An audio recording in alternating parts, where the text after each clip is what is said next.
great. But I thought about it. It's a bit of the concept. You have the five, and there is this. No, this photo is the one you're talking about, right? Yeah, this one and this one.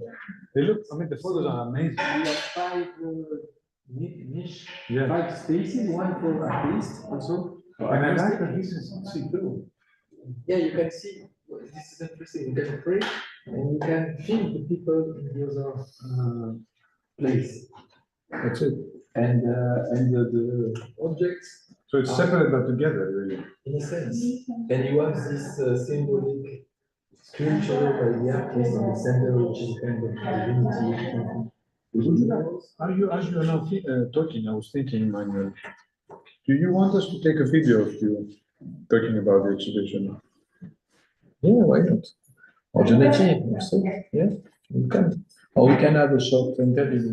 Yeah. Okay. And this, just about this place, this space, there is Isabelle Saint-Martin, the program. She's a specialist of this.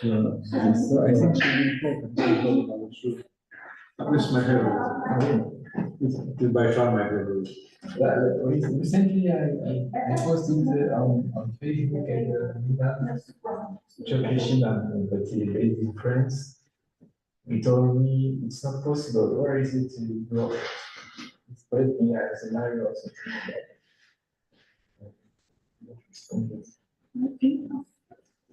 But architecture is great. This one is a new.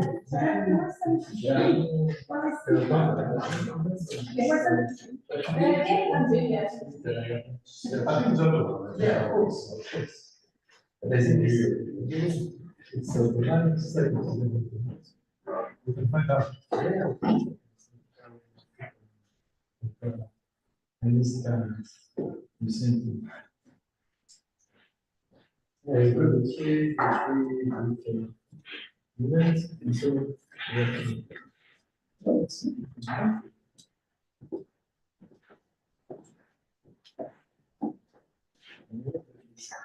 this one. Oh, Christoph. It was a little bit for everyone. In the paragraph.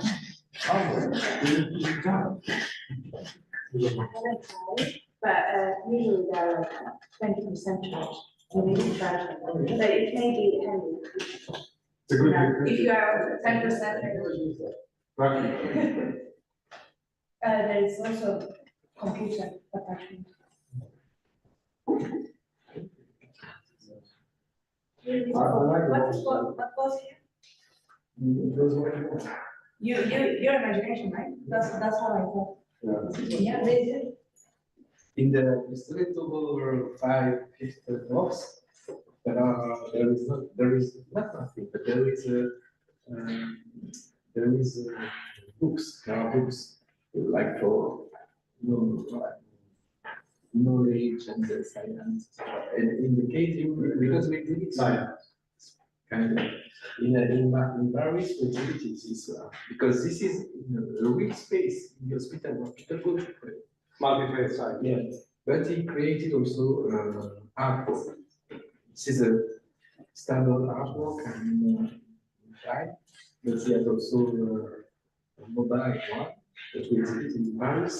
And there is also this principle of degrees, different degrees, and one was empty. Same. So, Christos could, Eda, Yes. Christos could possibly place his coffee here because this is religion. I think for so He many. probably got 5 copies.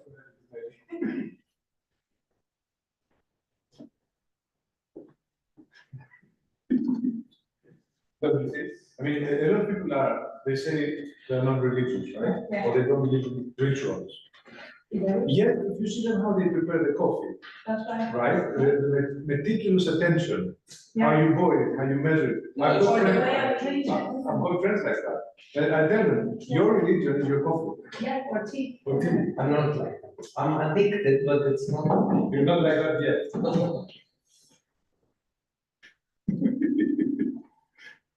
I know you like my comments.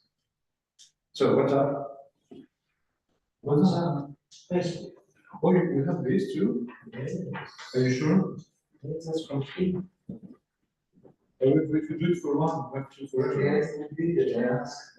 Wow. Not even joke. Oh, That's me. You can explain, you can do the thing live.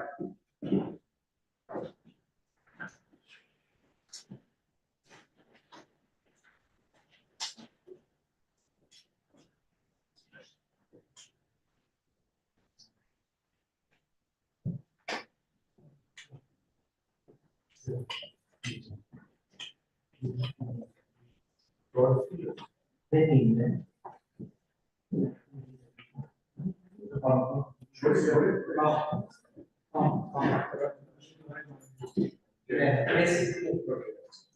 Digo, con esta, Cristo, you have to do some explanation here. where?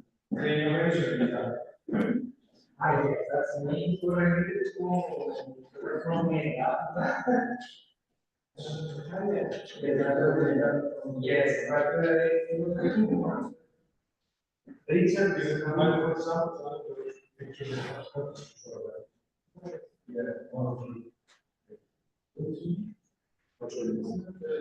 Is it No, a no problem, it's just to know for the future. Save the money for competition. that's my Yes, yes, we can. Yes, yes, we. Now we can decide on the chances. Now that we have all of them. There will be, I think some Some of them have. Yes, that's. How are you? Yes, very, very big. No, it's just. To me, it's the first time I had. The first time. I said it's kind of. It's a letting idea around us, right?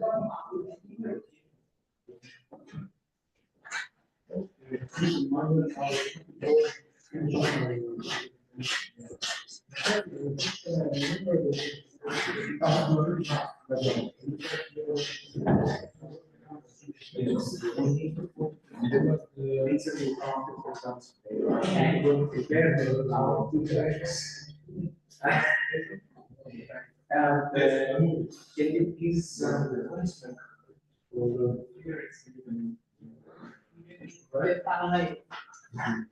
yes, yes, that's it. Yeah, have the missing link.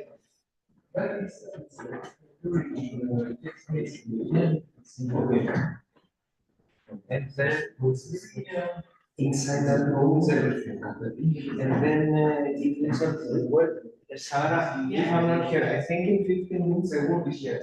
But if I'm not here, it's a record for the video. right, where is it? Anya, do you also have your videos on your laptop? Yes, yes, check. So why would the members? Okay, so Richard should bring in the members. Richard will solve the whole thing. Okay. Right, so Richard needs to bring the full members. And on camera. So he'll just have So we go to. Yes, Richard will come. So just a moment. I will be back to something for the now two breaks. And it's a great work for the university. I like it as it's very architectural, so we can read it in a way. The architects. Yeah, it's good to have it. I need these things here. I need more.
That one, trying Newcastle University or whatever, I guess. My panel will be the same with them. Yeah, that was in that, so.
So, I have a question just to know, because I want to write some to the taxi yesterday, so I thought it was. Okay, no, it's prepaid. It was? Yeah. Because I typed in. Oh, okay. So perhaps he told me that I should be informed if it was the case. Okay. Do you have your receipt? Yes, I do. Yeah. Could do that. Yeah. Hello. Yeah, what's your name?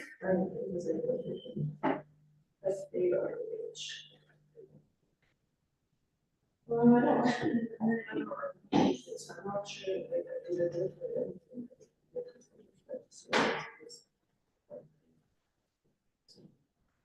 Okay, and I can send you, send me the link now, to so it should still be live, I'll double check that it's still live.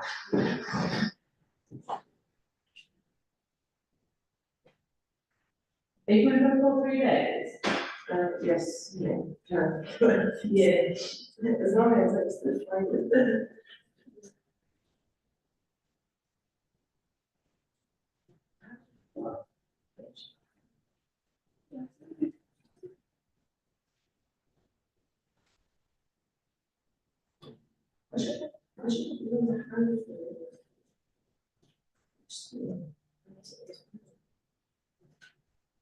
Yeah, it's on our website, I think, because it started today, the link has already gone down now. It was live on the website, but I can, yeah, about your name. What was your full name?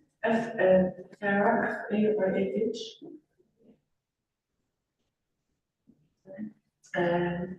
N-A-S-R-A-L-L-A-H.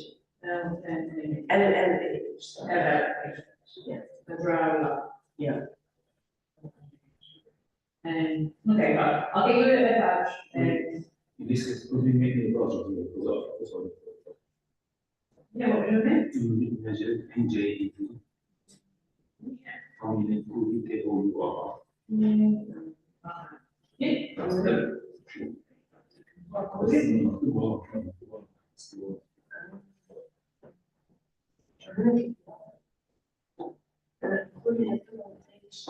When you go through. Yeah, I see. I did it Okay. Hello. Lovely, what was your name? Andreas Simpson. Okay. Andreas Lumsden. All the sentence. LUMSD. Yes. Lovely, I got that right. Andreas A-N-D-R-E-S. Yes. Yes, okay, well, I'll get them through you and. the badge with Thank you. me. Sorry, I just didn't find anything unless like I registered and then I registered the online thing. And I was Okay. like, no. Sorry, I'll get you some badges and I'll. No problem.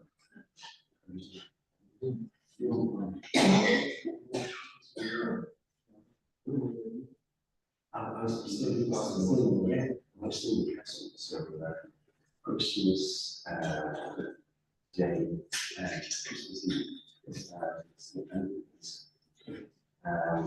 Yeah, for Richard.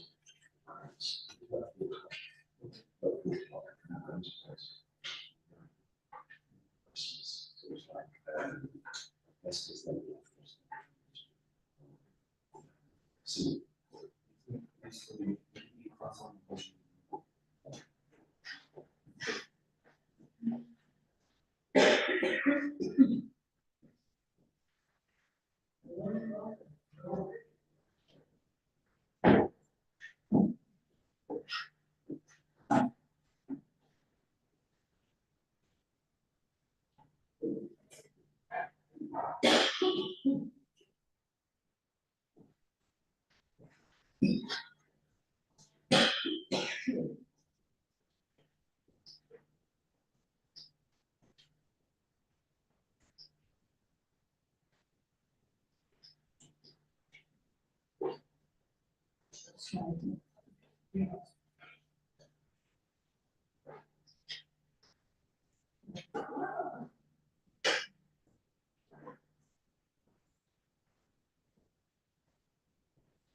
Hello, sir.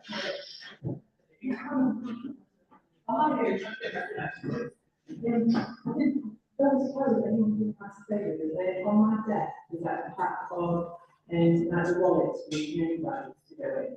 And if anyone else pop them across to me, I would.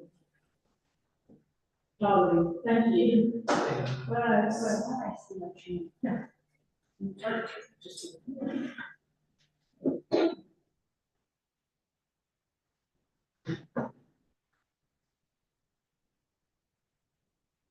So, I need help. Okay. The people, I need to thank everybody, the dignitaries. Who are the dignitaries coming this afternoon? And the keynote speakers. No, you're like from, I'm just going to say the keynote speakers and not name them necessarily. Okay, yeah, that's it. But from the university. Leave it. I'm not 100% sure who's coming. I think Professor Chris Day, he's the Vice Chancellor. I think he's coming. Wait. Vice Chancellor. Chris Day. Chris Day, yeah, Professor Chris Day.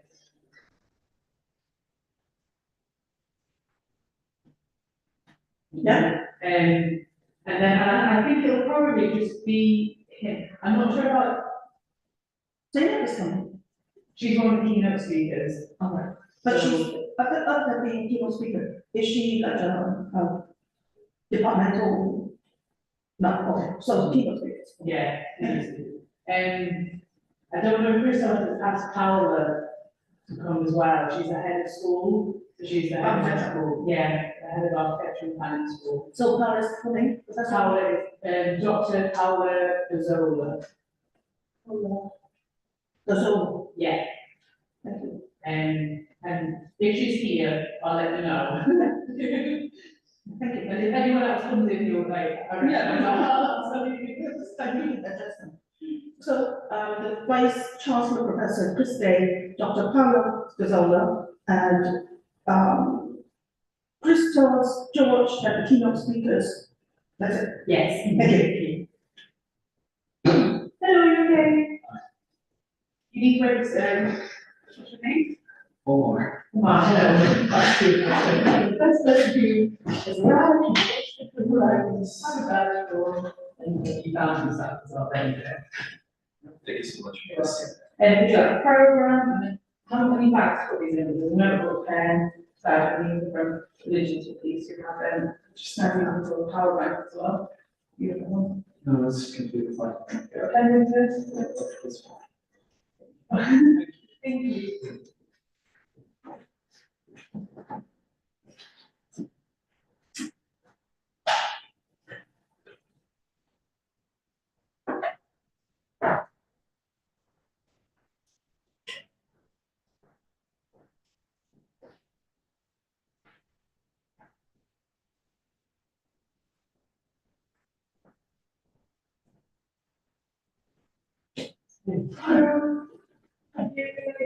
Yes, fine, found it. Good to see you. Nice seeing you.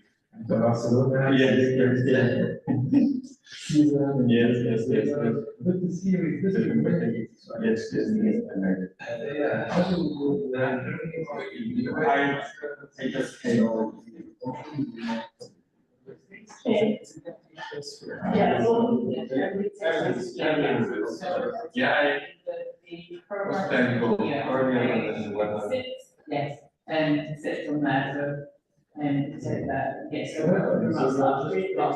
yeah, yes, everything that takes place, yes. I finished. No worries, thank you. Oh.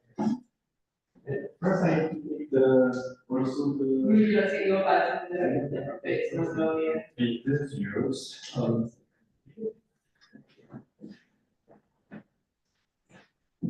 Program. Great. And, that's what you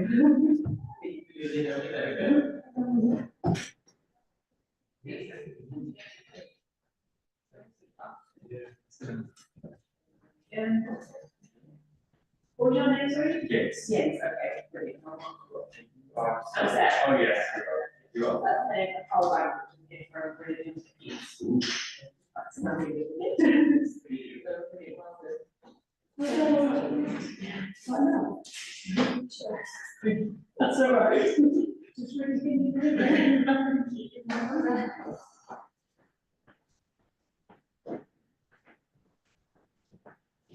Musa.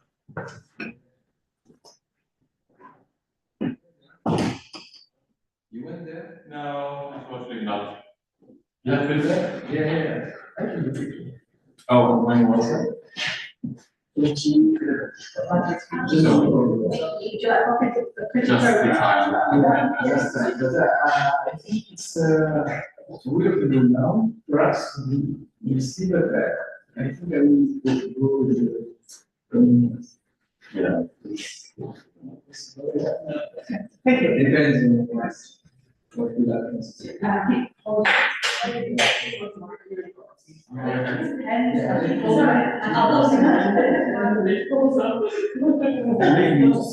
Over there or how? Who you want? We speak from there.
I go to our letters.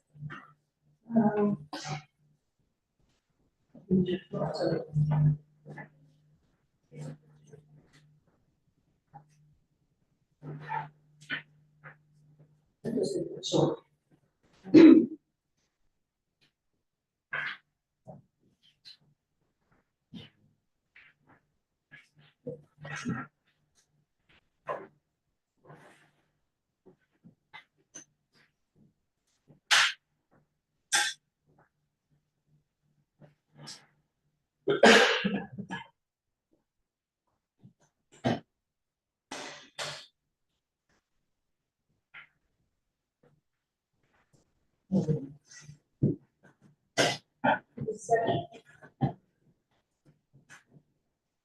I have also power.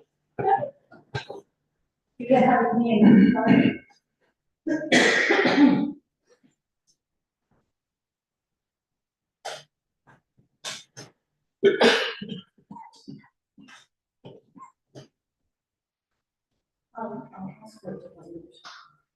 Oh, can you do that? Yeah, it's for both computer and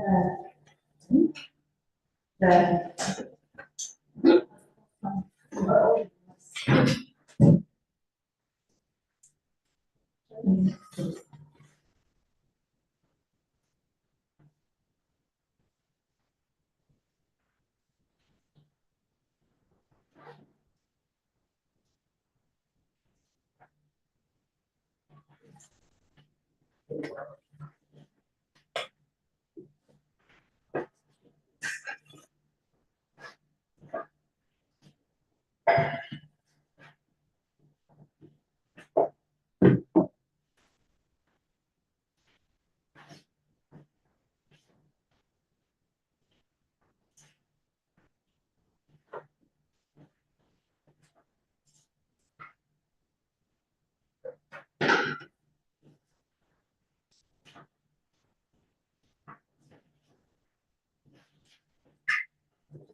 So, you tried to set? Oh, yes. Oh, very old, and then oh, really? Thank you. Did you do the program? Oh, lovely, thank you.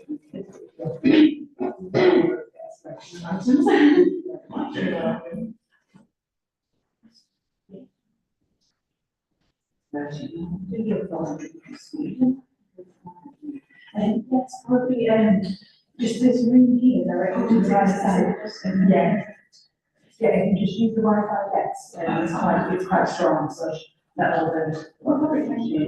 And these are a little cover back from religion to peace. Very good, thank you much about this one. Yes, there we go. Brilliant.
So.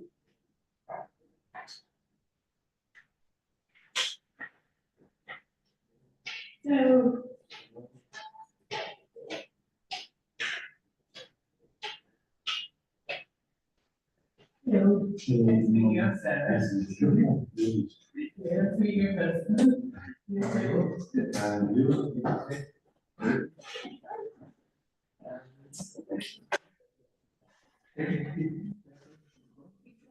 So we got as well. You have the knock with you.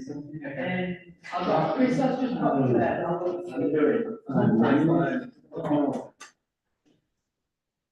It's a long time. It's a long, yes, yes. And what that person?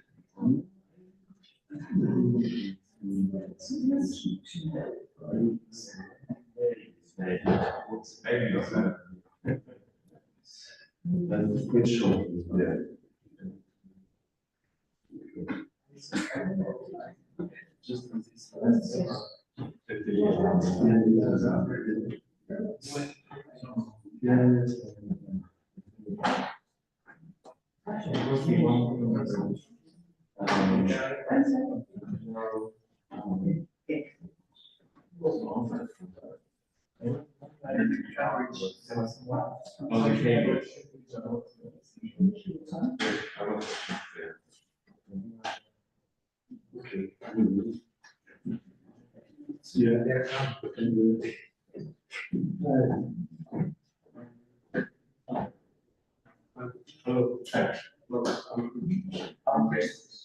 Just very nice.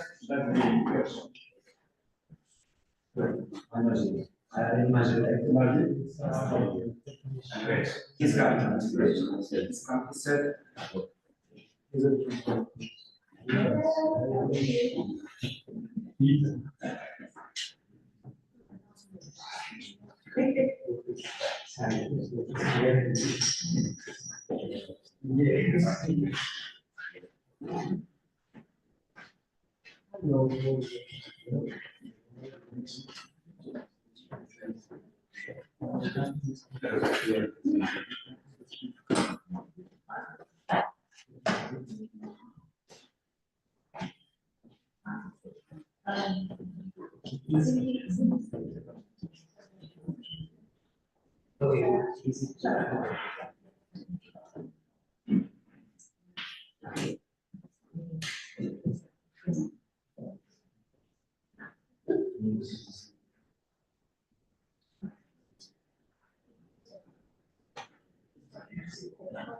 it's one.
What I think, yes, okay.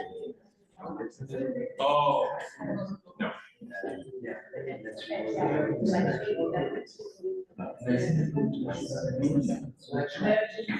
It's gonna have to be.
Yes, absolutely, yeah, as always.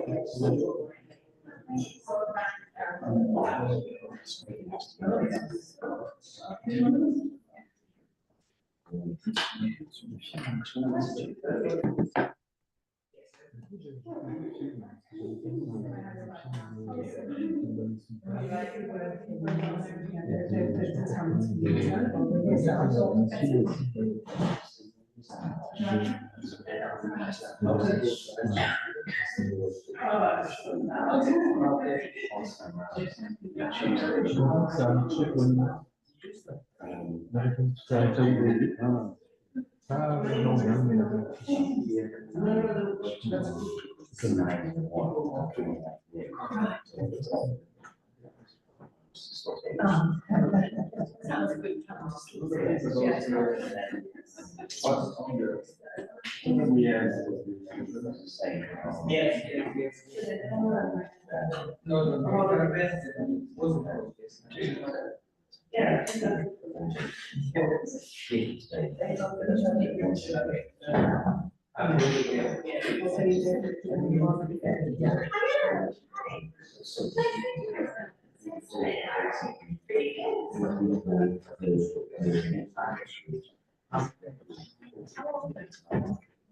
You need you, I'm just giving you a selection of items. Yeah, and you've got your badge there as well. Thank you. Thank you. Thank you so much.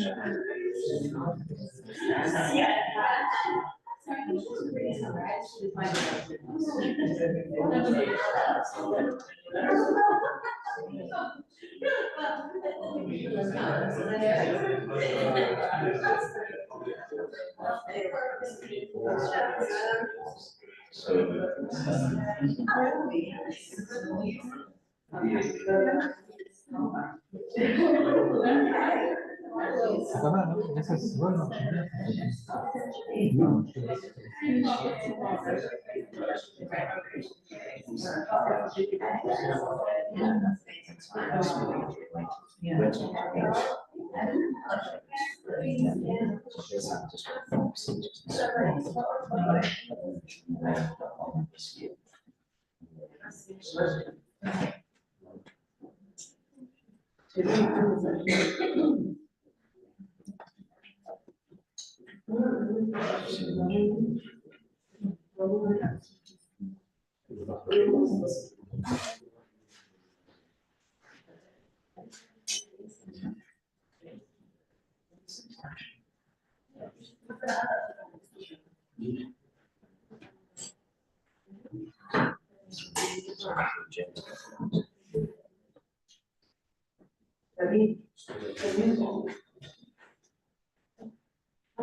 Yeah.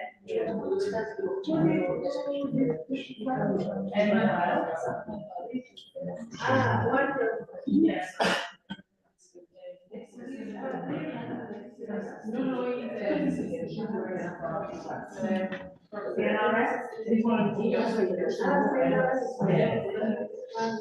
Yes.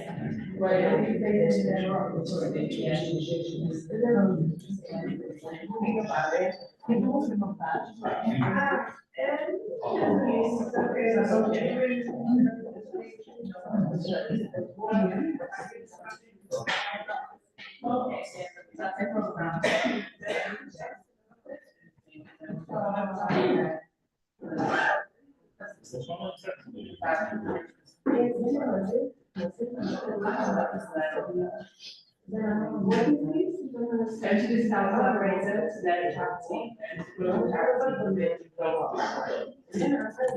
So they're collaborating. And how that, so.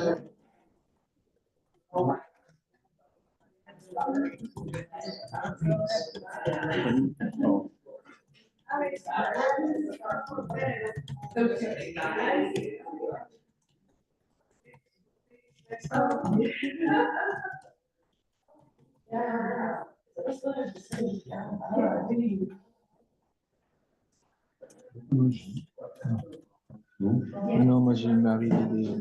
Ouais. Non, j'ai pas mangé.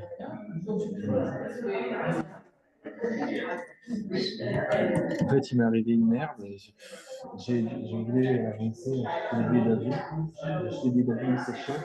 Dans le coloc à Paris. Mais je me suis trompé de billet. J'aurais prévu 526. Mon vol, je me suis trompé d'une semaine. Je me suis passé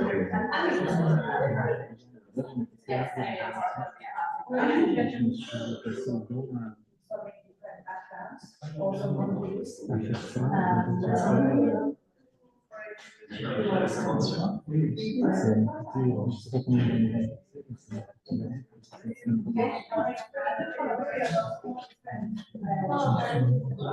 déjà, j'ai pu changer. Je vais mettre les filles.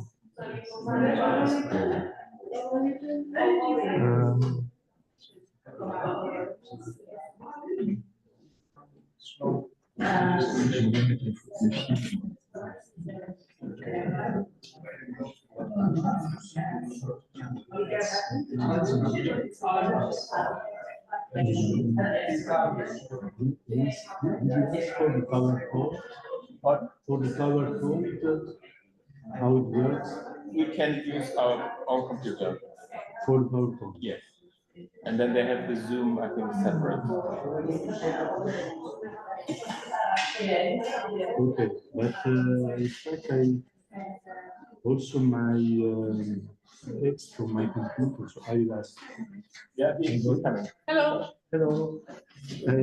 For the PowerPoint, Yes. how can I proceed? Either, do you want to send it to me? Yes. Yeah, if you email it to me and then I can put it on there, I'll give it to save you log connecting it. Do you want to do that? Is that easier? Yeah. Yeah? Okay, lovely, yeah. And then I'll save it now.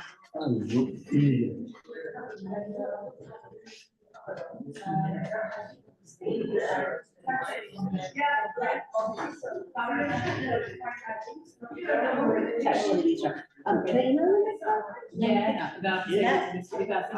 it's probably easier. Yeah. But it's all PC as well. Oh, true, yeah. There is a HDMI cable somewhere. Oh, hilarious. Yeah, that'd be easy, if that's okay. No, that's great, it works for me. I don't have to remember anything. It's out my head.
Just a problem. I have no connection.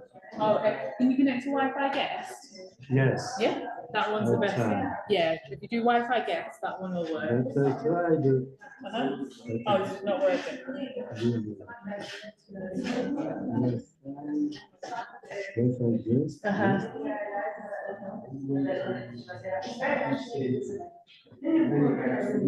Great, your presence. You just need to fill this in. Your email maybe come to you later. Yes, your email. That's what. We'll do the create account. I should be.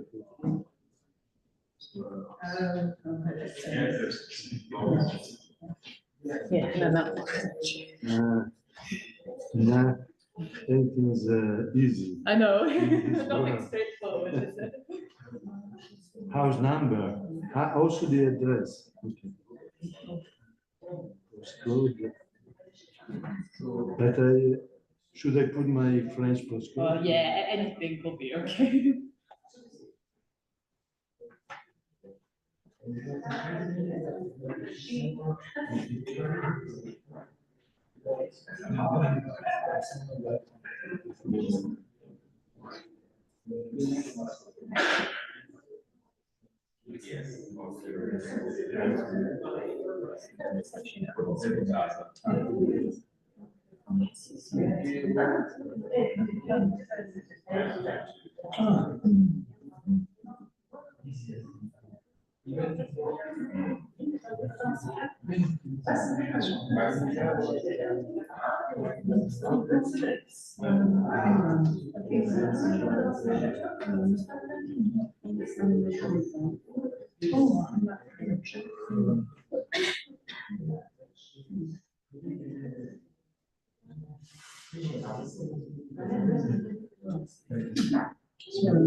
Digit, what does it mean? That my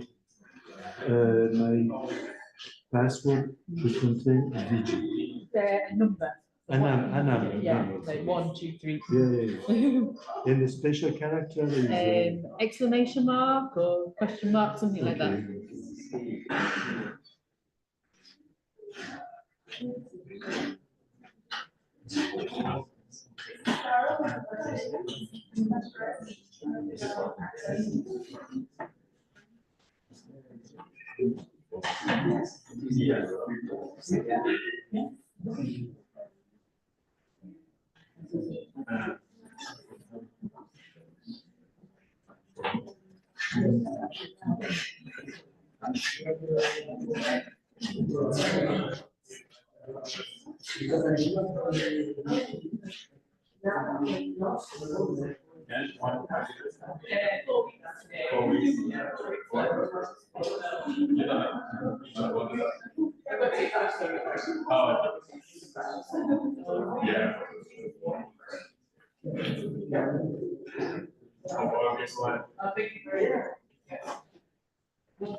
I'm going to stick to what we did.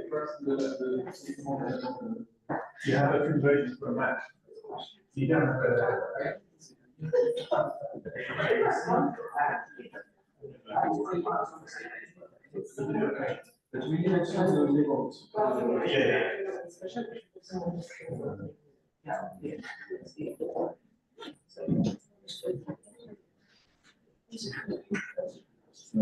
de musique.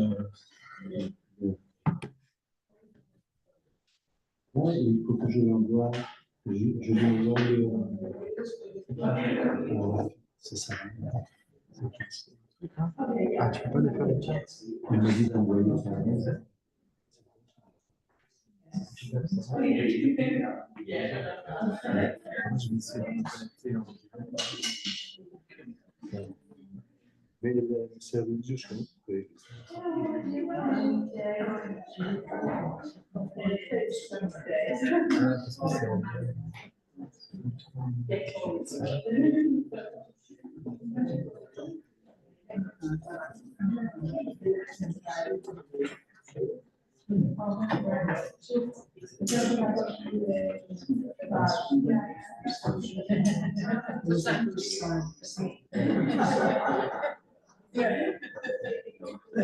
Well, thank you.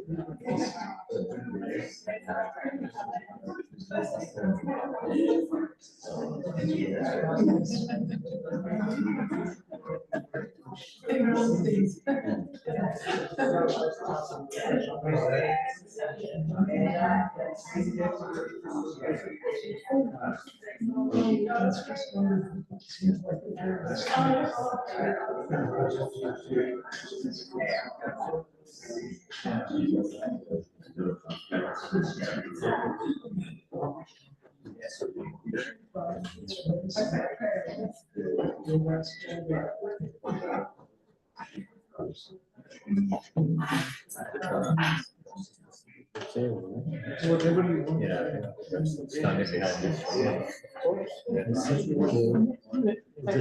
Okay, perfect. Thank you.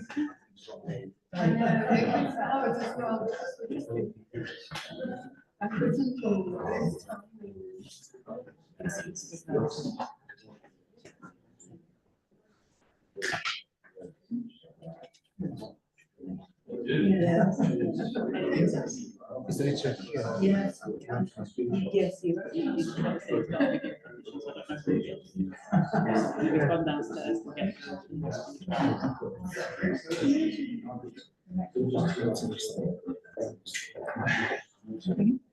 No, I don't. See what I'm going to say. Yes, Yes, yes, you're yes, okay. we're okay, yes, Okay. yes.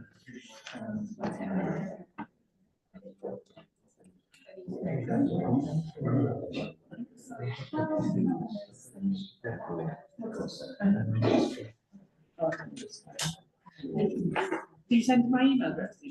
No, religious. Can you send it to me? Is that okay? Sarah? Sorry, I don't think I can get it on this page without restarting the whole thing.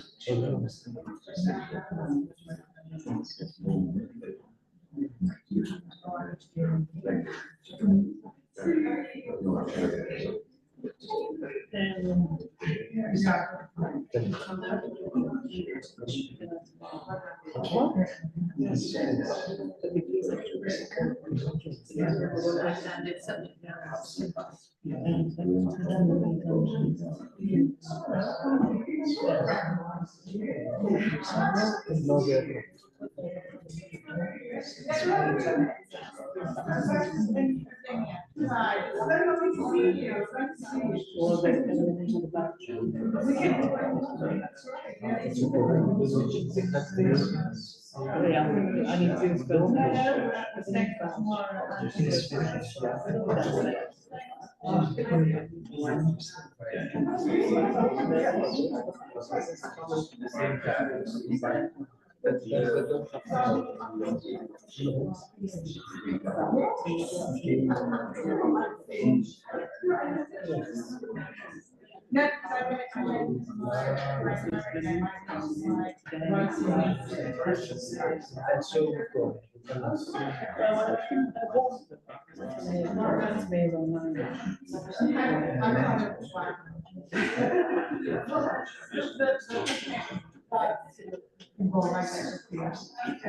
I sent.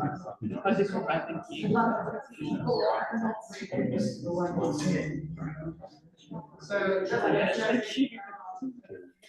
And then how can I do for? I click it, no, it just be this.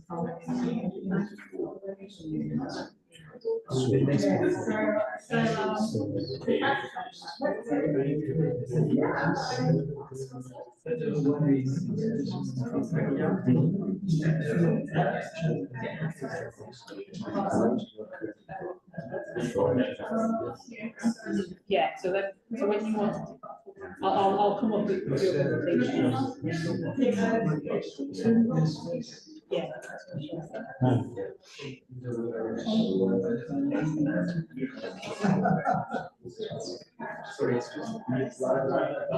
So I have to chair the first panel, right? I have to convince a bit. And George. First person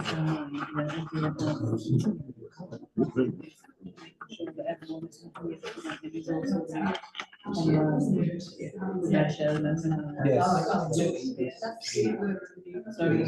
it's easy for you to keep your slides on your.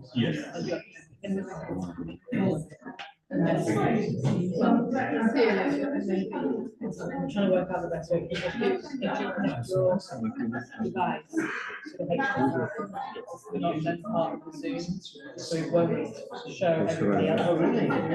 Because I've got lots of you see. To everyone else in here. Yeah. So I 32 gig on that. Yes.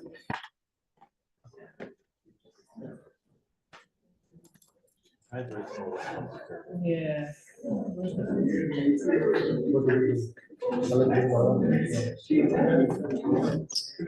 Jens wants to keep his presentation on his computer.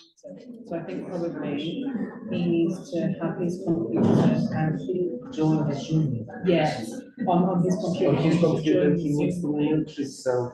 Yeah, but then for everyone else to see it on here. Pardon?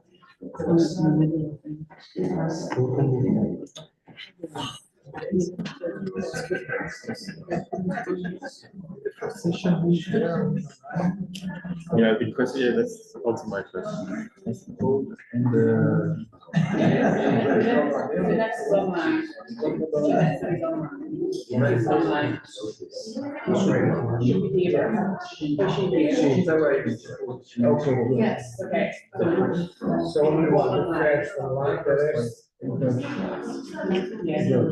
That's the last one. Yeah. The first one is online, and the other three. I don't know where she comes from. Did you watch? She's come from Vanessa? Because she's just written. It's written in YouTube. It's the AI. In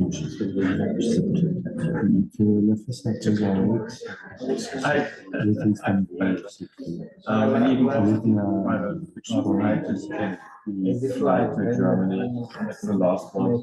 And I was just So that would be good.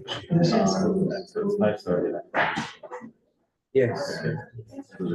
Couple with conferences, at least. Yeah.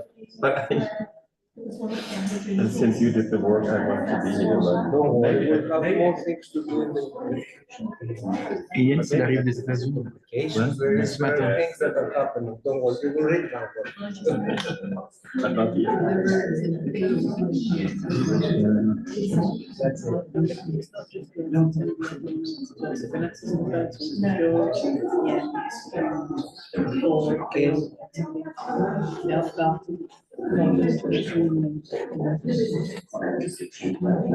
Okay.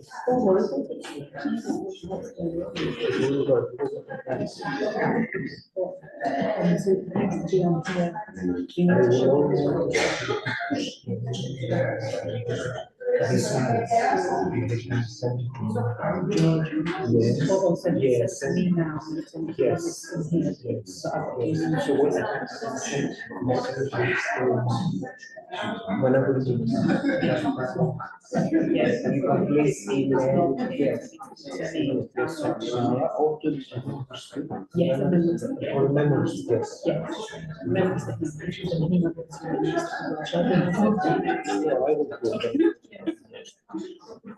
We cannot get members because it's in the office, in the first office. It's not in the back office. And the keys that I'm here. You have the keys. Yeah, it's just outside, it's like, just amazing, it's just gonna, yeah. Really? Tell me when they are, and I think I can get. Where he sits, Yeah. or in one of these drawers. Okay. Yes. All right, take one of these. As well as we want. I think what we can do is to promote. It's the first meeting that we have. And the idea is to take it further. Yeah. First meeting in UK. First meeting. This chapter just formed the UK chapter. It's the beginning. It's part of the UK, the Europe chapter. Not only collaborators and partners, but also the ones who take it to outside. Yeah. They have funded it, but also they want that to be the kind of expensive. Which is what we would like. But how do they get funding? Is it subscription for? No, there's a mixed fees, there's kind of Where's subscription.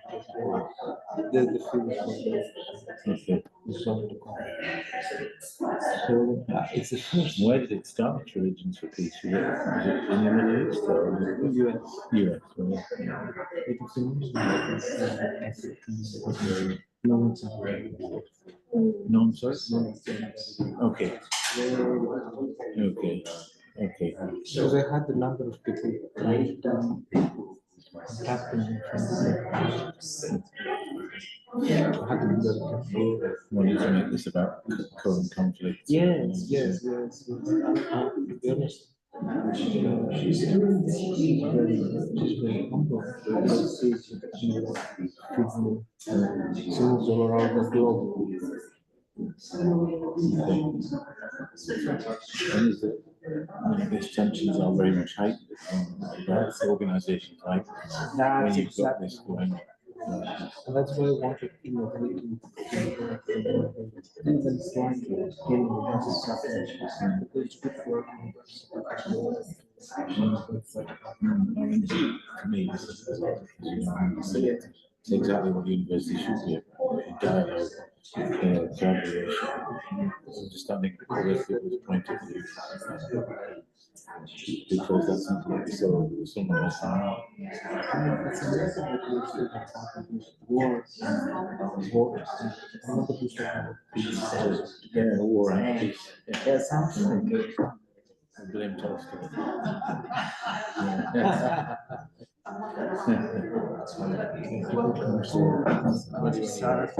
Yeah.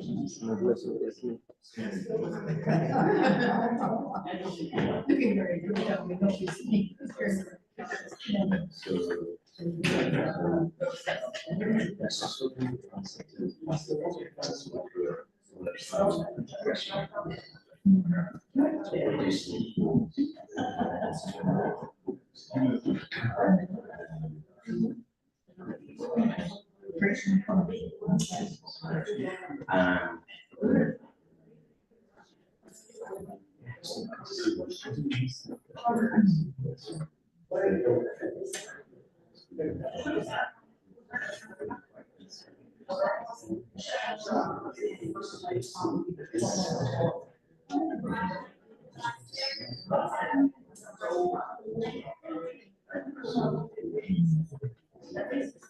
Can I actually introduce you to Dorf?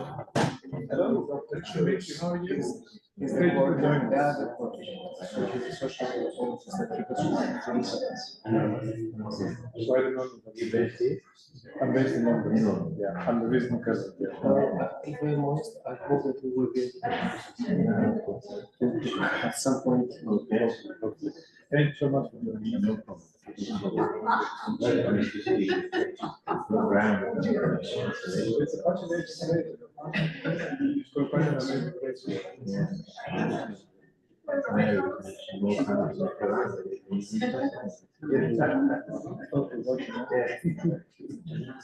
Okay.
Yes.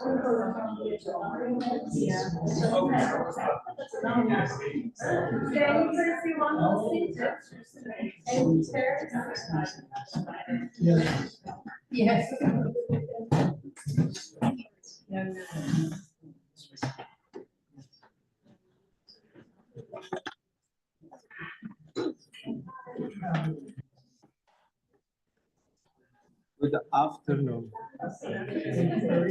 everybody. Welcome to Newcastle University. I would like to kindly ask. Yes, that's it. Thank you. I'm not very good with listening. I would like to.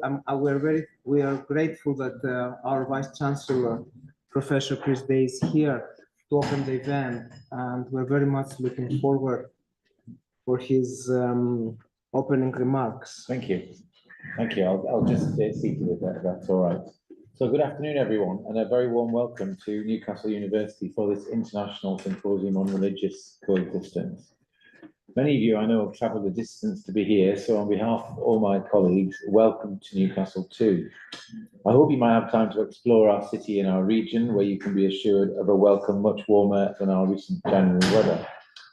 As Vice-Chancellor, as you might expect, I regularly get invited to open academic conferences and symposia in the university. It is undoubtedly one of the most pleasurable aspects of my role, and I never fail to be impressed by the quality of the programmes and the amount of thought, planning and organisation that goes into hosting these important events. They represent an invaluable opportunity for us to learn from one another, to share our knowledge and our passion for our individual areas of specialism. And this symposium is clearly no exception. I'm extremely proud of our colleagues in the School of Architecture, Planning and Landscape and our chaplaincy, particularly Dr. Christos Kakalis and Dr. George Chouris, working in collaboration with Religions for Peace UK, whose endeavour has brought not only this symposium, but also the accompanying Shared Sacred Sites exhibition to Newcastle. This is the first time that this important touring exhibition has been hosted in the UK, after 10 years of being exhibited and developed around the world, starting in Marseille in 2015, via Thessaloniki, Paris, New York and Marrakesh to Istanbul and most recently Ankara in 2021. As we are both a university and a city of sanctuary, it is fitting that Newcastle is the first UK venue for the exhibition, and we are very honoured to be hosting it here. Over the course of these 3 days, I know you will be exploring in greater detail the sharing of sacred spaces and faith practices, and what we can learn from experiences all around the world. In a world beset by conflict, it is more important than ever that we take time to consider what unites us instead of what divides us. We are also very proud that our university is a diverse and dynamic community of different nationalities, faiths and religions who enrich the life of our campus and indeed our city. As such, equality, diversity and inclusion are enshrined in our core values, and it is incumbent on all of us to speak and act accordingly. One session in Wednesday morning's programme particularly caught my eye because its title is From Tolerance to Coexistence. There is, I think, an important lesson for everyone here on the value of open-mindedness, mutual understanding and respect, of being interested in and open to one another's beliefs and cultures. I've also been really pleased to learn that alongside the academic contributions and the exhibition, our third-year students will be presenting posters on the topic, and as well that the exhibition includes an installation created by St Cyprian's Primary School in London as part of their curriculum for religious education. These events also mark the beginning of a network project through which Christos, George and colleagues will be working in collaboration with local communities to further develop and enhance the ethics of understanding religious coexistence in our region. This is music to my ears because I truly believe that it's only by engaging with our community and working in partnership that we can bring about positive change to society. So I will very much look forward to hearing about the outcomes of the symposium and to progress with the network project in due course, and certainly to seeing more of this wonderful exhibition. Congratulations once again to Christos, George, and everyone involved in this excellent endeavour. I wish you a successful and productive symposium. For me, it's the very essence of what we mean when we say that we are from Newcastle, but we are for the world. Thank you. Thank you very much.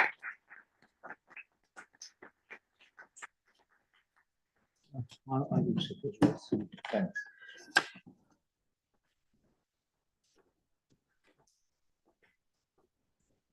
So,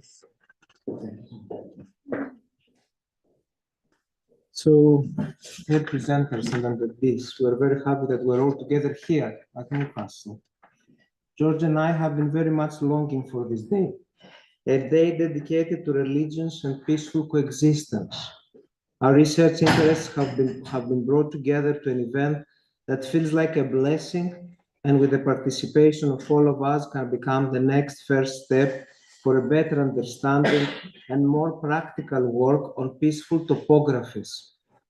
We have always had one thing in mind while imagining this event, our agenda, to be not to have an agenda, to be open to our ethical consideration of togetherness and to aim for it to be further enhanced by this project.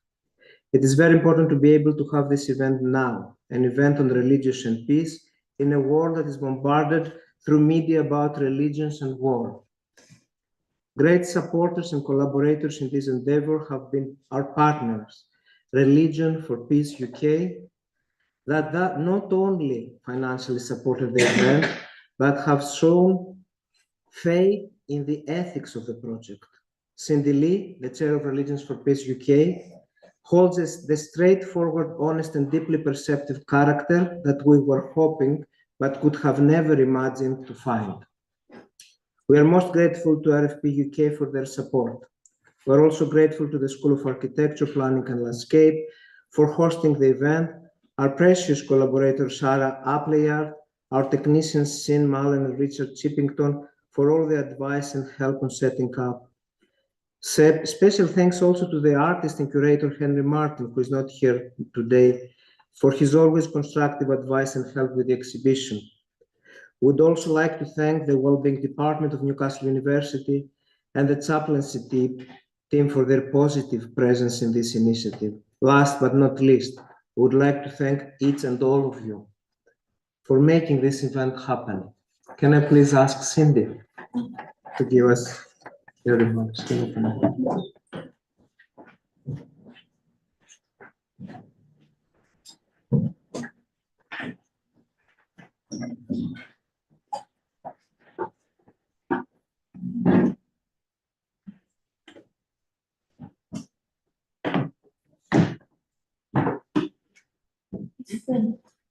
It is.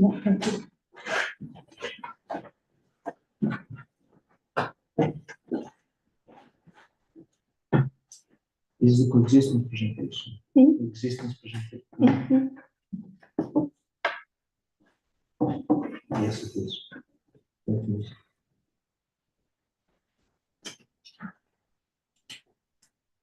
It's open.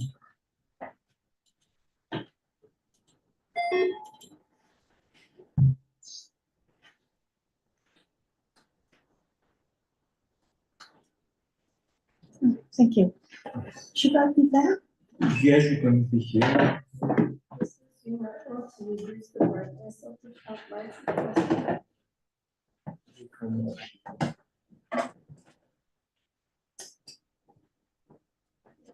It's special. Yes. Thank you. Thanks.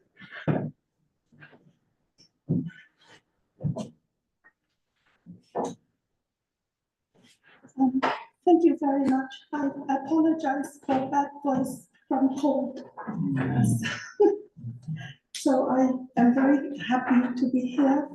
Religions for Peace is happy to sponsor such an important topic that we believe in.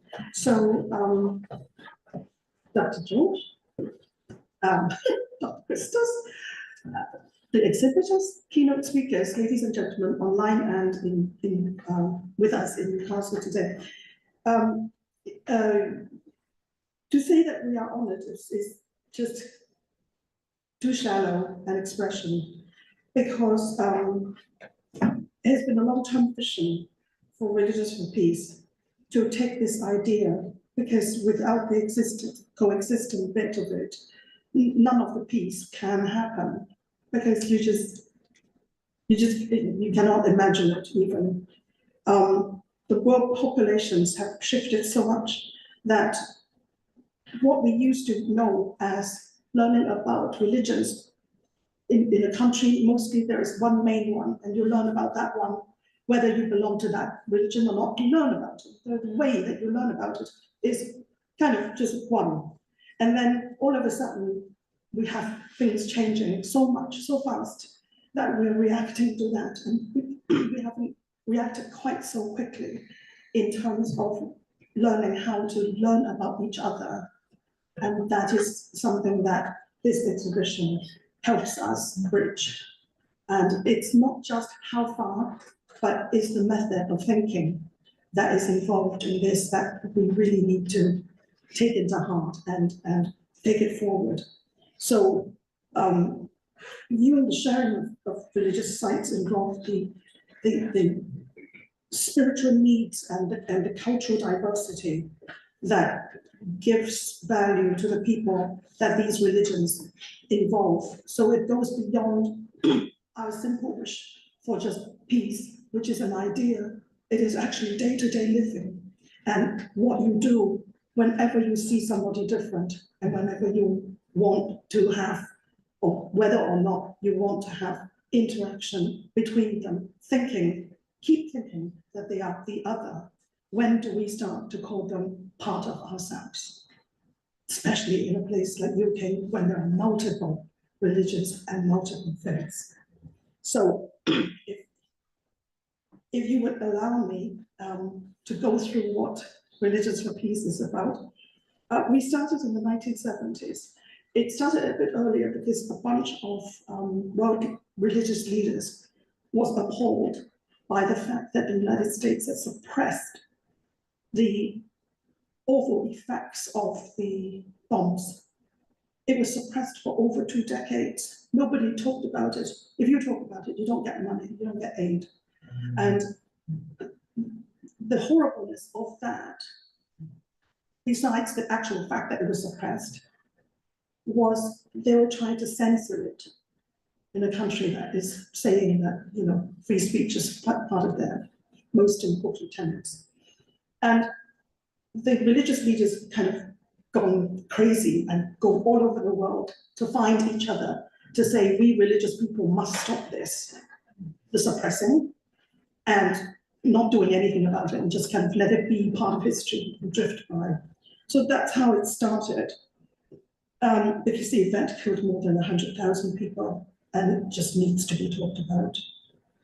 So the crude awakening motivated them to campaign, and they started the World Conference for Religions for Peace. So it started as a conference of religious leaders. And,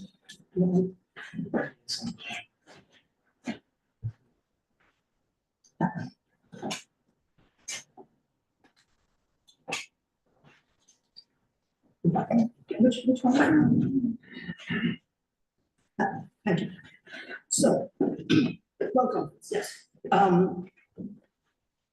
It started in Kyoto, and obviously anybody who tells you about religions for peace, and it happens even today, that when they say religions for peace, and they laugh at me. Because you are the guys that starts all the conflict. And then I say, when I cannot completely dispute that, there is the good part of all of the religions doing good things. So don't just look at the bad, also look at the good and the possibility of the good. The bad, we know how bad it can be, but the good, there is some more room to develop on that. So please allow us the good. When you are thinking of the bad, let us change your mind. So that's what it is. And after 9/11, just the war and peace situations started shifting very quickly, because in 9/11, all of a sudden the conflict is no longer just like a war. It's a difference between peoples. And the difference of the peoples without the understanding lapse into war. And then as it goes on, environment is one, the shortage of resources is another. They all become contributing factors to why we don't have peace. And then sooner or later, peace became a goal that you reach for. But like Mahatma Gandhi says, there is no peace. Where you are is the path to peace or path of peace. So don't keep thinking that you're going somewhere. Think that you're already on it, and it is what you make it to be, which is greatly inspiring to all of us. So these are the people that we have from the 90 national chapters that we have. So very importantly, the Sustainable Development Goals, we hit 10 of them out of the 17. Different regions to different ones. Like say for example, we in the UK, we don't hit water, we don't hit SDG 6, but in Africa they do a great deal. So it depending on where we are, we select different things to work for. We work with people who know how to do things, so that we're not starting things from scratch. So we help each other to find the way, because they are all contributing factors to a piece that's not just an ideal, but measurable, actionable, practical, and we need to be actually doing them instead of talking about doing them. So we have two networks in the UK. The Women of Faith Network I don't think I need to speak too much about it, because the role of equality versus equity, how they do it, how often they do it, whether it's just lip service or whether it's actually ingrained into the thinking of both faith and non-faith communities are important. And we still find it difficult to find as many female faith leaders as we do in male leaders. So it's an area that we want to work with. Not saying that everybody has to be equal, but that if there is somebody who's talented, who's convinced that that's what their life work is about, that we give them the support that they deserve. The Interfaith Youth Network takes a fairly active role. They do grow up very quickly, so we can't make them stay youth, but they do then take up other roles in the charity. But I believe in starting early, and I'm trying to make them start as young as 3 or 4, because that's the concept of what is equal, what is equitable, and how they live their life. It's in everything you do. It's not just a choice subject that comes up from time to time. So the training of facilitators for the youth network is something that we take very, very seriously. The way we work is that we catalyze, we convene, and we collaborate. The catalyzing is the ideas, because we are trying to work with different organizations, and the way that they organize, sometimes we can predict by their name or by knowing them, sometimes we can't, and they have fantastic ideas that can be taken forward. So we catalyze that idea, telling them that we're happy to help, please go further in that. We convene. If they need us, we actually call the meetings, call online access to whatever we want to be talking about, so that they can meet. And in meeting, they will find each other to collaborate or collaborate with us. So hence the network is the collaboration network, not just me knowing you and I talk about what I do and you talk about what you do. That's not as helpful. So we like to see people working together. That's our very much our goal. And in catalyzing, you can see on the bottom, those are our global priorities. And in the UK, we have the 5 areas that we work with. And from that, programs and projects spring up. This information is at the back panels, each with an access code that you can read more about. So when you have time, please go and take a look at our panels. Inviting collaboration, there are 2 ways that we extend our hand. One is to say, you come and do our things, we help you do what we think is important. That's part of it. The second one is like this one. You have a fantastic idea. We would like to help. We would like to be a part of it. Let's make it bigger. Let's make it fuller. Thank you. And then we have a Peace Builders Network. For those of you who follow the interfaith news, the Interfaith Network has been working in the UK for a long time. The government, the last government, has pulled the entire funding. So it has come to a grinding halt.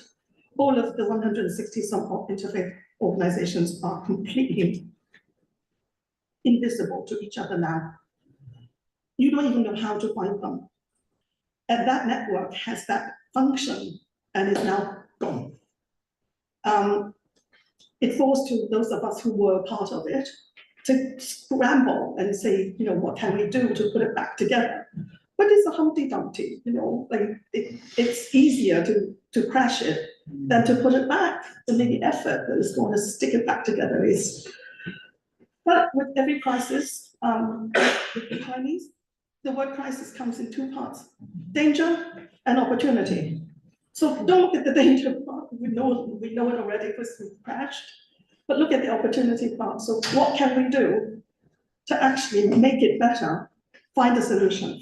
That's what we're going at. And the Peace Builders Network is an online directory, and all of you can join if you wish, because being part of building peace, it's important that other people know that you are doing it. It's important that they can find you, know what you do, get in touch and say, hey, can we pool our resources?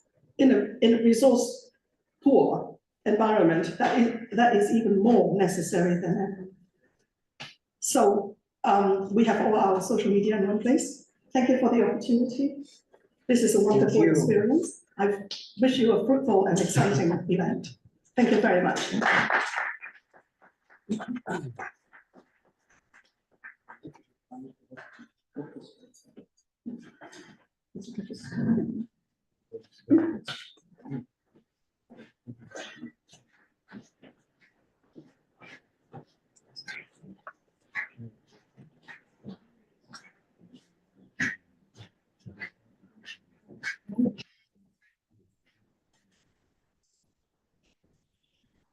So thanks, Cindy, for the wonderful presentation. Warm welcome from me as well. Thank you all for being here. We've been working the last 10 months to put this symposium together, and we're really, really excited to launch the proceedings today and also the exhibition. I would like to welcome our first keynote speaker, Dionysia Alvera, who's an anthropologist and a senior research fellow at the French National Center for Scientific Research. For some of us, it's a real honor to have Dionysia with us and also perhaps providing feedback to our presentation later. Dionysia has been a pioneer in the interfaith mixing and religious coexistence field. We could perhaps argue that his work with Maria Kouroukli, sharing sacred spaces in the Mediterranean, along with some other recent publications, perhaps have been the building blocks of this field. So I would like to welcome Dionysia, and we are excited to hear your presentation. Thank you. What can we do? Should I stay here for? It's best if you here, if you stay here so the camera can capture you. Yeah. Yeah. And which is the, yeah. Okay. Okay, so I try to be able to different aspects. So thank you very much for this invitation. I'm very happy to be here. So many thanks to Christos, to George, and to the organizer, to Sarah. I'm very happy also to be here and finally meet Cindy and better discover this wonderful initiative of religion for peace. And last but not least, I'm very happy to speak here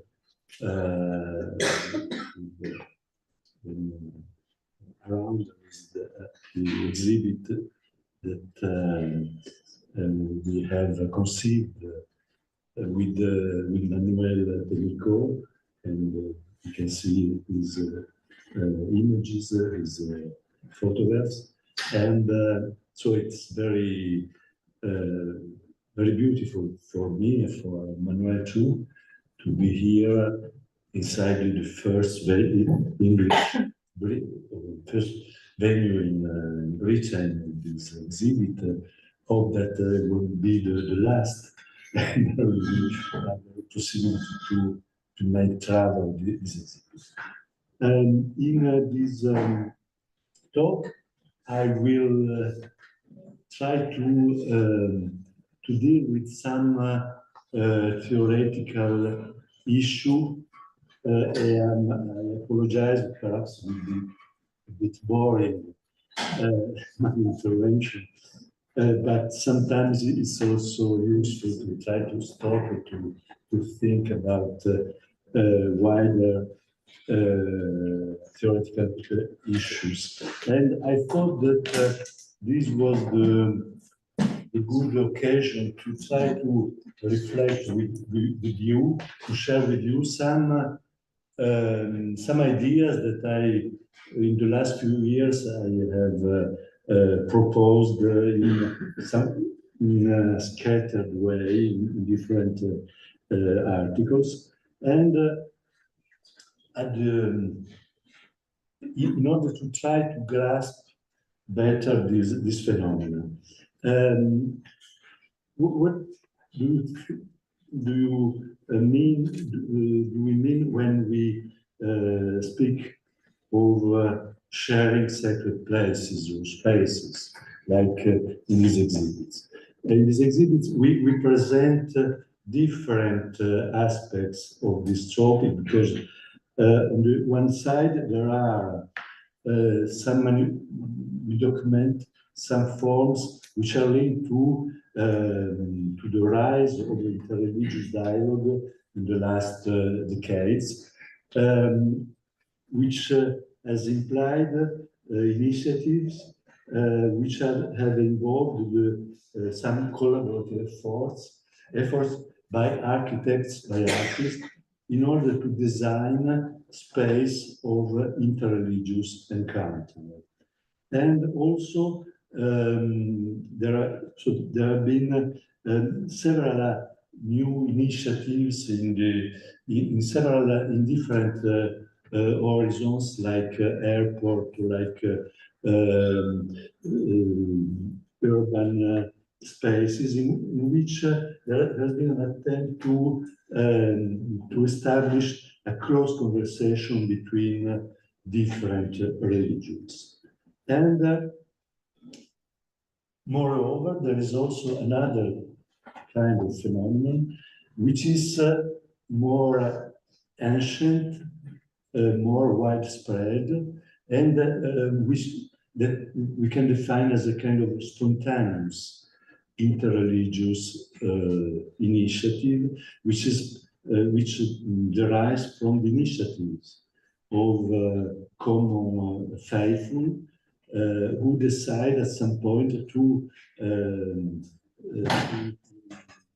enter in a sanctuary, in a sacred building belonging to another faith, in order to to accomplish some ritual actions. And it is this second field that I will try to examine. So I will be concerned with this field, which has experienced very important growth in the academic field. So there are different specialists, such as historians, anthropologists, geographers, and sociologists, who have worked on this topic and who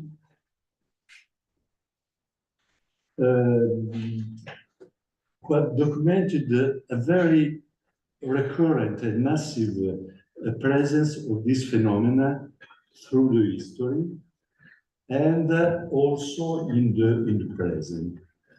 And so these phenomena, in some respect, are oblige us to rethink certain ideas about the uniformity of religious attitudes. And so I think that this phenomena could offer a field to investigate religious action in its articulation with beliefs and values. And so in this talk, I will try to explore the range of some concepts which perhaps could be useful in order to better grasp this apparently erratic behavior. And a first point that I would like to deal is the issue of the congruence. A sociologist of religions, Mark Chase, in an article published almost 15 years ago, pointed out what he defines as the religious congruence fallacy. According to him, scholars very often postulate that there are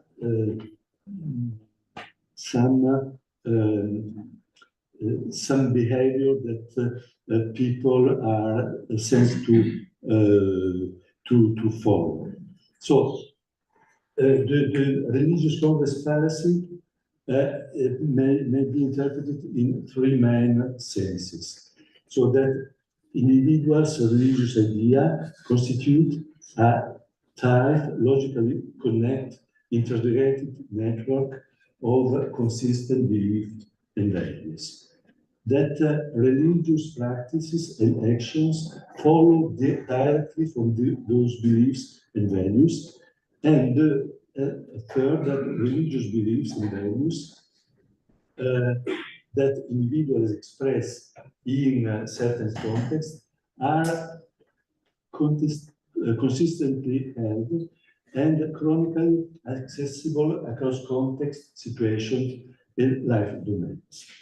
And in other words, according to Chase, conventional thinking presumes that religious congruence is common, that one can expect a consistency among individuals' beliefs and attitudes and between their ideas and behavior. And moreover, these ideas and dispositions are thought of as stable and with a chronological continuity across context and circumstances. And Chavez suggests that this line of thinking is wrong. So it is for this reason that he's speaking of religious congruence fallacy, because he's arguing that research done in several domains, in anthropology, psychology, sociology, has shown that this kind of congruence is, on the contrary, quite rare.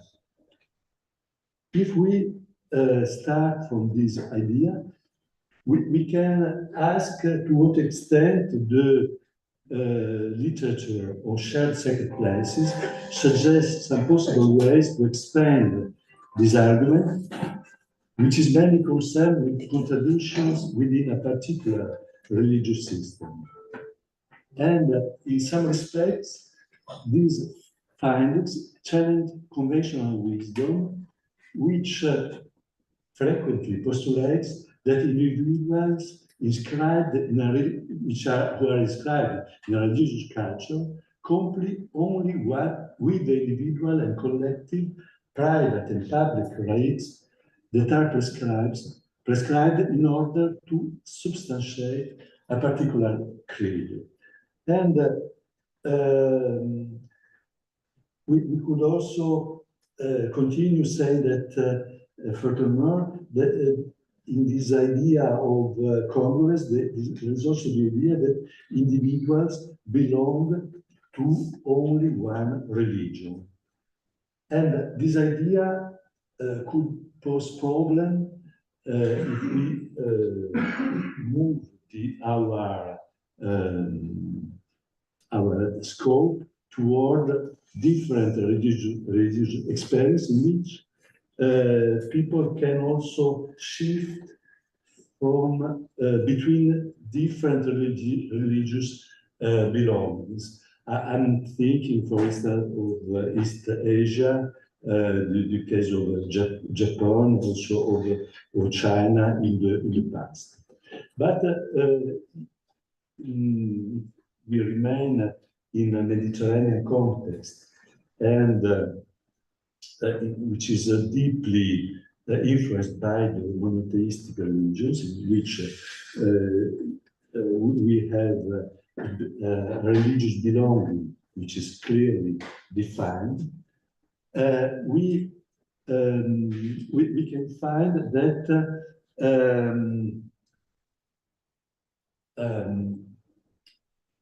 that these phenomena of frequentation of shrines and sanctuaries which belong to a different religion can be seen as a form of, as a lack of congruence. And so it is a manifestation of this fallacy, of this assumption of the necessary congruence in religious behaviors. And in order to better understand this phenomenon, we should skip away from the semantic field covered by the idea of conversion. So when Muslim, like it's possible to see in this exhibition, when we see Muslim faithful who go inside a church in order to pray before the statue of the Virgin Mary, or they are praying in a sanctuary, which is a Greek Orthodox sanctuary in Buyukada, in an island near to Istanbul, which is dedicated to Saint George. So they are not, they have no intention to convert. The conversion is not their aim, but they are escaping from the main pathway of their religion in order to accomplish some religious practices. And in fact, conversion is always associated with the definitive and the adoption of another religion. And these reflect a conception of religious identity and belonging, which is typical of the monotheistic religions, and especially of Christianity. In a classic study of the conversion in antiquity, the historian of religions, Arthur stressed that in ancient times, the interplay between cults, rites, and beliefs was characterized by a blending. And for him, in the ancient classic times, the relation with the foreign cults was based on adhesion in contradistinction with to conversion. And so new worship were supplements and not substitutes, and they were accepted as such.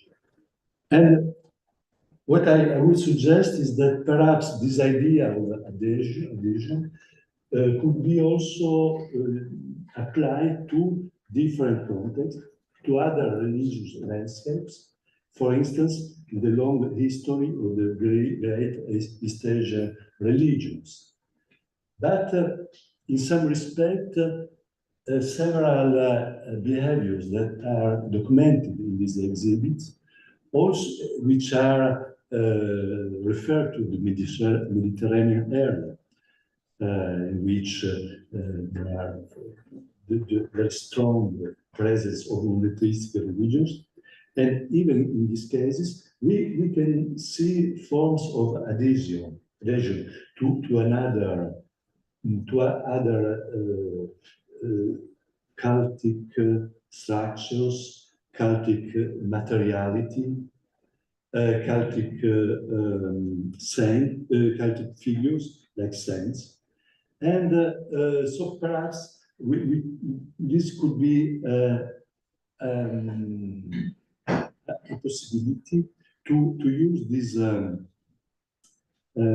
notion in order to understand this the manifestation of this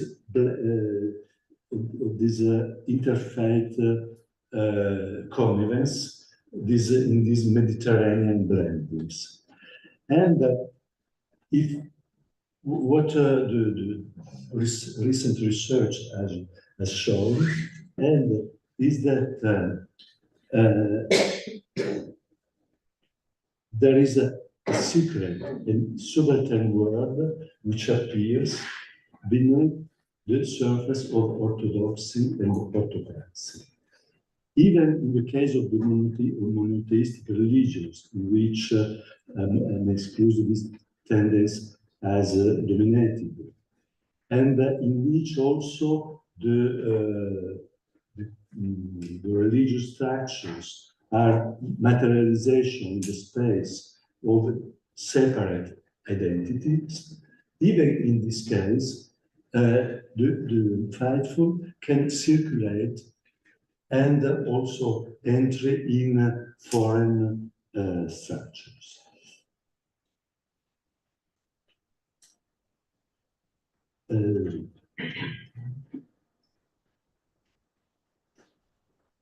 In order to try to interpret these middle ground, these behaviors which are not completely part of the orthodox repertoire of the religion, we dispose of several terms. These terms have their virtues, but they also have their limitations.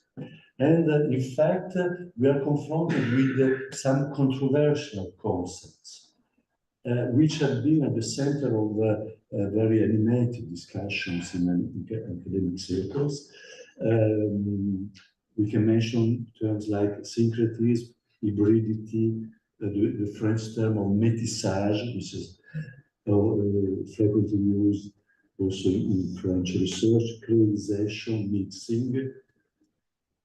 These terms can be useful, but they could also raise different problems. And in this intervention, I will try to propose some other terms which perhaps could help us to better understand this phenomenon. We can say that these phenomena are quite often linked to pilgrimages.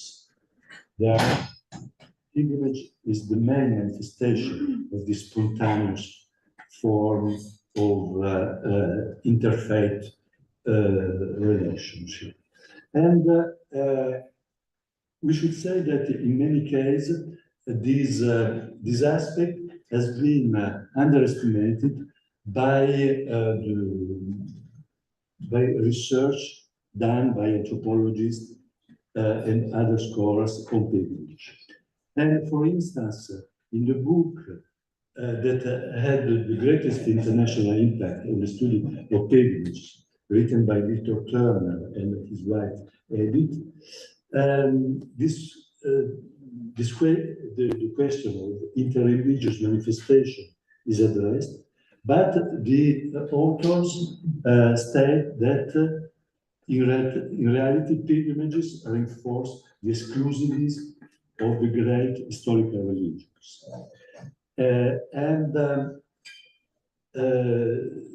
So people tend to build walls against outsiders, and according to them, with rare exceptions, pilgrims belonging to one of the historical religions do not visit the sanctuaries of the others. And in this case, we have an explicit denial of this phenomenon of sharing. In other cases, in other studies of the pilgrimage, this phenomenon has not been at the center of the attention. And these statements by this great anthropologist like Victor Turner as contradicted by a plethora of studies, which shows that in reality it's very common that people can blend during the pilgrimages. And another, if you go toward another stream of research, we can see that there are authors who have been who took in account these phenomena, and sometimes they were at the margins of the mainstream research. And an example is that of Romain Roussel, who was a French novelist who also wrote some historical book, some general reviews of pilgrimage. And in two books published in the 50s, in which he compared the pilgrimages at the planetary scale, he mentioned these shared pilgrimages, mentioned using the category of utraquism. And this term derived from European religious history. It is in the 15th century, there was a current of your city in Bohemia, who showed an attachment to the communing under both kinds, under the form of bread and wine, and this was called in Latin sub utraque specie, and so for them, the communion with both bread and wine should be administered to the laity during Eucharistic celebration. And this term was developed by Roussel to define in a general way pilgrimages where the supporters of different or even competing religions meet in the same sanctuary. And contrary to Victor Turner, Roussel gave a very long list of examples of this phenomenon. He mentioned dozens of examples in Asia and also some Mediterranean examples like Jerusalem. For him, there was an example of utraquism with a triple effect, with the three monotheistic religions involved. And then several examples in the Mediterranean, like Samaria, in Syria, and the Jewish Muslim cults in North Africa. And we can say that recent research has confirmed the perspective suggested by Roussel, revealing the existence of very numerous utraquist pilgrimages. But what is the utility of this term, except this, the historical curiosity concerning this particular episode in the history of Christianity? It seems to me that what is more important, more than the historical aspect, is the etymological dimension. Because utraque is the feminine form of the adjective uterque in Latin, which means, which has a wide array of meaning. It means both together, both ways, in both directions, on both sides, as one as well as the other. And in this way, utraque or uterque delineate a dynamic force that explores several directions at the same time. And in my view, it is possible to find similar connotations in another term which has been associated to shared spaces. It is the notion of ambiguity. So I would like to present you some reflection concerning this notion. This notion has been prepared in religious studies by the English scholar Frederick William Hazlitt, who is one of the pioneers of the interest on the sharing of sacred spaces. At the more than once, at the beginning of the 20th century, he published a key article on ambiguous sanctuaries and dictatorship propaganda. And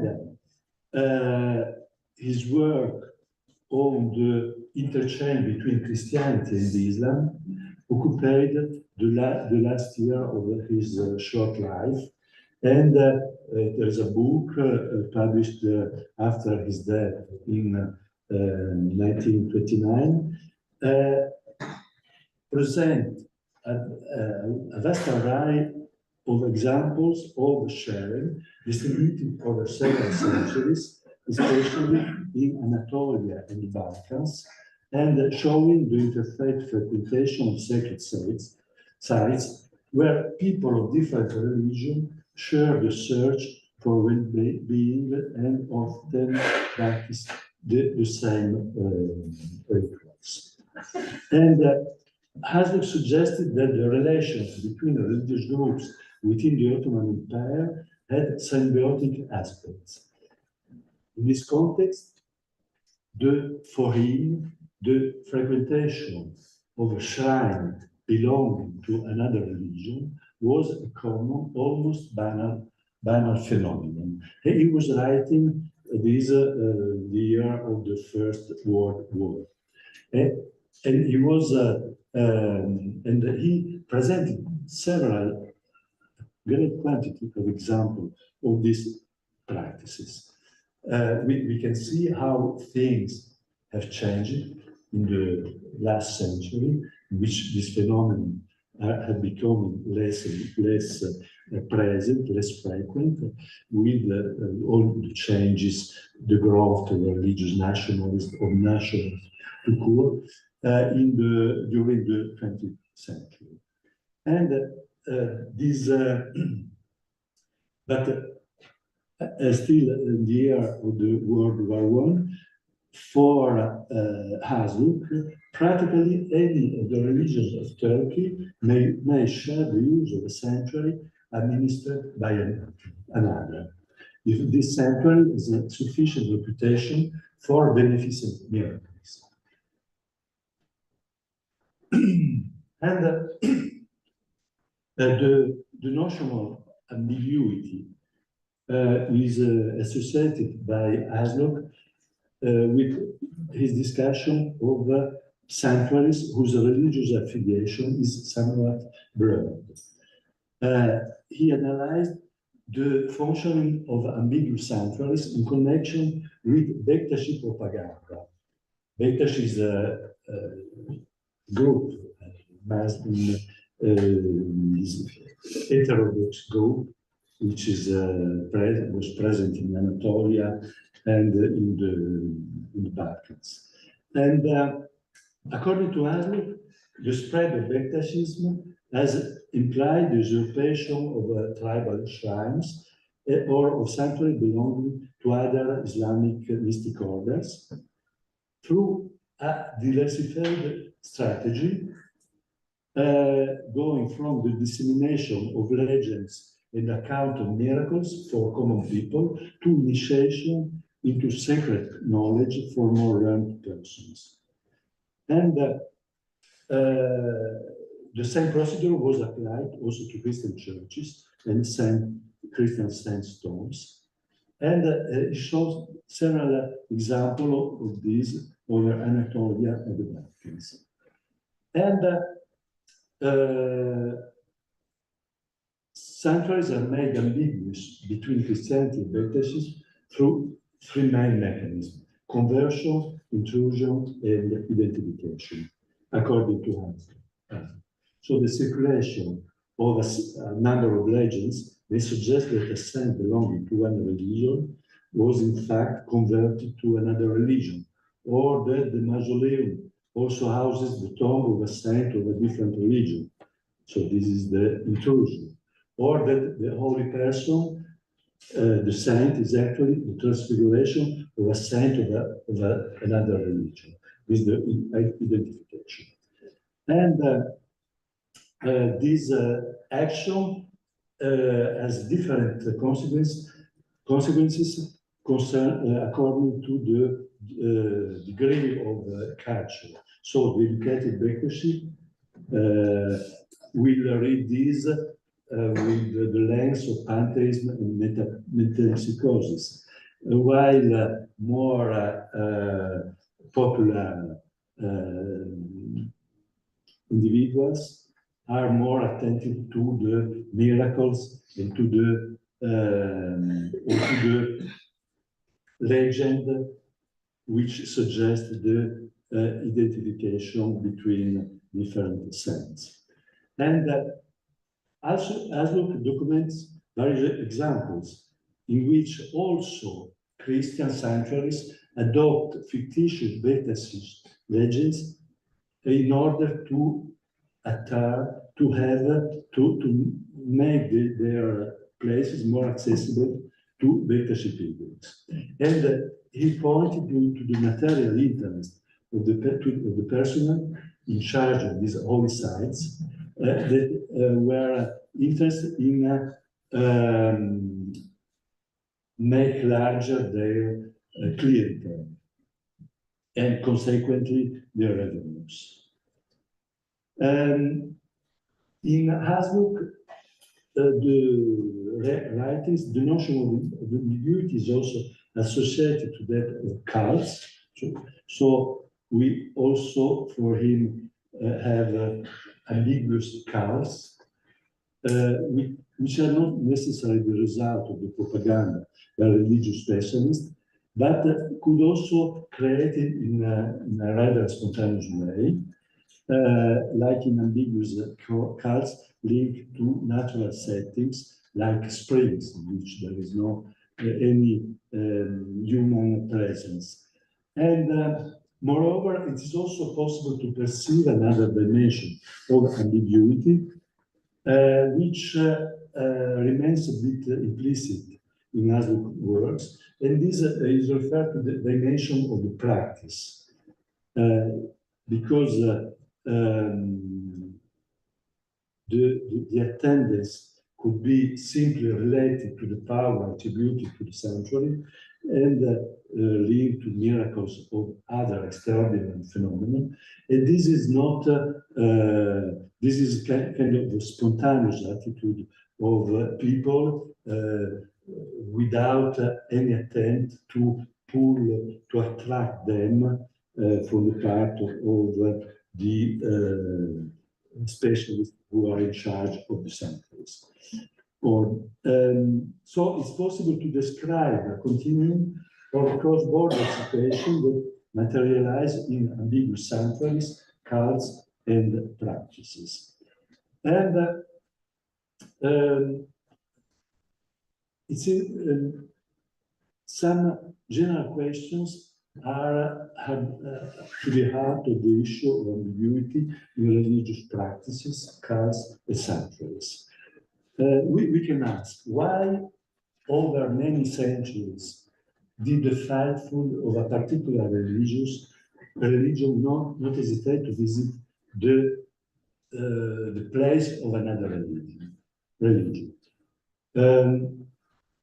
In this case, people should adapt to the material foundation of another devotion, to different symbolic infrastructures that could be unfamiliar. Why they do this? Would it be easier, more natural, to limit oneself to familiar religious space, which are certainly not lacking in a landscape which is overcrowded by religious structures, with a wealth of religious offerings. And it seems to me that the notion of ambiguity may suggest a way to render intelligible these apparently bizarre attitudes. And we should use the concept by avoiding the connotation which are present in the common language, in which it is seen as a synonymous with contradiction, as a symptom of a lack of clarity. And when we qualify something as ambiguous, this supposes that we have an idea of what is not ambiguous, what is clear. And if you want, we are back once again to an implicit idea of congruence. So we are thinking that religious attitudes, religious practices should be congruent. And when a shrine contains the symbols of a plurality of faiths, or a supernatural figure become the objects of multiple identification, this could be perceived as strange, as unnatural.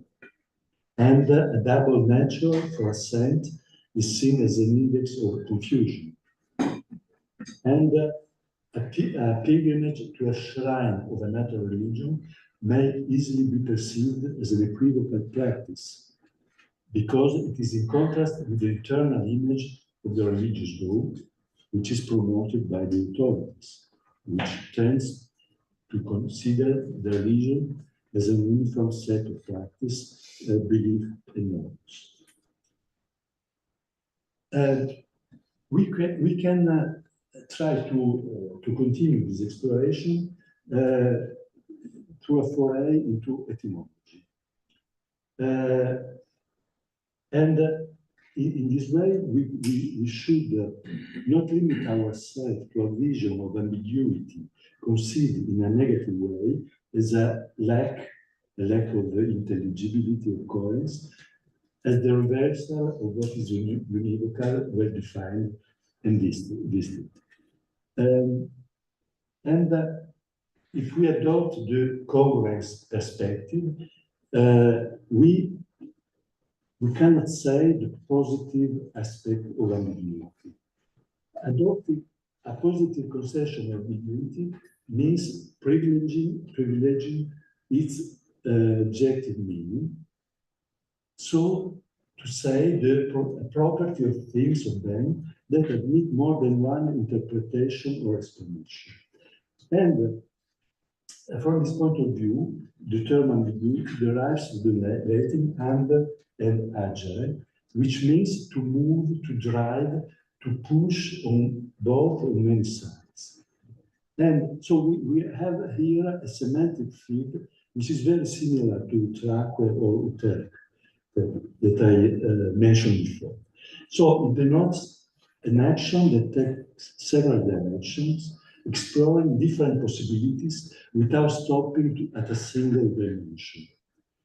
And if we put this in a religious setting, the etymological background can help to understand the process by which some of the faithful abandon the clarity of a path traced by their religious affiliation and take the roads that go towards ambiguous sanctuaries. In this way, what I'm suggesting is that notion of ambiguity may prove useful if we reverse the perspective.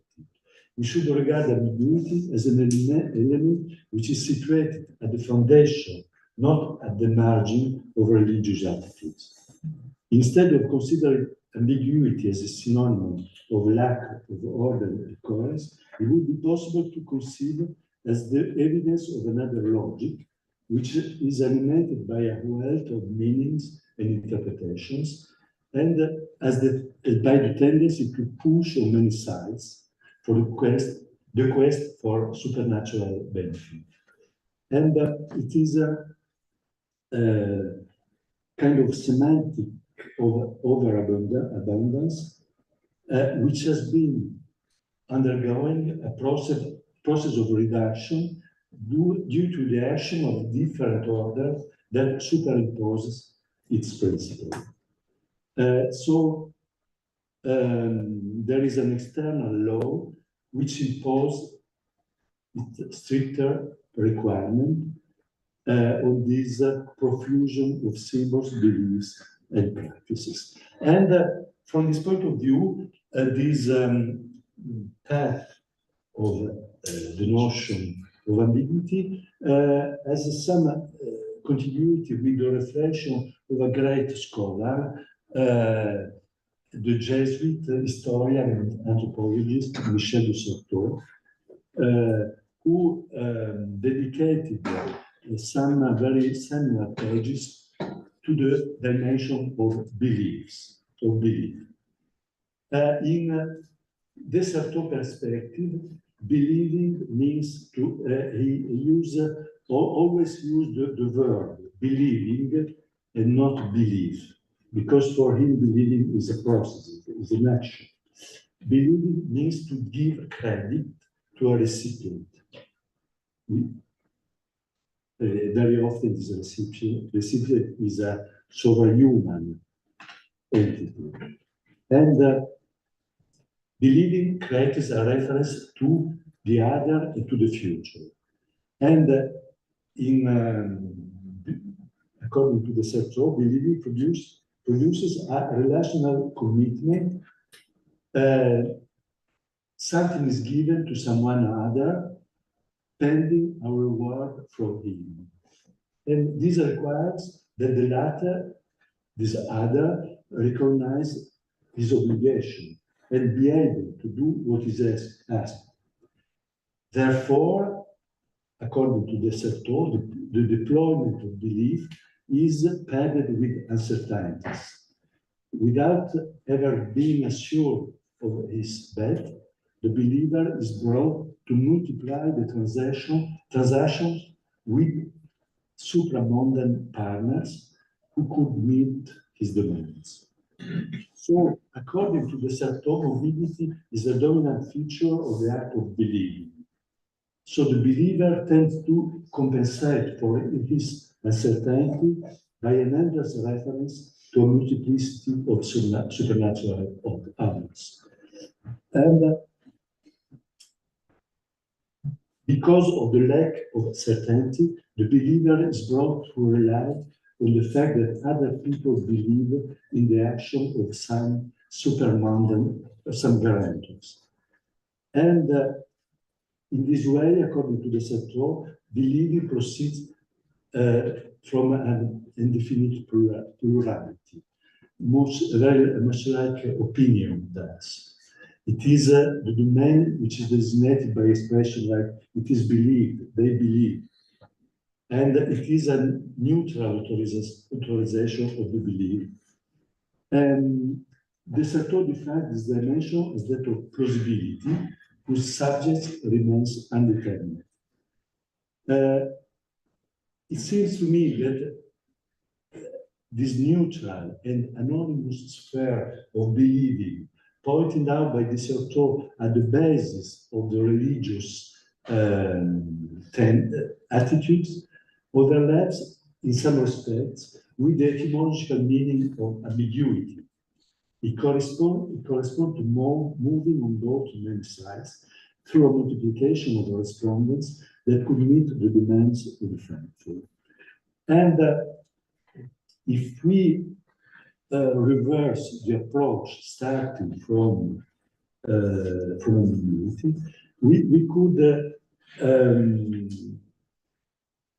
put this in relation with this wide process of ethical and cognitive rationalization associated to the growth of universal religions, which has resulted in a trend toward the disenchantment of the world, to use Max Weber's term.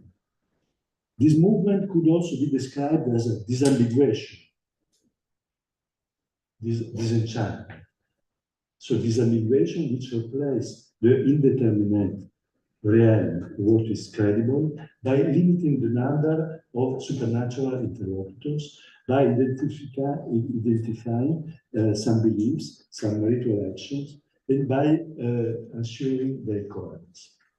And the Sartor is describing this process when it points for the action of the institution, which isolates specific contents in the global sphere of what is credible. And we can, once in some respect, ambiguity used as an analytic concept could be able to express a tendency that it is at the basis of the act of believing and partially resist to the action of the institutions, which selects and refines a creative doctrine organized then in practice, in a law practice. I will, if I still have some minutes, I will end by examining another conceptual path, which is linked to this idea of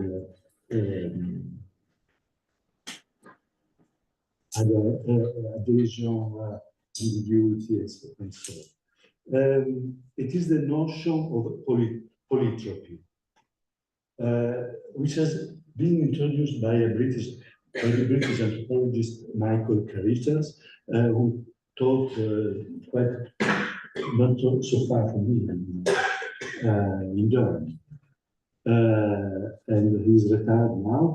And he proposed this notion, derived from the Greek poly, many, tropos, turning, for accounting for the eclecticism and fluidity of Southeastern religious life, in which people may have recourse to many sources for their spiritual sustenance, hope, or belief, without confining themselves to a particular religious tradition.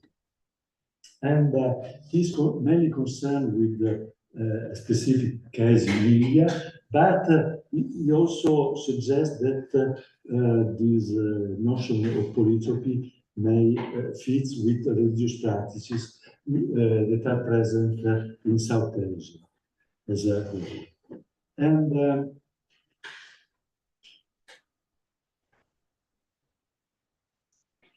Carruthers suggests that the notion of polytropy may be seen as a pervasive social process, a sort of religious Brahman motion, which captures the natural condition of spiritual cosmopolitanism in India.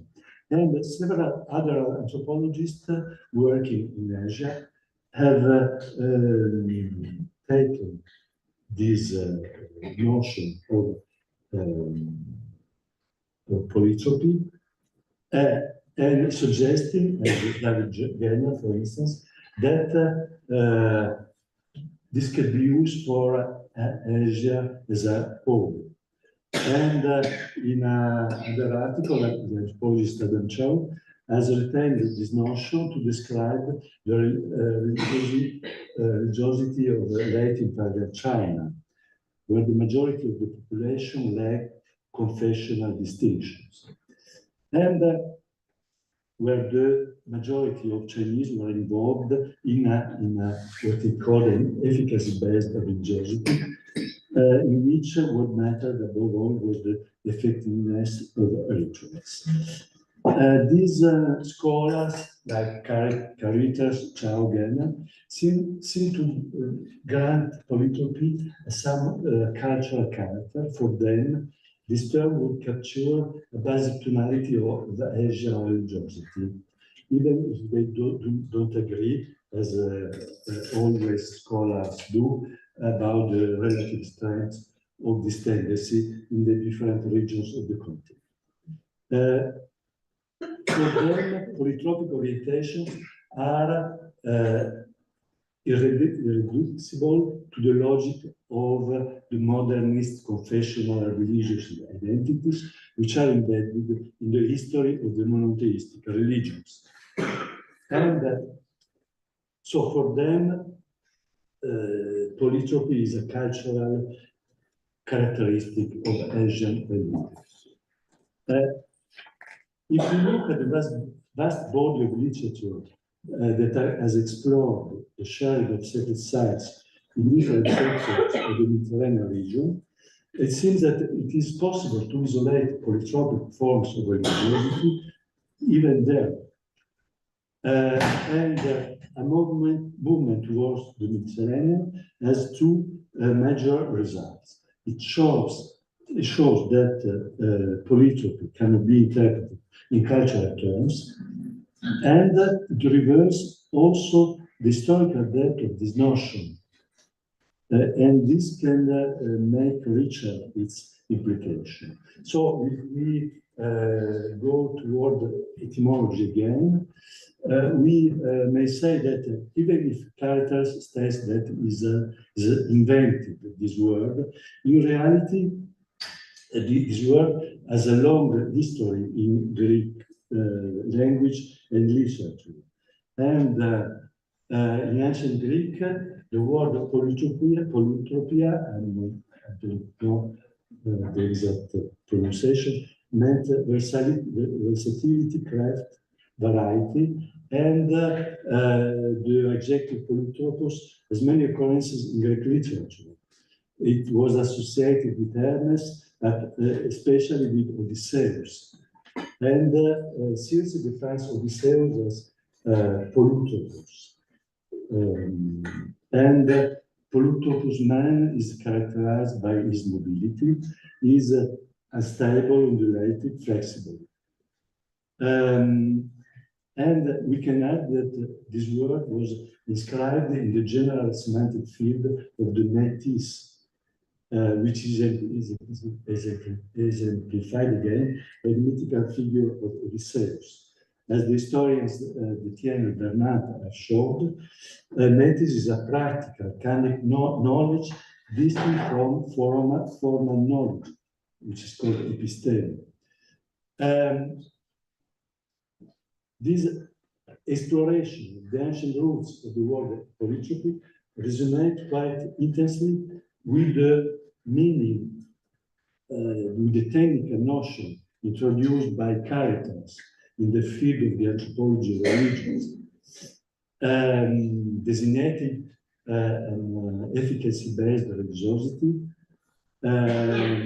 characterized by a great exuberance, like a brown motion of the vegetative growth, to use Caritas' expressions. In several respects, Odysseus' polytropos reverberates with more recent anonymous religious practices conveyed by the notion of polytropy. In the Asian and Mediterranean cases, polytropic behaviors of ordinary people seem to operate in the framework of a practical intelligence akin to polytropia and metis. And Just to give you a bit of time for some. okay, so and so I would just to finish.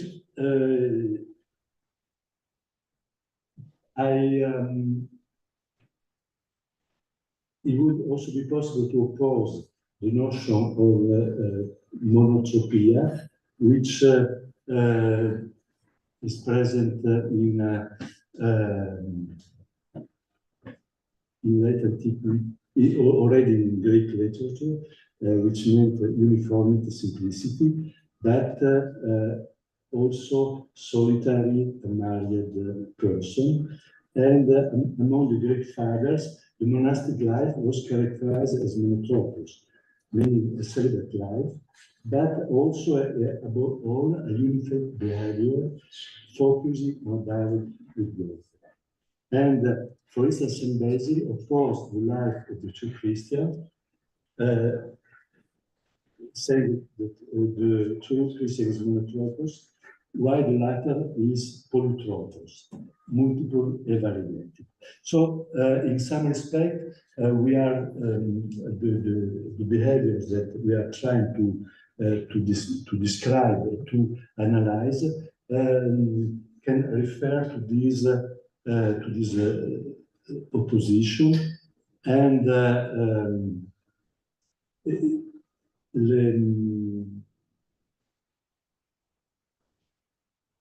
and I hope that the concept that I discussed, like adhesion, entropism, ambiguity, polytropy, and monotropy, may be useful to better grasp the phenomenon of religious sharing.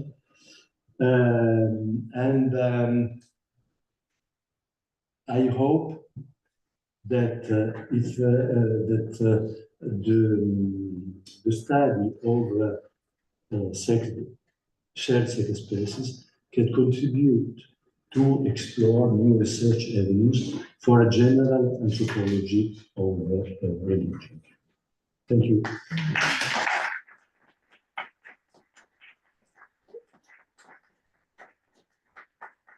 Thank you very much, Dionysus, for this theoretically dense presentation. Too dense. No, it's really, really great to see more tools that we can use to continue the research.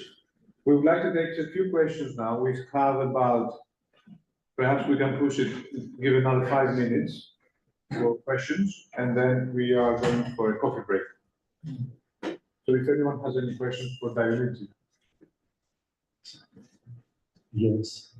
Yeah, I have one, actually two.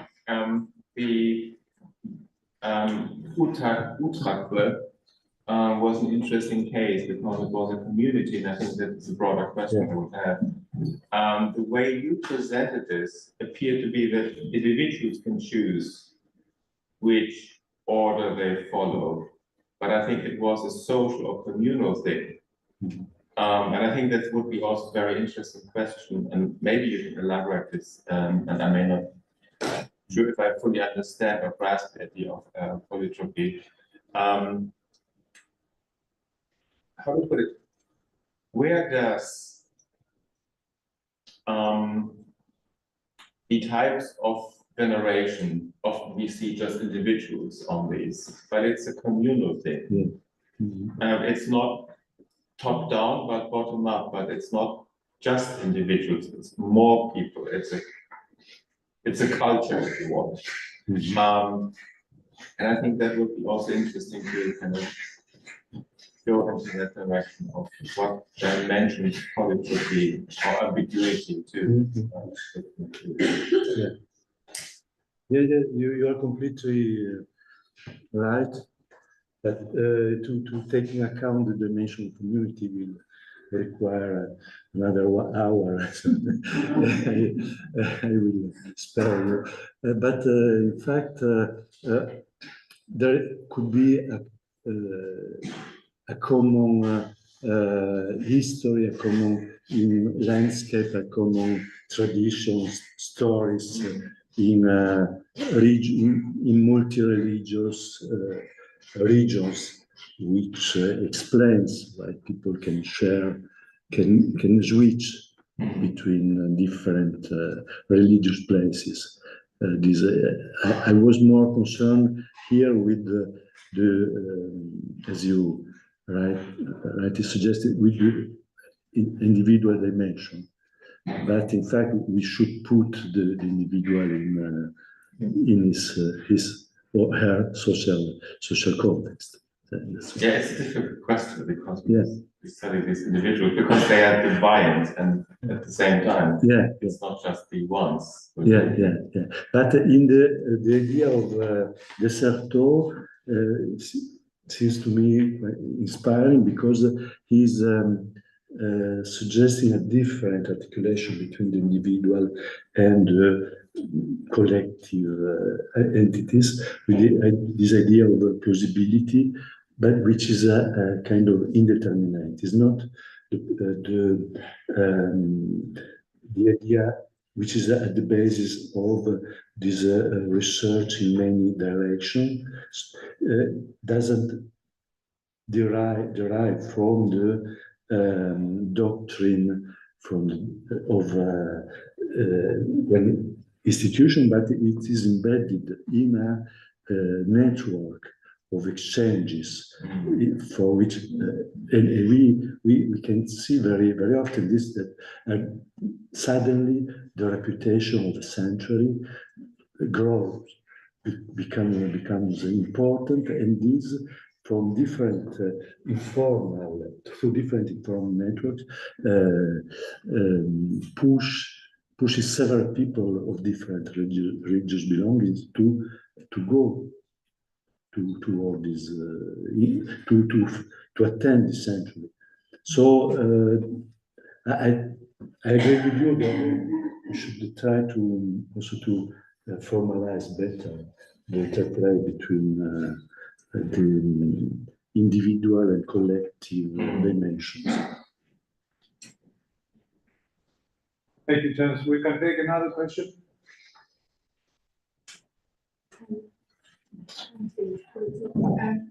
This phenomenon of polytropy, is it seen in particular from one trade group to another, or from one trade group to another?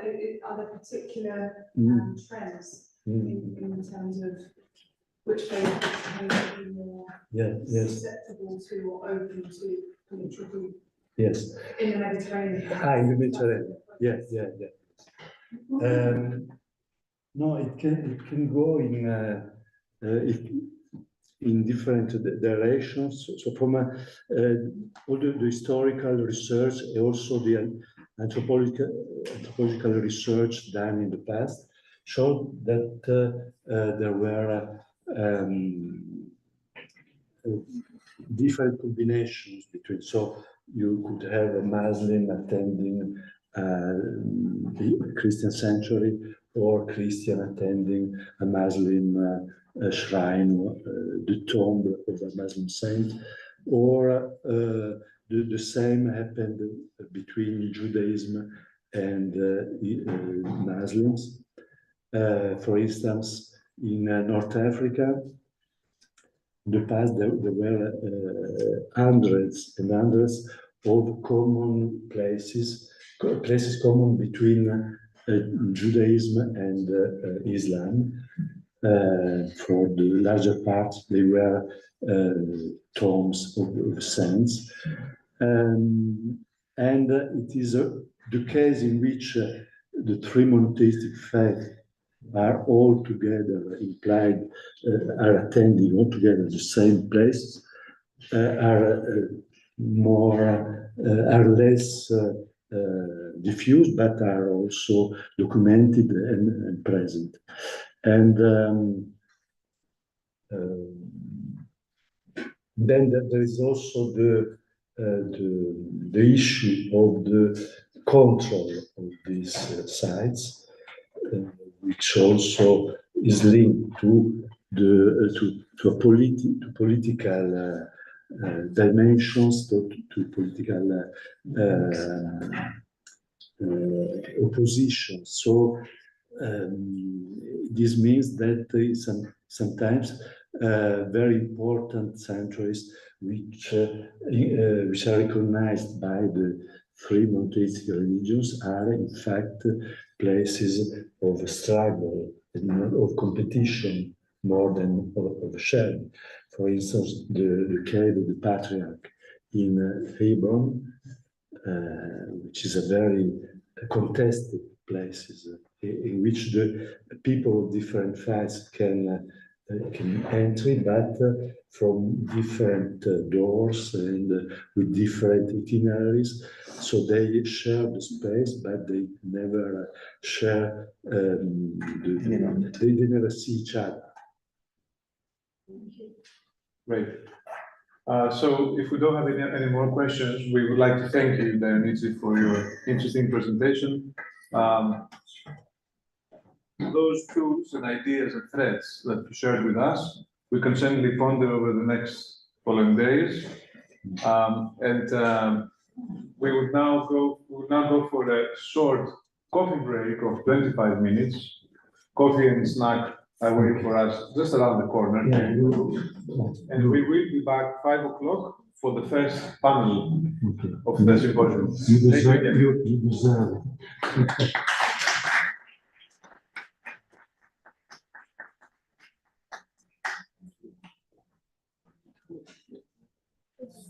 I really like the idea of ambiguity. I mean, as a main trend, instead of starting with nonsense. Really interesting. Why do we start the study of religion from the ground? And I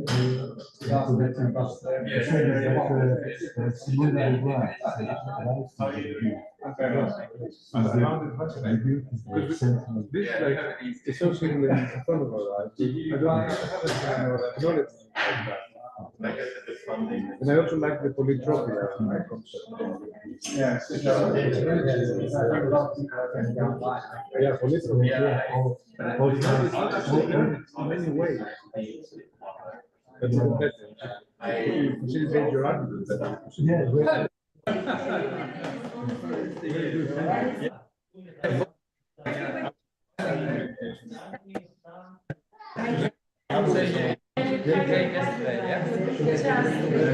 Yes. Yes, so you didn't have any time to catch up. I was usually almost on the yes, exactly. I can see the sunset. Yeah. I didn't see.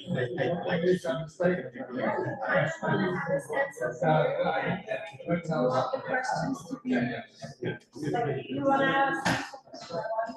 Yeah, that's the problem. Yes. Somebody raises their hand first. If you have your. No, it's I mean, in a way, it's not bad because you raise hands and there's a lot of people raising hands. But you miss the entire atmosphere. And of course, one of the most important things about conferences is why, especially talk about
Ciao pecorino! Seguito da penso, seguito da dice, ti per Dio fare. Ti passo? Però, io non quello.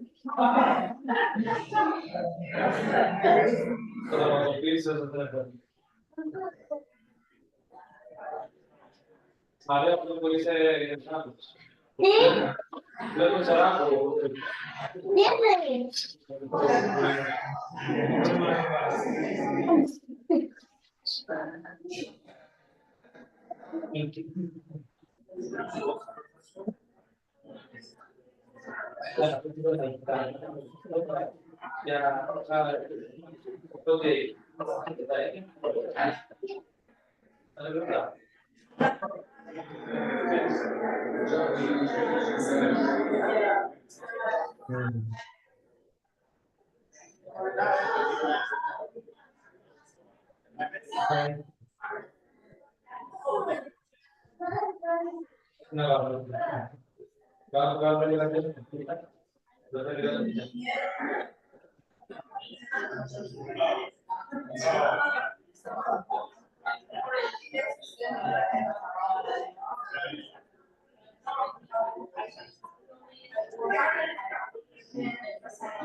Si è chiamato please.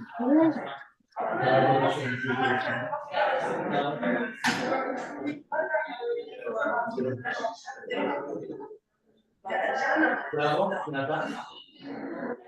Bravo, Nata.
Quando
It's not finished yet. That's it, that's it.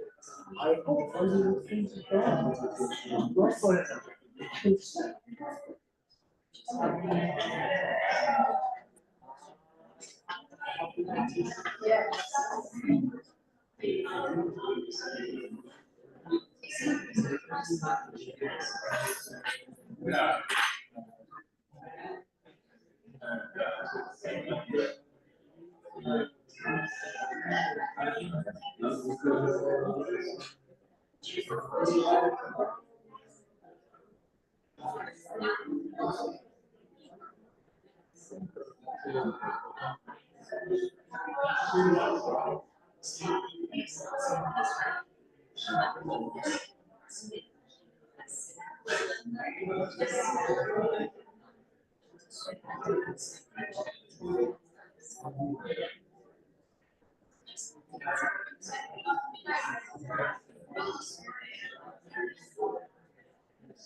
Share my.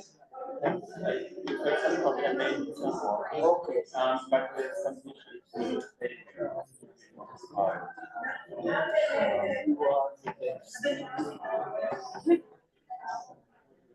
Yeah. But they're both.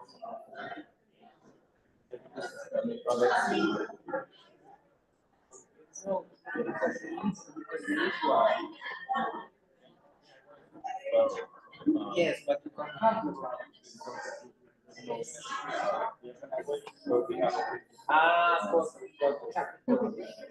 And others to say, and I'm also right.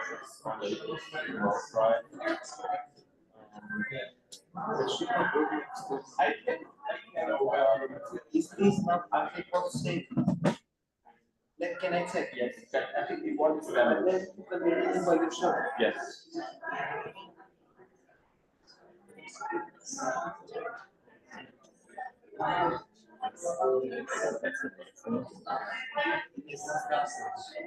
Oh, yeah. Whatever you speak, so they will be able to see you when they start speaking.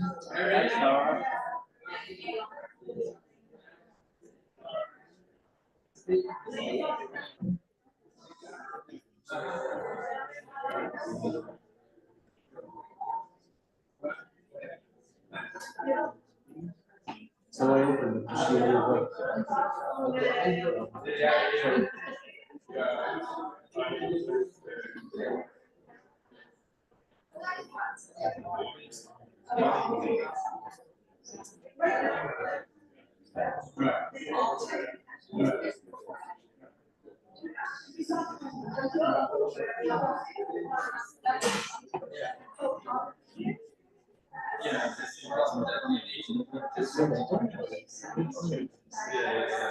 The rest no, but because we want that's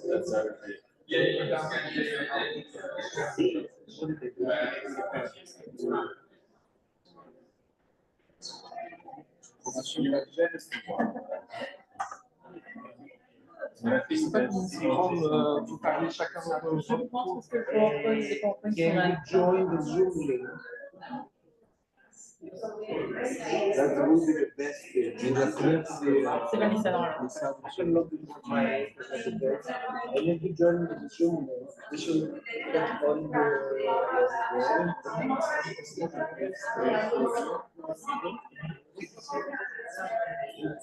I'm here for you. Because the best thing is not to disturb the people.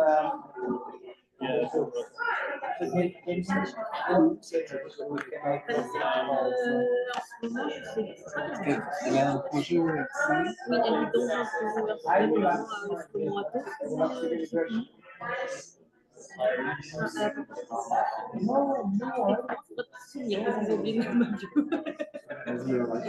c'est Freiburg. Comment c'est quoi tu es professeur, junior professeur. Ok, that's fine. T'as la fille elle est là aussi. Il y a au moins ça. Je mets ça avec tout que je te dise. Ouais.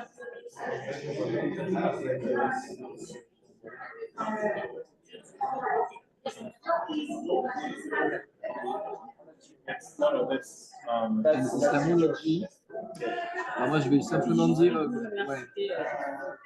C'est ça, je vais à dire vers l'autre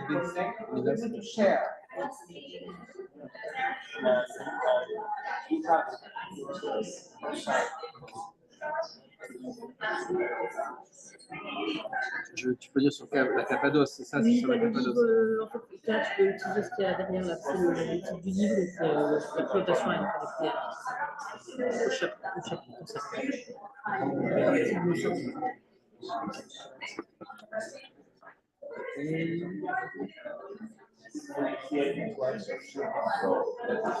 Je comprends pas parce qu'elle est venue par ex, mais je me souviens pas d'elle.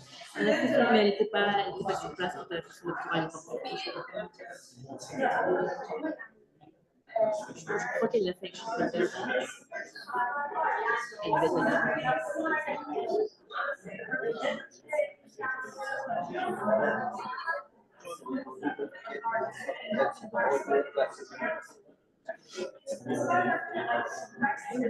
Okay. Okay.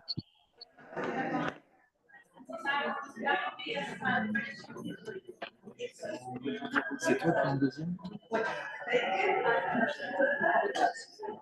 Yes. Okay, that's the first time. So I think shall we start? Yes, I will tell you.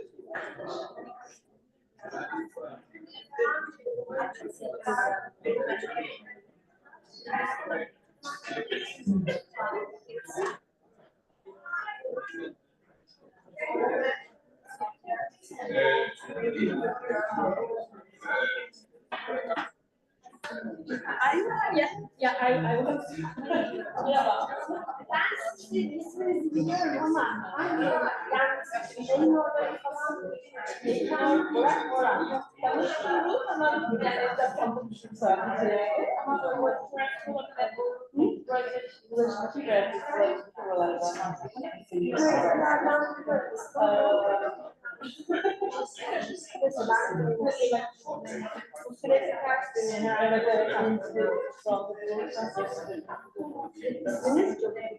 Yes.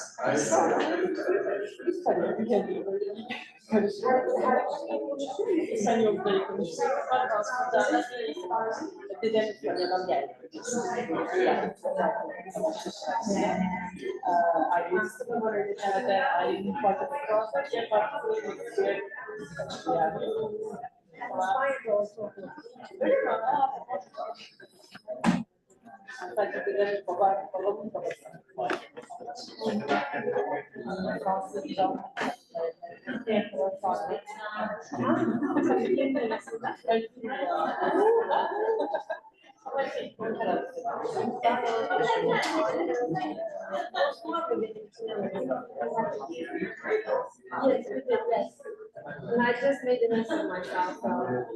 Yeah, no, I figured it would be like this, even though I'm practicing like behind it, so.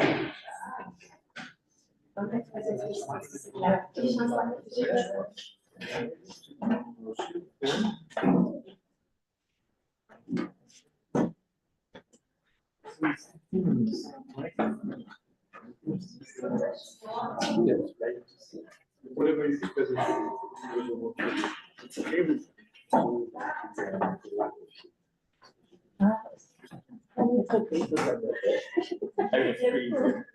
I was thinking so.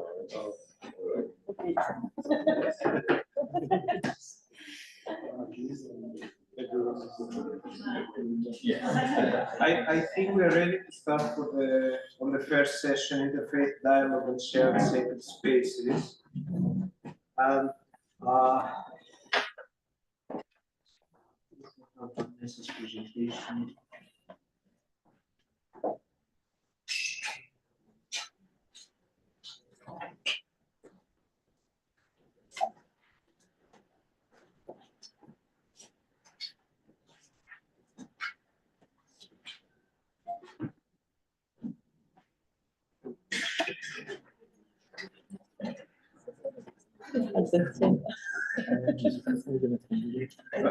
Vanessa, can I please ask you, good evening, do you have your presentation that you can share screen? If you share screen, everybody will be able to see and you will be able to manage it. Okay, thank you. Can you hear me clearly? So Manuel is the chairing the session. So you should be, you are allowed to share, yeah, that's it. Okay.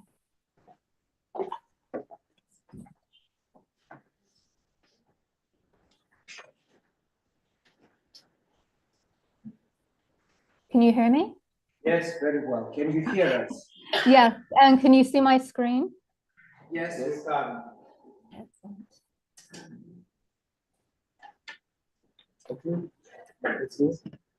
So, ladies and gentlemen, so we start the first panel of this symposium under the title Interface Dialogue in Shared Sacred Space. So the first speaker is Vanessa Deobaldia.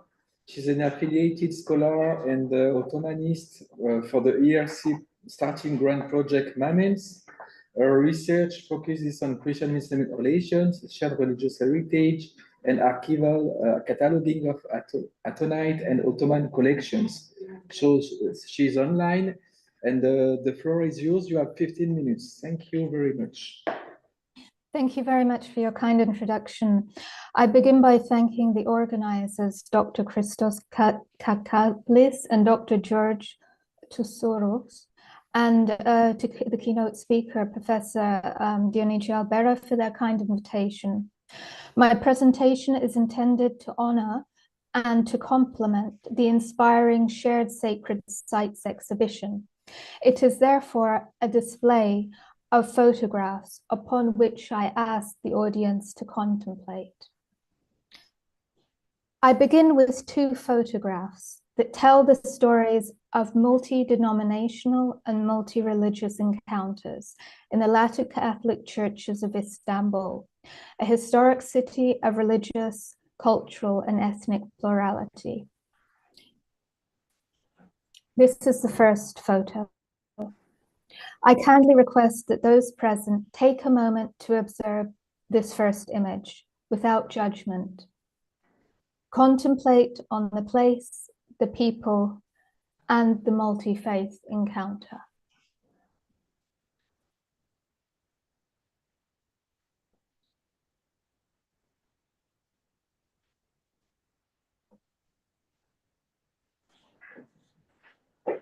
I once again request that you take a moment to observe the second image without judgment by contemplating on the place, the people, and the multi-denominational encounter.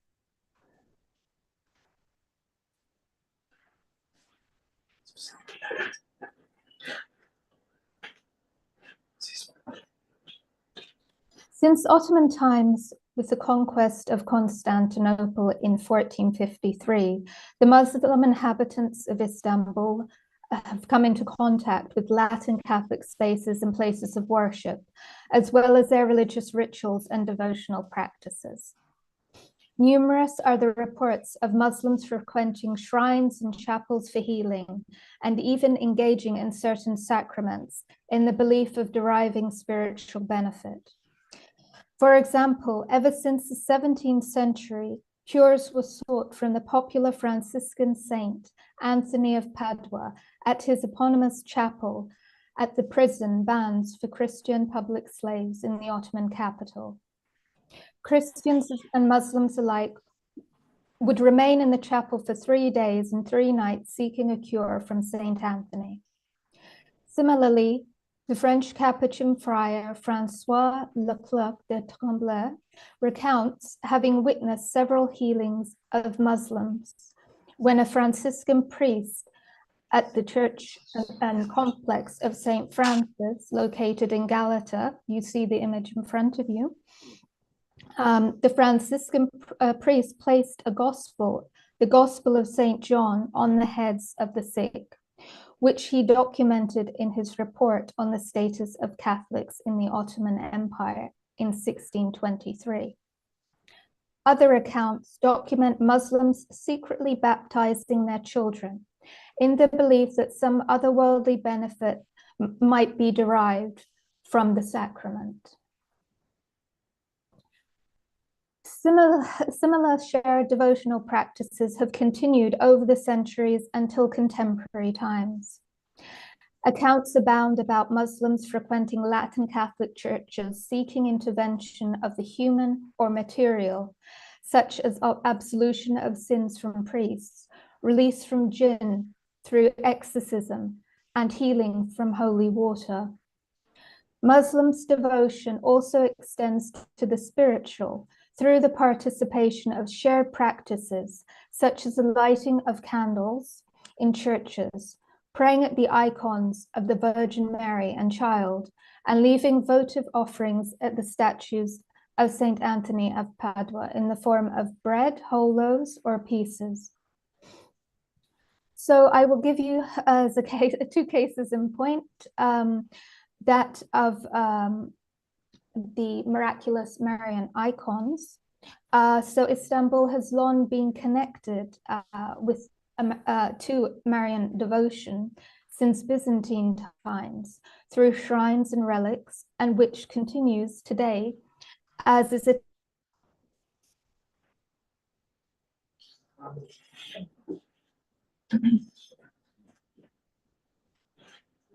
Catholic churches contain two sacred and celebrated icons of the Virgin Mary and Child.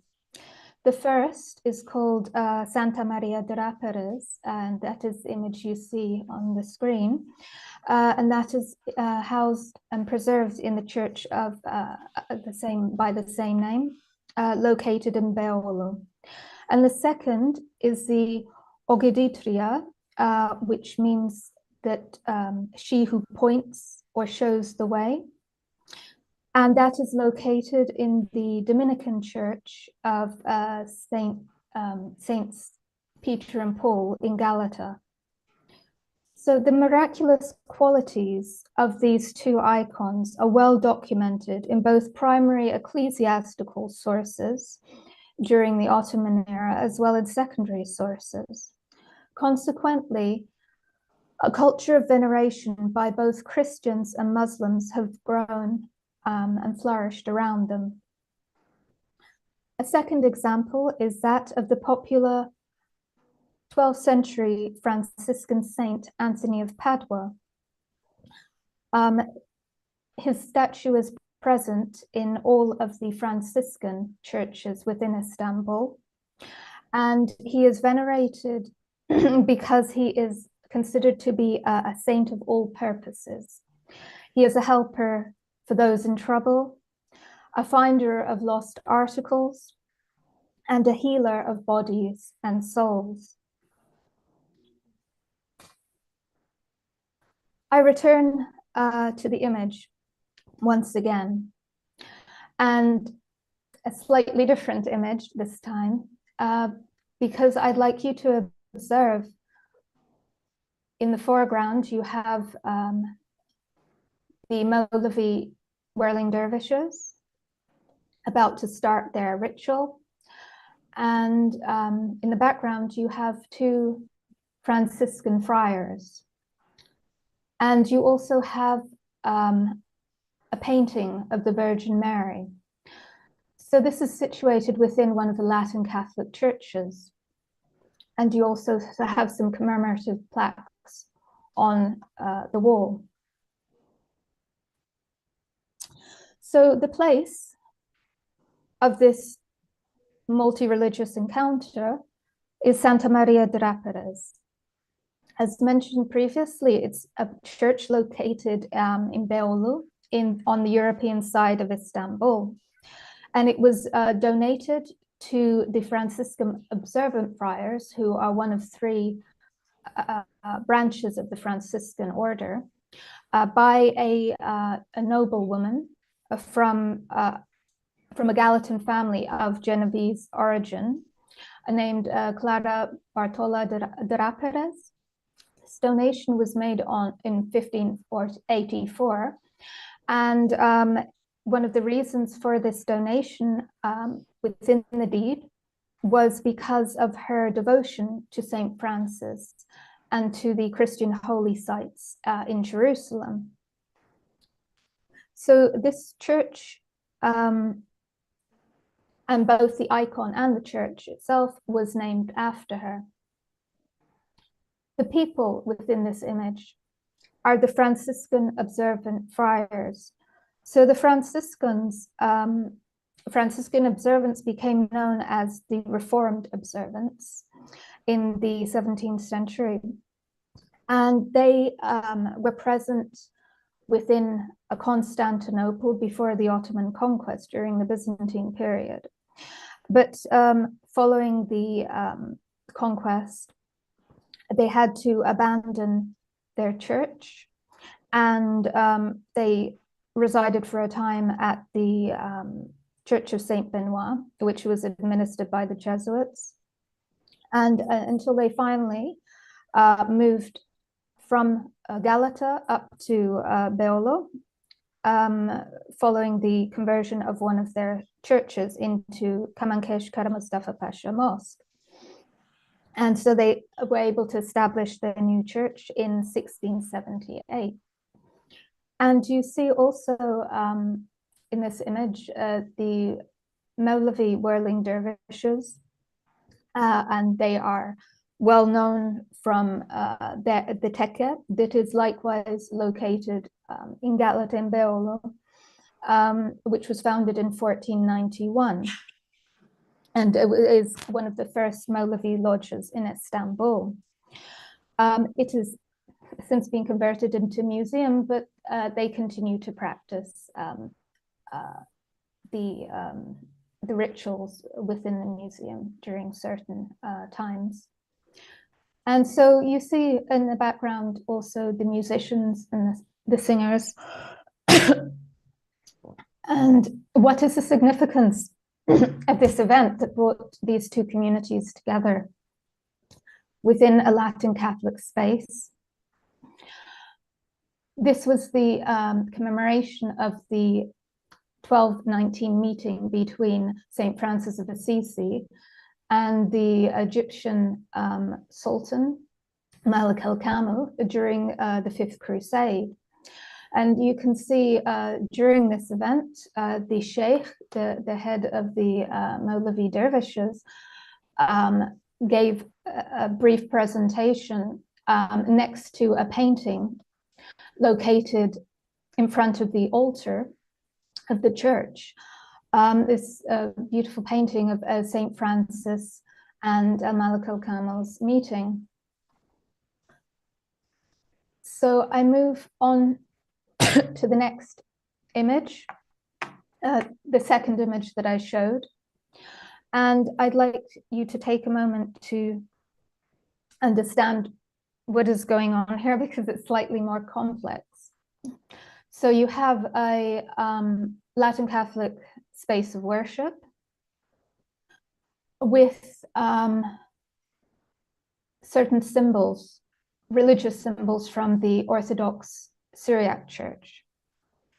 You also have an Orthodox Syriac priest blessing one of the members of his community and giving her ritual bread and wine. And you see that it is the custom also for the women of the Syriac Orthodox Church to cover their head while in church, and especially when receiving the sacraments. You also see an icon positioned before the altar. Once again, part of the Syriac tradition of veneration of icons. Excuse me, you still have 3 minutes. Oh, okay, sure.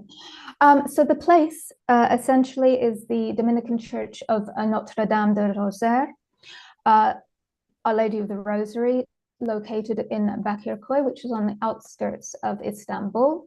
And it was constructed in between 1884 and 1887. The story of the construction is complex, so I won't go into it here.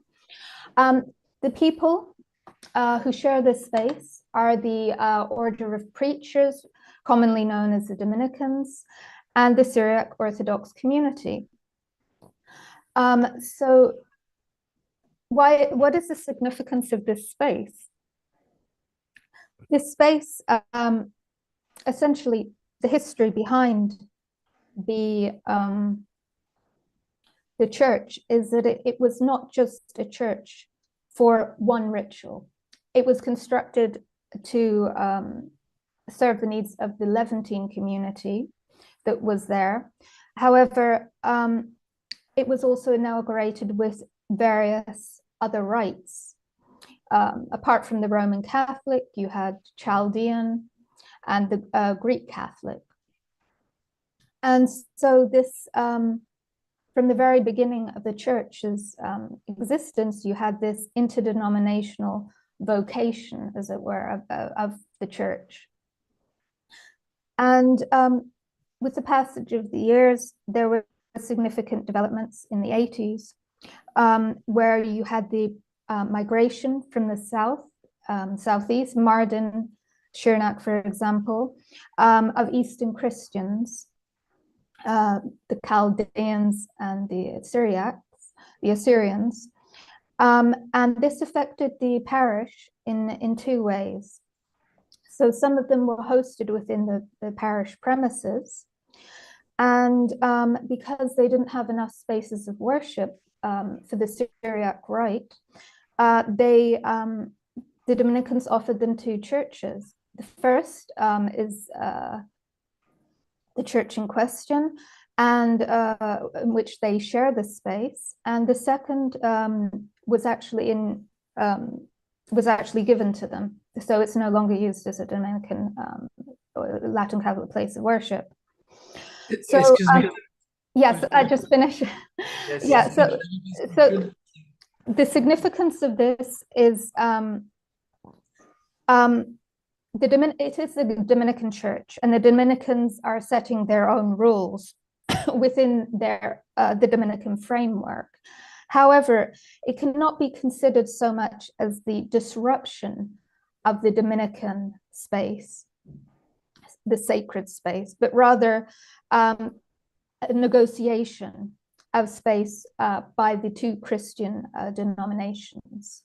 And it is a negotiation that is taking place as a result of its contemporary history. So it is essentially one church for two rites. Thank you for your attention.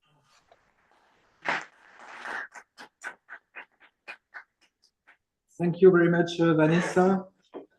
And now the next speaker is Aude Aylin de Tapia, who is a junior professor of Turkish Studies and Islamology in Freiburg University. So she is going to talk about Cappadocia and on shared sacredness that she developed on her book on Orthodox Christian and Muslim in Cappadocia. So the floor is yours, Aude. Aylin, sorry.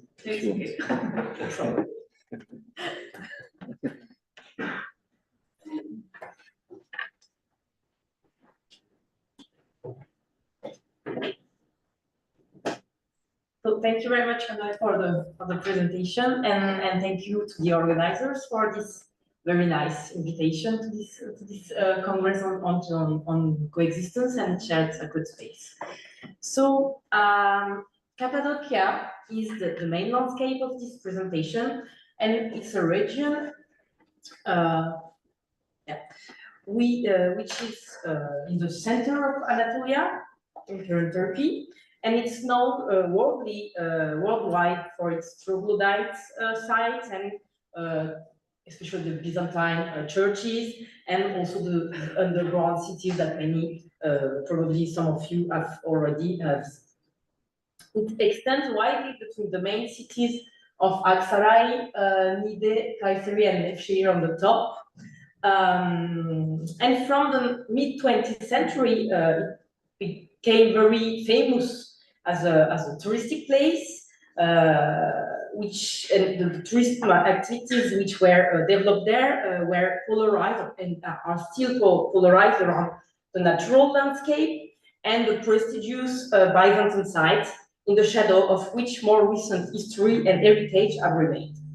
Yet, the Ottoman Cappadocia and its pluri-religious population coexisting until 1923 deserves our attention.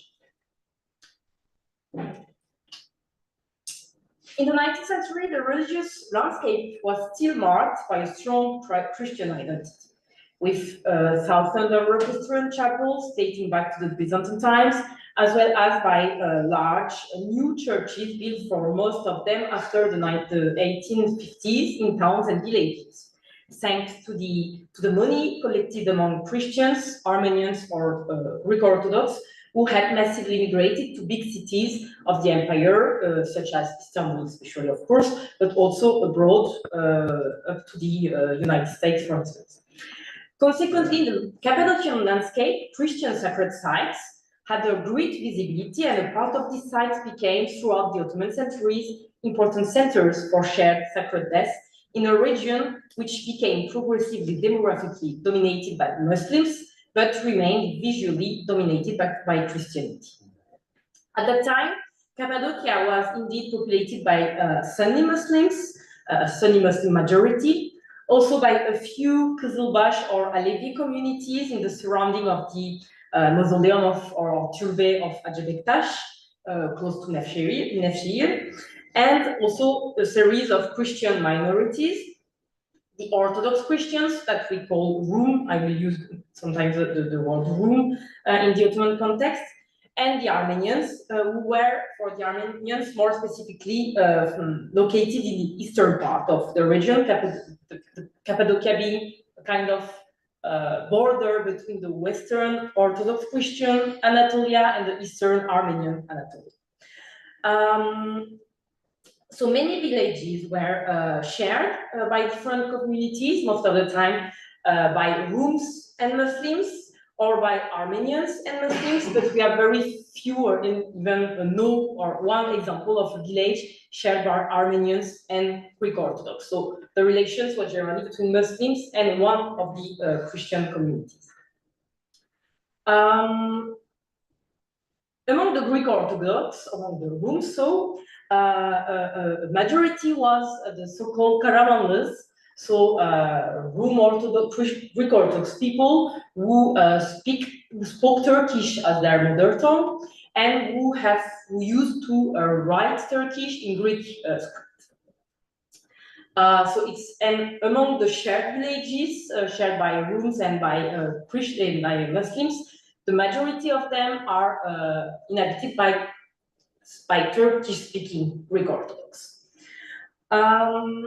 So most or a large part of the interactions that we had in the 19th century between Greek Orthodox Christians and Muslims were actually interactions and coexistence which were between Turkish-speaking people. Both communities were Turkish-speaking as a majority.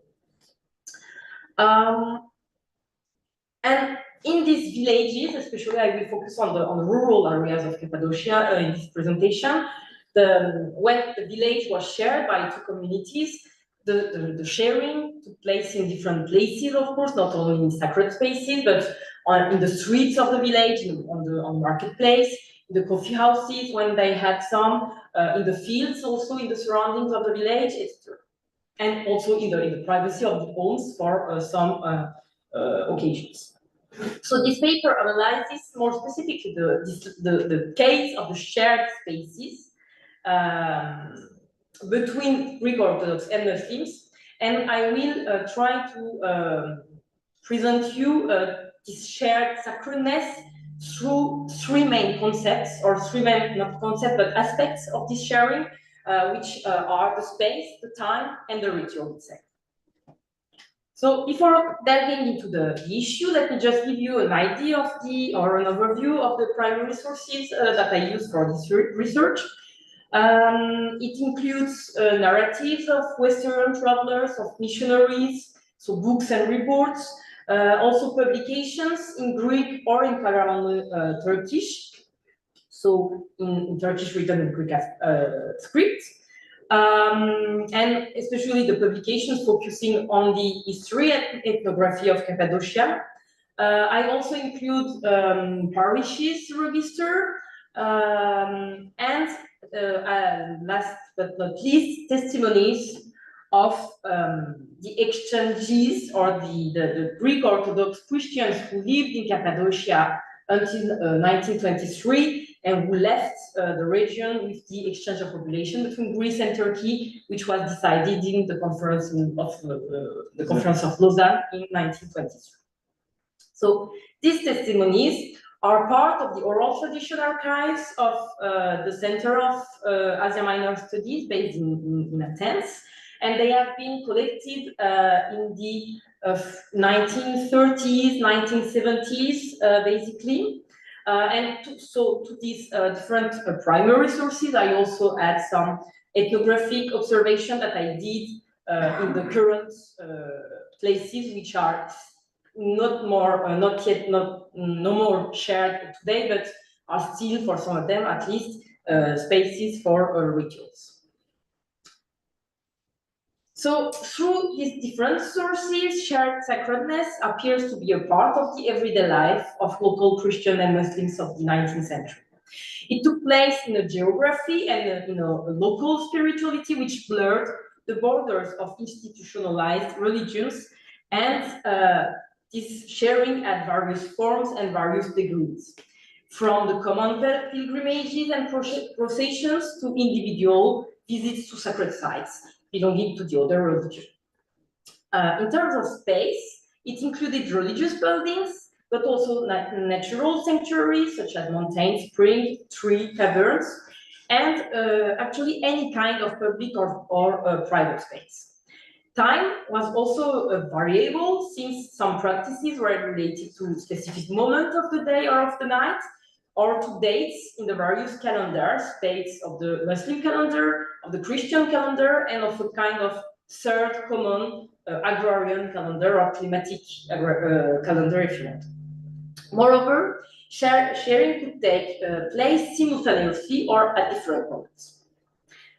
As for the third aspect, the ritual, it could be individual or collective with the assistance of one or several religious representatives or not. So throughout the different examples that I will present now, I will try to emphasize these three aspects, so keep in mind these three main aspects during the presentation. Many religious buildings, mostly dated back to the Byzantine time, were believed to grant wishes among Christians, but also among Muslim population. They were generally dedicated to a Christian saint, sometimes also recognized as a Muslim saint, who was known as a protector or as a healer of specific illness. For instance, rituals linked to fertility, pregnancy, and childhood were very spread throughout the region. In a small village called Selime, in the western part of Cappadocia, a small troglodyte chapel of the Byzantine time, called Yedi Evliyalar, or the Seven Saints, was visited by sterile women and sick people. The ritual was the same for all the faithful, regardless of the religious affiliation. In the chapel, a reliquary covered with green cloths contained the relics of seven saints. The faithful covered their shoulder with the green clothes and hung a piece of their clothes inside or in front of the chapel. In another village in Germir, near Kayseri, the underground church of Saint John the Theologian, called Yanidede by the locals, was visited also by mothers whose child was mute or had disabilities of speaking or walking. Here, in this underground chapel, visitors had to enter a large cave and to lay their child on the floor. Most of these sacred places with thaumaturgic power were old chapels, no more used as regular place of worship by the Christians. The new church of Saint Macrina, built in 1843 in the village of Axo, or the church of Saint John the Russian, built in the center of Urgup Prokopi in 1892, were exceptions since they were new buildings, but they were used as places for thaumaturgy and also as places for pilgrimage by Christians and by Muslims. Maybe one of the most interesting shared sacred sites in Cappadocia, it's mentioned by Hasluk. I will not mention it more in detail because Dionigi has already done it. So he called it the most extraordinary example of ambiguous sanctuary. So it's really a very interesting place. It's called in Ottoman times the Tekke Kilise or the Tekke Church of Saint Mamas. Located in a very small village close to a larger village called Gelveri, the place kept relics discovered in the early 19th century and attributed to a local Christian saint called Mamas. A Bektashi Tekke was built there a few years after the discovery of the relics, and the place rapidly became famous for its power of healing mental illness. Worshippers came from a very large perimeter to see the relics. A Rome writer, Pharasopoulos, described in a book of 1895 the use of the sanctuary as follows, I quote, "In this church, both Christian and Turks perform their religious duties, each after his own manner, strange to say, without the least friction. There are in it 9 pictures representing Saint Mamas, Saint Constantine, and Saint Helene, and the Virgin. Next to the individual visits, for therapeutic purpose, 2 weekly worship services were indeed performed in the sanctuary. On Fridays, you had a namaz organized for the Muslims, and on Sundays, a Christian mass.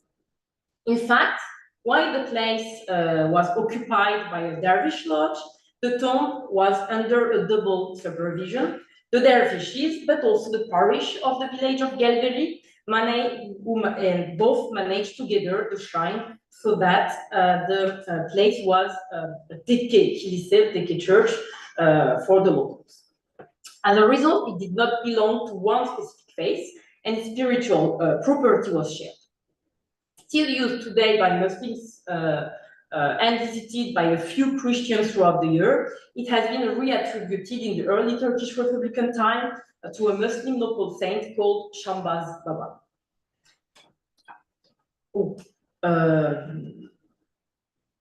A last example, the Saya festivity is my last example. So shared rituals could also take place outside sacred spaces. We had apotropaic gestures such as sign of the cross done by Muslims, who also regularly ask for the blessing of their children, of the bread by a priest. And on the side, we had rooms used to visit Muslim ojas to receive oral prayers and sometimes also talismans in Arabic. I will just move on. Among the main shared activities that we had in Cappadocia, we have also processions, especially for rainmaking. In the village of Selime, for instance, where you had the relics of the 7 saints, for rainmaking, there was a procession done by Christian and Muslims. They went to the relics, they took the relics from its place, and they were taken off from the reliquary, placed in a bag, and plunged into the river for rainmaking rituals. And this procession was led by prayer by a priest and by the Muslim Oja of the area. So about this Saya celebration as last point,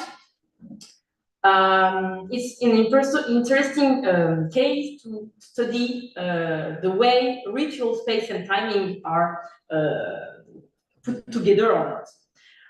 It's a celebration which is, according to Pertena Nail Uratav, the Turkish ethnographer, a pastoral feast done among Muslims, among Turks, and in Azerbaijan also, for instance. It's connected to the introduction of the ram into the flock, so it's a real pastoral festivity for the Muslims, and it depends on the climatic on the climate of each region for the date, but specifically in Cappadocia, it was a shared festivity by Christian and by Muslims, and it took place each year on the 5th of January on the eve of the Theophany or Epiphany for the Christians. You had, I passed very fastly on it, but we had three main moments in it. One of the moments was a dramatic scene improvised by a group of men, of young men, they was called the Sayages. They wear goat or sheep skins and bells. Then they went to villagers' houses reciting hymns and screaming, and in each house they fight each other, and one of them, playing the old man, was defeated. The old man pretended to be dead, lied on the ground until the head of the household offered him foodstuff and put it in his mouth to allow him to resurrect. And at the evening, you had a fire on which you had to jump on. So I just conclude on it. Yeah. The also interesting point is that the Cappadocian people left when they left Turkey in 1923. They took the festivity with them and they reproduced them this festivity in Greece today, and it's only something which is done in villages with Cappadocian roots in Greece. So to conclude, if we come back to the three aspects, the space, the time, and the ritual, we can see that in most examples I developed during the presentation, one or two of these criteria appeared, but never the three at the same time. For instance, when space and ritual was shared, the timing was different. It's the case for individual thaumaturgic visits. If space and time was shared, the ritual performed was different. Like for rainmaking processions, each done their own prayer at the same time. And when the time and the ritual was common, the space was different, as in the case of the Saya, because it did not take place, it was not organized inside a sacred space, it was organized in different places in the villages, and each member, according to the religious affiliation, had a specific role in this practice. So the combination of the same space, of the same time, and of the same ritual was something which did not appear in most of the cases that I have seen, especially because probably it would have erased the religious differences between these communities, and this was something which was probably not conceivable, because if you have no differences between the different groups, there is no more different religious affiliations. So thank you, and sorry for the short lecture.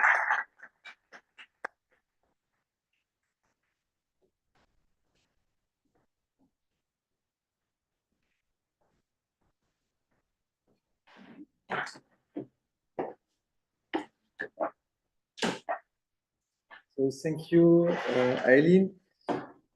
So now we gonna listen to Jens Greenat, who is an associate professor on cultural anthropology at Wichita State University in the United States. Based on his depth study of saint veneration rituals at church sacred sites in Turkey, he coined the concept of interrituality to study the ritual dimensions of interreligious relations in semiotic and aesthetic terms. So today, he will focus on shared veneration practices in Antakya in Turkey. So this is your turn, Jens. Thank you. You have 15 minutes. 50? Yeah, 15. I will. I am sorry for that. No. I heard 10. I thought, wow. so you're lucky. You earn 5. Oh, yes. How do you do that?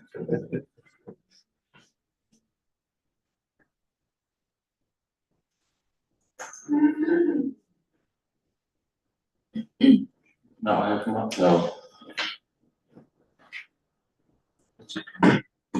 No. Oh. Because of the ceiling.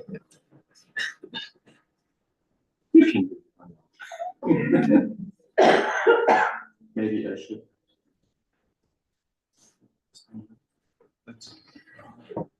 Okay, but I can't see my notes. This is the floor. You have to improvise.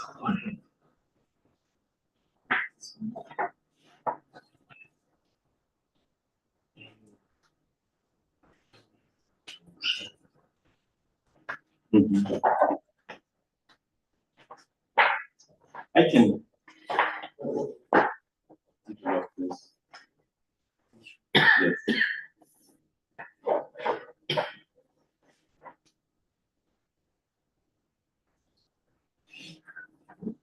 Sure.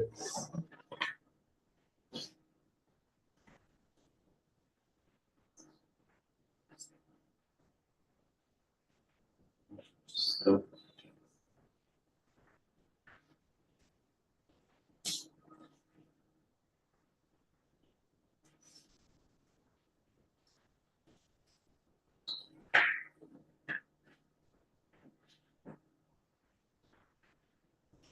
To put the full screen. Yes. No.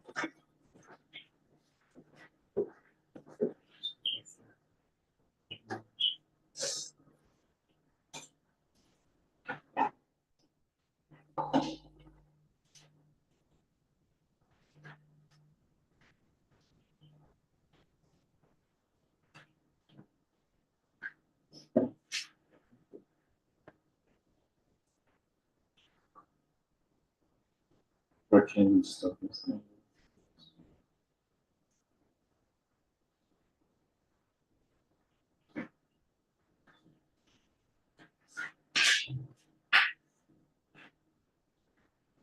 Minutes are counted. No.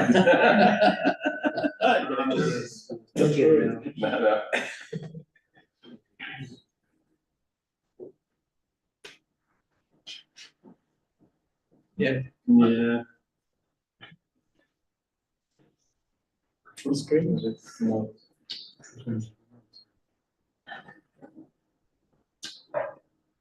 This is hybrid, isn't it? This is hybridity.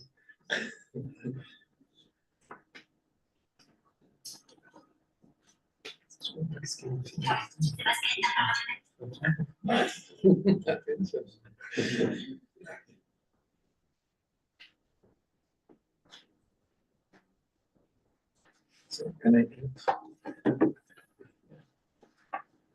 What's happening? It's okay. I'm trying to see if you can, is the note available? Yeah, I know. Yeah, we are kind of going in from a different computer. I don't think the projector is doing. Okay. Okay, here. Okay. Well, let's keep it as. Let's keep it that way. So the process is yours. All right. So I think, well, I could even relate to all of the 3 or 4 presentations we had already before. One thing is, if you start coining a concept, you're getting stuck with it to some degree, or you things configure. And I would like to kind of problematize some of this, what I developed before, what my material is, and I would like to have 3 cases if I get to this. But I'm also kind of reconsidering some of these things. I had something on the miraculous icon of Antakya, a kind of little ethnography of a not very well documented site. The priest didn't recognize that, but it still was visited. And we also have other kind of sites of, particular locations, particular forms of memories, particular forms of, well, traditions, rituals, and the like. And I think that is important. Often there is just a vague knowledge about the history of the site. And I may even, from the 3 examples I present here, may even end up with a bold statement: as more ambiguous the history is, as more powerful.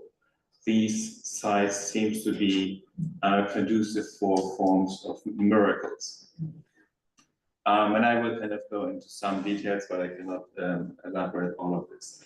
So the other thing, and since here we are kind of in the building of architecture, I do want to say, 2023, there was a big earthquake, as you may have heard, in Antakya, or present-day Antioch. 80% of the city is destroyed. One of the most significant sites is collapsed. I have some pictures.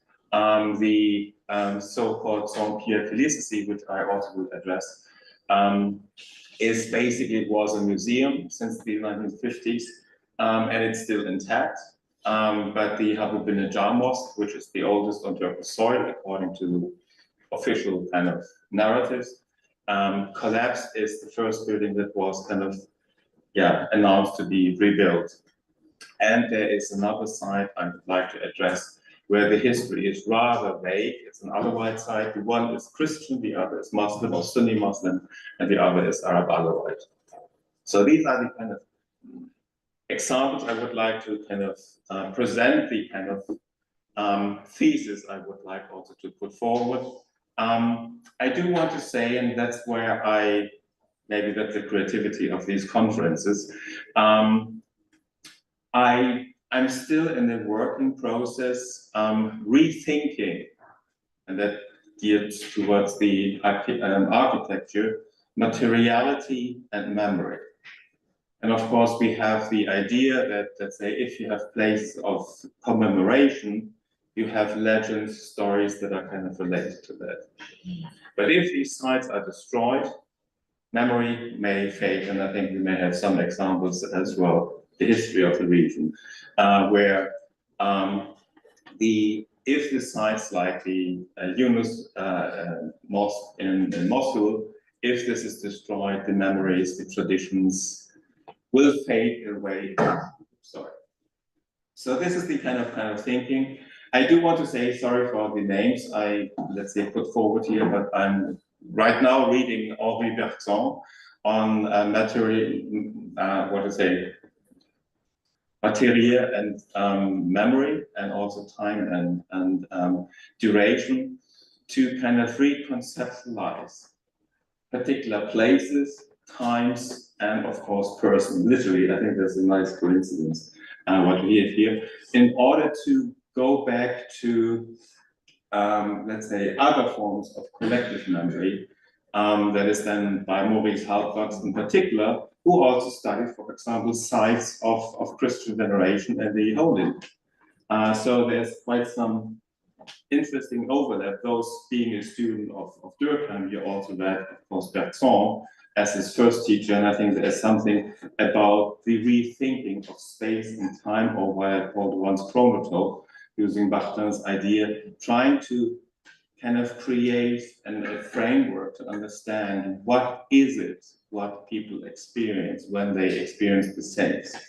And I studied particular or collected stories of encounters with saints in order to get a better grasp to a different cosmology that is kind of going beyond what we usually perceive. So these were kind of some of the theories. I don't want to go into this. You can read most of this, the aesthetics of religion. Here and that's the other kind of angle I'm taking.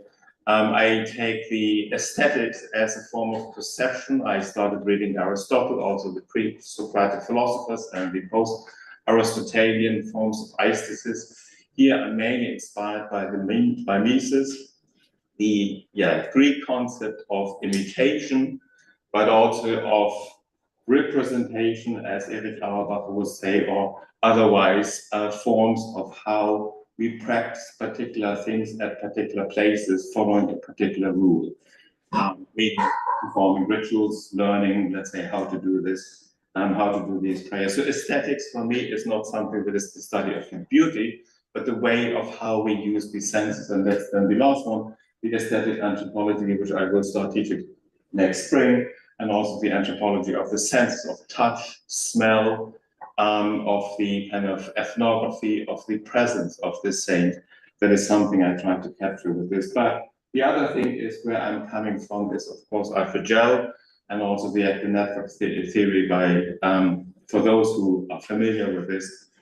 But for example, I think some of the ideas of kind of fractured identities are also very important to understand how saints work. And I would say I like the idea of sharing. For example, Maurice Godelier rewrote Master Moses, the gift. But in the gift, there's a particular form of presence. That is the agency of the giver. That is attributed to that. And these forms of duration, I think also, and that will be covered, sorry, and will be part of maybe that article here, on how time extends, and that, let's say, even legends vaguely remembered are still there. I do want to say, and I think we may want to make a study, Göbekli Tepe, the oldest temple of humankind, was visited by Muslims for centuries. They didn't know what's underneath there, but there is something what we can call collective memory. So these stories may change, the legends may change, but they also may overlap, and I will get into some of these examples. So just briefly, here this is an old historical picture from the American magazine from the 50s. It's often photographed, but at least to give you a sense, this is the Khidr site, in Jevlik in Samandar, and it's kind of, Christians go there to pray to St. George. Muslims go, mainly Alawites here in this case, venerate Khidr, and they interpret the story, or one of the stories of the Quran with these places. There is an imaginary landscape behind it. And the other place is then in Harbir, where next to a Khidr site, it's the story of Moses and Khidr, or Moses seeking Khidr. These two sites are separated. So with the manifestation, with the architecture, a particular story is literally cemented into the memory. And people tell them these stories because, look here, this is here. It's not in Egypt, as let's say often it is said in the exegesis of the Quran, but rather it's an appropriation of particular stories.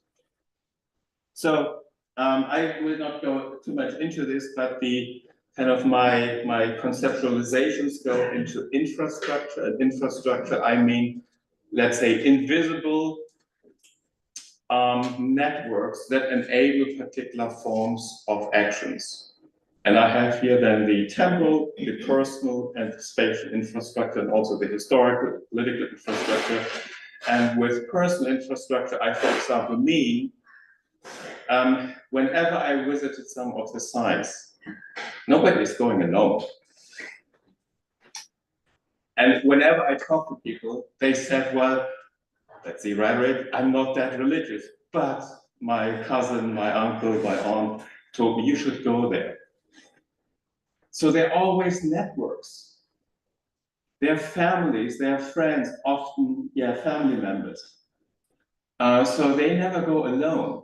I think we need to get away from the idea that this is individual religiosity or something, or that you have the church as the undifferentiated kind of category, and then the individual. There are so many layers in between, which I think, I hope also, let's say Maurice Hauptwachs and others may help to kind of, if we start rereading some of the old stuff and trying to kind of make sense other than going into the platitudes. So literally, this is a little bit of an outline of my book project, where I try to kind of go into the understanding of what do people feel and see and experience when encountering the saint. Or what, even if you go there in order to pray, what is done, what is the sequence, what's the choreography, when do you go? Thursday nights for Muslims in particular, or at least for the Alawites. So there are different times. And of course, the Muslim and the Christian calendar are different. But the Alawites have two calendars. They follow both. So they celebrate Christmas too, and other things. So there are different ways, there are different temporal cosmologies behind it that I want, and also different notions of what the significance of the place is. So let me kind of, and I have already published this, and I need to rework this, but this is my triangle of intellectuality, meaning the aesthetics of sensory perception, That's my aesthetic approach, that the eye, let's say like in Bergson, that you perceive, you need to have one focal point. Your body is the point of reference. I would even say almost it's the body, but the bodily senses. But then you have the particular sides, meaning there is a place to go, and of course we can talk about the movement, let's say all of the dynamics involved. But I'm thinking here, never time and space independently. I don't know if this is a trick, and I use semiotics of other Peirce and others, but the venerated saint is rather something like the temporal event, the encounter with them, the particular days when they are kind of commemorated, or the personal encounter in dreams and visions, or apparitions with Chibbe in particular, who is again very ambiguous saint, I would say, rather than, let's say, St. Peter or St. Paul. Virgin Mary is also much more ambiguous than others. So I think the ambiguity is a nice concept to work with. So I have here then sojourns or sensations of the saint, the visits to sites and the embodiments of the saint's insights. And often, at least that's a scheme, I know it's simplifying, but many other ones were telling me, yeah, well, here, there's the nur, there's the light, there's the divine light, there is something embodied in here, in this site. And so, yeah, I like architecture. So, it's not Pythagoras, but maybe I'll end up there. Yes. 2 minutes. 3 minutes. Okay, then let me go to the 3 sites. This is, very briefly, this is the Sheikh Yusuf al-Hakim. It is said it's a Christian doctor who stayed there during the Crusades and then was, let's say, doing treatments for nothing. There's also Dawood al-Antaki, who is here, supposedly here. He wrote the first medical treatise on coffee, actually, quite interesting. That's what I like. But this is an old site, it's a Sufi lodge, but the history is really ambiguous. And in summer nights, about 400 people are sleeping there in order to have dream incubations to be healed. I did not take photos from these events,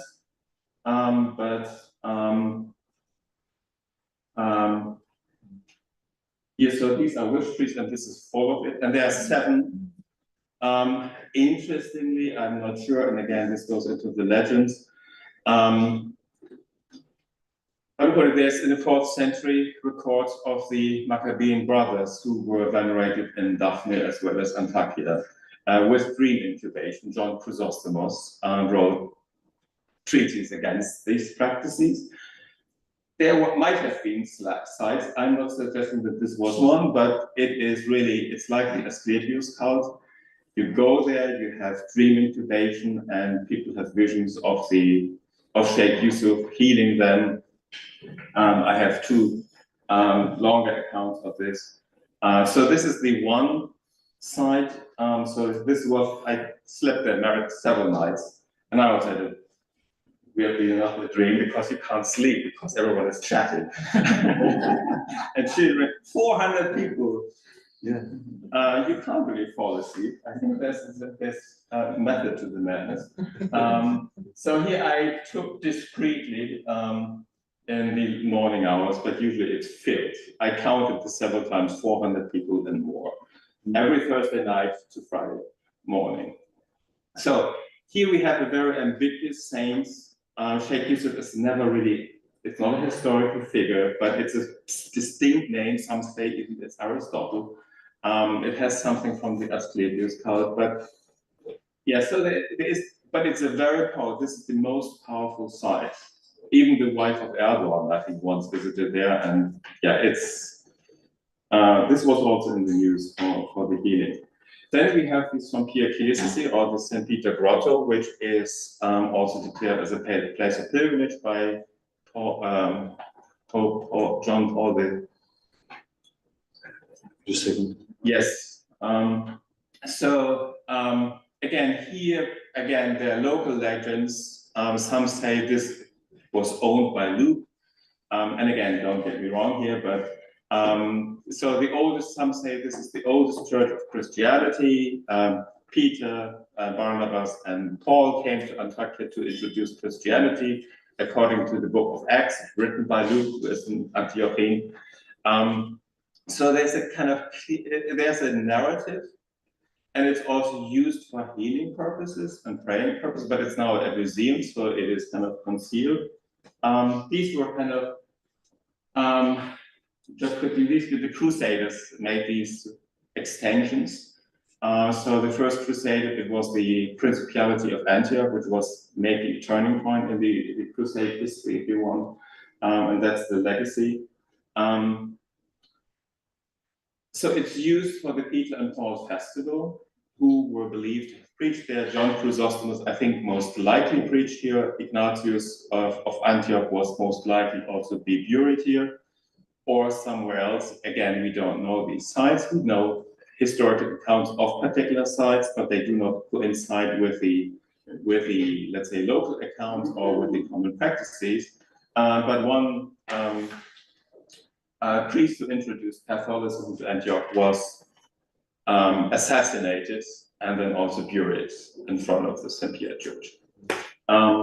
Just briefly, so here are, let's say, this is the Holy Water. The Habib bin Najjar Mosque is, and I think more 10 minutes, sorry. This is going, let's say, locally, and that's an article, and I can reference this to you. But literally, this site is a mosque with 3 Christian saints. It's Paul, Peter, and John. And Habib bin Najjar is a fictional, he's a convert. It's like the John the Baptist who was beheaded, so there are local accounts of this. So a blending of stories. So it's one of the few mosques who has literally, here, these are the outside, sorry, these are dual tomb of John and Paul. Al-Matsudi describes this also, Ibn Battuta was here, and also he is describing particular practices of Sufi lodges and healing sites. And in the, again, this was with an Orthodox woman who is used, I don't know if you can see this, but she has in her hand the praying Virgin Mary. And here we have, this is the dual triptych, but here we have Shams al-Safa, who is Saint Peter in the Arabic tradition. And then, of course, there's always the look, well, but he is buried in Rome and not here, and you know. But I think that's the ambiguity that makes it so powerful, and that's in Habib bin Najjar as one of these. Again, there's an ambiguity. He is, let's say, this is the place where the body is. Only the head, according to local legends, is in the mosque. Here is the body. This is an Alawite site. So in terms of differentiation, we have Alawites go to the mosque on particular Ashura days, but not all. They also celebrate the festival of the 12 Apostles. And so, yeah, you get the gist. I just want to make, at least to make this clear, here the earthquake. I put some of these pictures.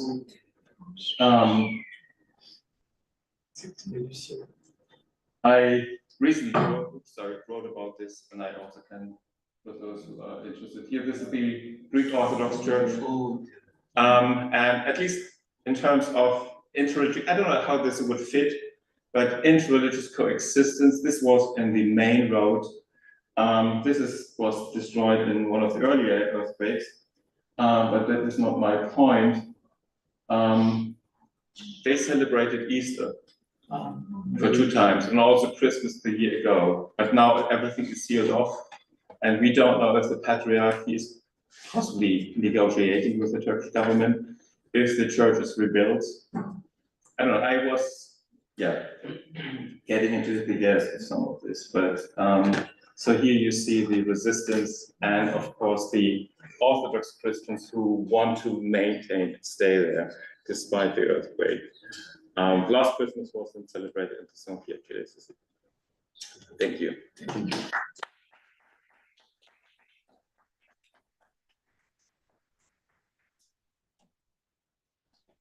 Thank you, Jens. So,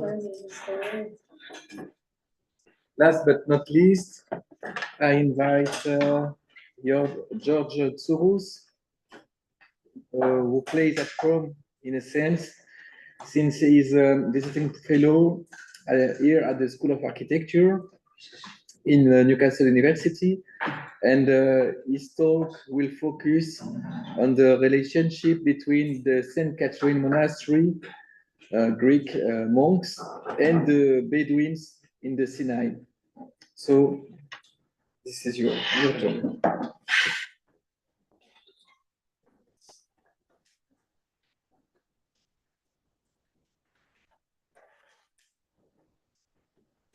I descended from the monastery internal guest house where I spent the night, closing the heavy iron door behind me. It struck with a deep, resonant thud, breaking the stillness of the early morning desert. As I walked down the stairs, the surrounding peaks loomed in the dawn light, their jagged silhouettes standing guard over this sacred place. The soft shuffle of footsteps came from around the corner. Rami, the Bedouin doorkeeper, wrapped in a dark woolen cloak, his head covered tight with a red keffiyeh, peered through the narrow passage and then smiled upon recognition. Kalimera, good morning, he murmured quietly. I returned the greeting and lowering my head, I made my way towards the main church where the monks had gathered for their morning prayer. The desert air was thick with the smell of burning incense, rose and myrrh, sweet, earthy, familiar. As I passed through the narrow passages and under the low arches, the sound of chanting reached my ears, blending with the silence of the desert. Rami entered behind me with the quiet purpose of a man fulfilling a sacred duty. He slipped inside and approached the seat of the Archbishop, who stood amidst the soft glow of flickering candles and the low hum of morning prayers. With a small reverent bow, Rami received an ornate key from the Archbishop's hand. A ritual repeated each morning, a blessing to sanctify the act of opening the monastery's gates to the world. It was a small gesture, yet it carried immense weight, embodying the partnership between the monks and the Bedouins. The centuries seemed to collapse in that moment, as the ancient prayers of this unique place continued, as they always had. St. Catherine's Monastery was established in the 6th century by Byzantine Emperor Justinian, at the site believed to be where the Israelites stationed during their exodus from Egypt. In early Christianity, important events recounted in the Hebrew scriptures were associated with specific locations in Mount Sinai, such as the valley and also the mount where Moses received the law. The writings of renowned ascetic monks that flocked the desert, seeking to devote their lives to prayer in austerity and extreme poverty, together with the subsequent dedication of the monastery to the Christian martyr Catherine of Alexandria, led to the development of an important monastic center and pilgrimage site that survives almost intact to this day. In fact, St. Catherine stands as the oldest continuously functioning Christian monastery, alongside Masamba in the Judean desert in Palestine. The monastery has preserved thousands of manuscripts and icons and occupies a sacred space, significant not only to Christians, but Muslims and Jews alike, due to its biblical associations. Its survival, however, has been made possible through the enduring collaboration of the resident monks with the Jabalia Bedouins. The Arab Muslim inhabitants of the desert, the proud people of Sinai, whose nomadic heritage and intimate knowledge of the Sinai landscape have allowed them to thrive in one of the harshest regions on earth. What drew me to Sinai was this extraordinary partnership, how two communities, vastly different in religion, language, and culture, could forge a bond so profound. Scholarship on shared sacred sites has often framed interactions in shared sites within paradigms of increasingly lost religious pluralism, where cultures of sharing and coexistence have managed to survive, particularly within the Ottoman Empire, where multiple religious groups lived side by side. Anthropologists and scholars have long been intrigued by this phenomenon of religious sharing, documenting instances of mixed attendance at these sites. These observations reveal moments of interreligious compatibility that offer a counterpoint to the monotheistic tradition's history of conflict. However, the relationship between the Greek Orthodox monks at St. Catherine's and the Bedouins challenges certain frameworks of coexistence often employed in literature. The monks and Bedouins do not simply coexist. They sustain one another through reciprocal practices that range from safeguarding the monastery to providing resources, education, and spiritual guidance. I have thus opted for the term partnership, which transcends coexistence by reflecting a necessity-driven relationship, where mutual interdependence is not just a byproduct of shared space, but a condition for survival. This relationship, manifested in the physical space of the monastery, evolves through dynamic negotiation of roles and shared responsibilities. So by framing this interaction as a partnership in my presentation today, which is very much work in progress, I aim to better grasp the necessity-driven collaboration that defines this unique relationship. I approach identity as an emergent, situational, and contingent property shared by the everyday practices of social actors. The ethnographic material presented here comes from a number of visits to the monastery during a period of 8 years, between 2014 and 2022. I was first drawn to the unique interaction between the Bedouins and monks during my initial visit to Sinai in 2014 from Jerusalem. As an anthropologist immersed in the complex dynamics of Jerusalem's Christian communities, I was no stranger to observing diverse groups navigating coexistence. But what awaited me in Sinai was different. A relationship not marked by fragility, but by resilience and mutual dependence. The road to Sinai was long and arduous, through barren landscapes that seemed inhospitable to life. Upon arrival, immediately a question comes to mind: how is life even possible here? Yet, upon entering the monastery's gate, the sight of monks and Bedouins working side by side was a revelation. The Bedouins were guiding pilgrims, running the guest house, cleaning, safeguarding the compound at night, and assisting with tasks as varied as cooking and maintaining the gardens. It was clear that this was not a transactional relationship, but a partnership rooted in necessity and trust. This partnership traces back to the monastery's foundations. Recognizing the challenges of safeguarding a remote outpost in Sinai, Emperor Justinian resettled families ancestors of today's Bedouins from southeastern Europe to serve as its protectors. This arrangement was formalized by the document Ahtinameh, a document attributed to Prophet Muhammad himself, that guarantees the monk's safety, and it is sealed with the Prophet's handprint. The document remains a powerful symbol of this interreligious respect, enshrined in the monastery's sacristy that both Bedouins and monks refer to frequently in their respective narratives to visitors and pilgrims. An intriguing manifestation of this partnership is also the presence of a mosque within the monastery's compound. Originally serving as the refectory from the 6th century, the structure was modified in the 11th century to function as a mosque. This adaptation accommodated the needs of the local Muslim Bedouin community.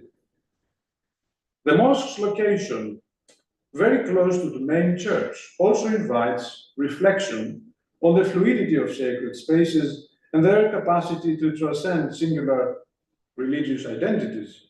In fact, it challenges conventional notions of exclusivity, offering instead a model of inclusivity which has stood the test of time. To understand this relationship, one must first understand the Bedouin themselves. The Jebeliya, named after the Arabic word Jebel, mountain, over time transitioned from their European origins to become an integral part of the Sinai Bedouin network, blending traditions while also maintaining a distinct character.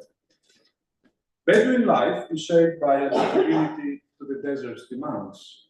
Seasonal migrations between highlands and lowlands, dictated by climate and resources, reflect their intimate knowledge of the Sinai desert. Honor and justice, central to their culture, is expressed through hospitality rituals, such as served meals and the offering of mint tea and spiced coffee, along with a plethora of customs and unwritten laws. These practices are embedded into shaping of a particular Bedouin identity, which is enacted internally to promote cohesion and externally forging connections with people outside the tribe, including the monks. The monks of St. Catherine's celibate individuals mostly coming from Greece, but also from Lebanon, Egypt, even UK and the US, are practitioners of Eastern Orthodox monasticism, an ascetic tradition that evolved in the deserts of Sinai and the Judean wilderness during the 5th century. Central to this tradition is the pursuit of issachia, a state of inner stillness and communion with God achieved through prayer, ascetic discipline, and solitude. The environmental challenges of desert life were precisely what drew the monks to Sinai. As such, they became carriers of a monastic tradition that has evolved in continuous interaction with the Sinai's demanding environment, but also the local Bedouin community. The monks' daily lives are shaped by communal and individual prayer. Morning prayers in the monastery's Catholicon, the main church in particular, comprise the central focus of their life, which is followed by practical tasks such as preserving its renowned library, talking to visitors, and tending the gardens. Many of these activities are shared with the Bedouins, and for the monks can also be ritualized practices, keeping the body occupied while praying. The relationship between Bedouins and monks is one of profound reciprocity. The Bedouins safeguard the monastery, guide pilgrims to the desert landscape, and contribute to its upkeep. In return, the monks provide essential resources, including food, medical care for Bedouins and their families, as well as employment. Linguistic exchange further enriches their collaboration. Many monks speak Arabic, while Bedouins have learned conversational Greek, enabling them to welcome Greek pilgrims with familiarity and warmth. Governance also plays a role in their partnership. The Archbishop of Sinai approves the appointment of the Bedouin leader, the Sikh, emerging of spiritual and tribal leadership. Disputes are resolved through an internal court system, jointly led by the Vikeos, the deputy head of the monastery, and a tribal leader, reinforcing the principle of resolving conflicts internally. Moments of crisis have only strengthened this bond. Whether extinguishing a fire in 1971, protecting the monastery during the Arab Spring, or collaborating with Egyptian security forces after an attack in 2017, the Bedouins have consistently demonstrated their unwavering commitment to the monastery. Similarly, during these years, when no tourists or pilgrims visited Sinai, the monks ensured that Bedouins continued working and receiving salaries as well as food, even when this was not enough for the monastic community. This partnership is not merely a product of convenience, but it is fundamentally driven by necessity. I found a compelling expression of this partnership in the shared activity of bread making. In the monastery's bakery, monks and Bedouins gather each week to bake bread together, which is later distributed to the monastic brotherhood and the Bedouin community. Towards the end of the baking process, some dough is set aside and marked with religious images, using wooden stamps to be used in Holy Communion. This seamless blending of the sacred and the mundane is applied in every aspect of life, I soon discovered, which is imbued with the sacred. The bread as a material artifact of their shared labor becomes a symbol of the deep connection between the sacred rituals of the monks and the everyday lives of the Bedouins. Ultimately, the bread they bake together nourishes not only their bodies, but also their enduring partnership. 3 minutes. Cooking also holds a unique significance in the partnership between the monks of the monastery and the Bedouins. Historically, cooking has been one of the Bedouins' rights, but the monks have entrusted this responsibility to the Bedouins. This way, the Bedouins also have acquired knowledge of the fasting and feasting cycles, incorporating the liturgical calendar in their own calendar. It was fascinating to see Bedouins' knowledge of the sacred ways of the monks.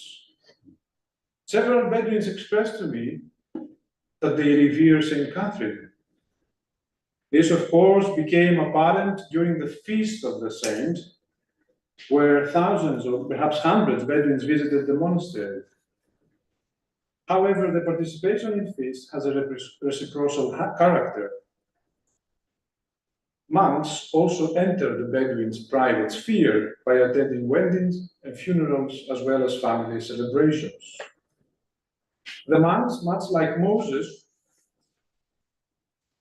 did when encountering the burning bush, and as is the Islamic custom in the mosque, they remove their shoes when entering the chapel of the burning bush at the back of the church.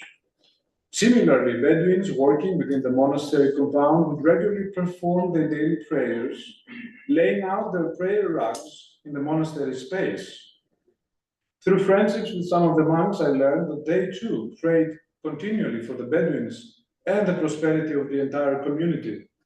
It became clear to me that I was amidst two distinct religious groups, each praying for each other, often within the same shared space.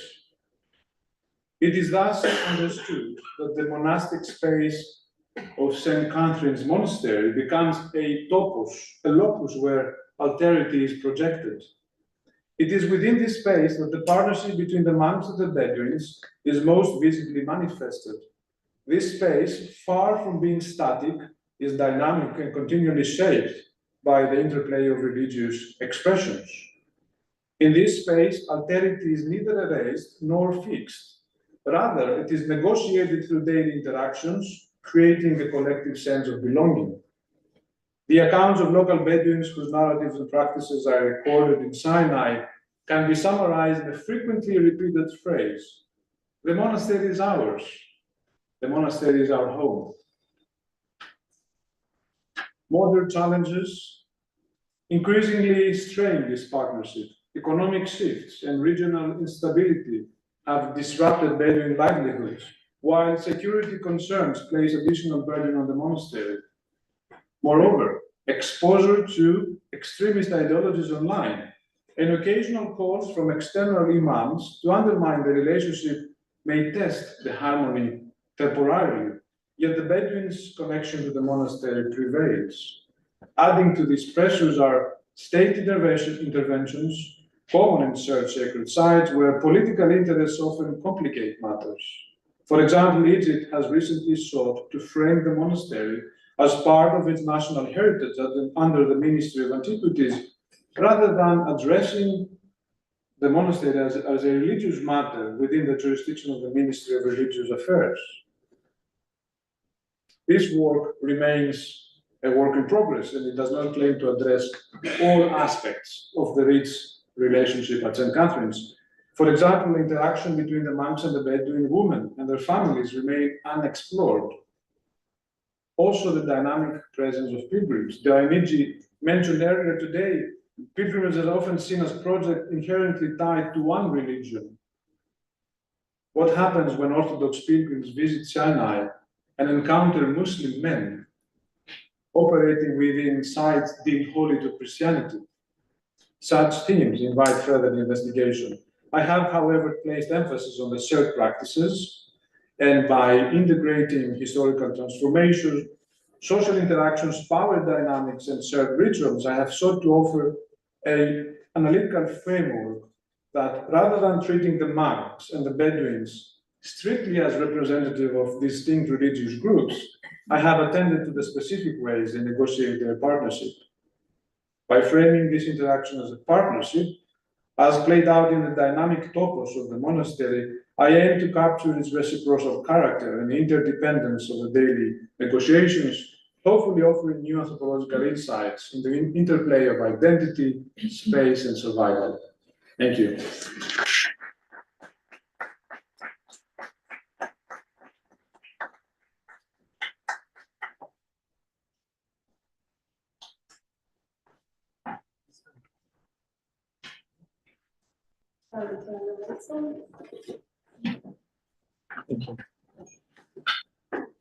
Okay, thank you a lot, George, for this trip in Sinai. So now we have some, I don't know how time we have now? How long we have?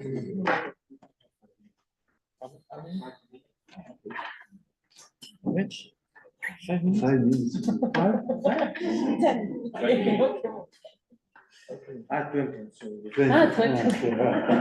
Okay. So thank you for these 4 presentations. So I see, and I see you all see many common threads between the 4 communications. I would retain the idea of interrituality among different communities, religious communities, but also the idea of fragility that you show us with the buildings collapse after the earthquake, and also the fragility of this sharing that can change from time to time. And also the idea of, I think, your last word about survival and the coexistence for survival reasons. Also, I think it's very inspiring. And also on what you saw, also how the fragility can come also of the change of population in 1923. It changed completely the situation in Anatolia, for example, as you showed. So I see also many echoes in the 4 presentations with the keynote by Dionigi, and mostly on the idea of ambiguity that came to mind during this first panel. And I think also some echoes with the visual echoes with the pictures in the room that we invite you to look at and to read, because there are a lot of echoes, I think, with all what you said. So the floor is to the room. If you have some question, please, it's the moment.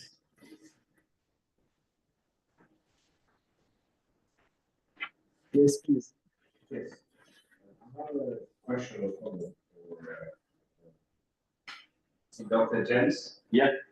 Yeah. You talk about what people feel, experience when encountering the saint, and about developing concepts. I was just curious to know if sequences of events in one's personal life and time factor is involved in what you said. When you talk about feeling and experiencing the saint. We'd like to know your opinion about this. Yeah, definitely. for example,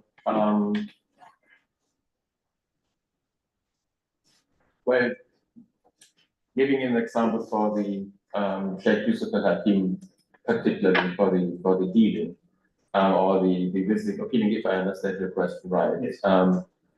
The different lifespans, or when do people visit these with, let's say, illness, challenges in life, decisions in life, business, marriage, exams, you name it. And of course, there are also I think this needs to be kind of further studied, also for particular purposes, particular places are visited. Some for mental issues, others for, even for skin, for eyes, yes, in particular, but also fertility. Sheikh Yusuf al-Hakim, I interviewed the mother and the son, both had, experiences there. He was healed. Again, based on an illness, without or with no way out, or even, let's say, praying for money to pay the father's cancer treatment, for example. So there are all kinds of things. And I think the interesting case is with some of these pilgrimage sites is they're frequented at different times by different people and by different needs. And I think that also gives intensity to some of these sites. It was not part of my presentation, but the area of Hatay has about 40 Khidr sites. Each of them has their own founding story, which is then based usually on the operation of him. There are 2 or 3 old ones, the quote-unquote original ones, where Khidr was, according to tradition, but others were then part of appearances, and they are then kind of over a process become established. If multiple accounts of appearances, for example, happen there. And there's a hierarchy between these sites. And I think what I did not develop is even, I would say almost, there are 350 sacred sites in Hatay, which I don't know what would be here in the UK. But it's a quite density. You can see the one side, at least 2 or 3 sites in the vicinity of one. And you can walk from one to the other. And I know family stories that they go frequently to different sites with different configurations. So it's very complex if we go into the personal life history, the historical history, the history of the community.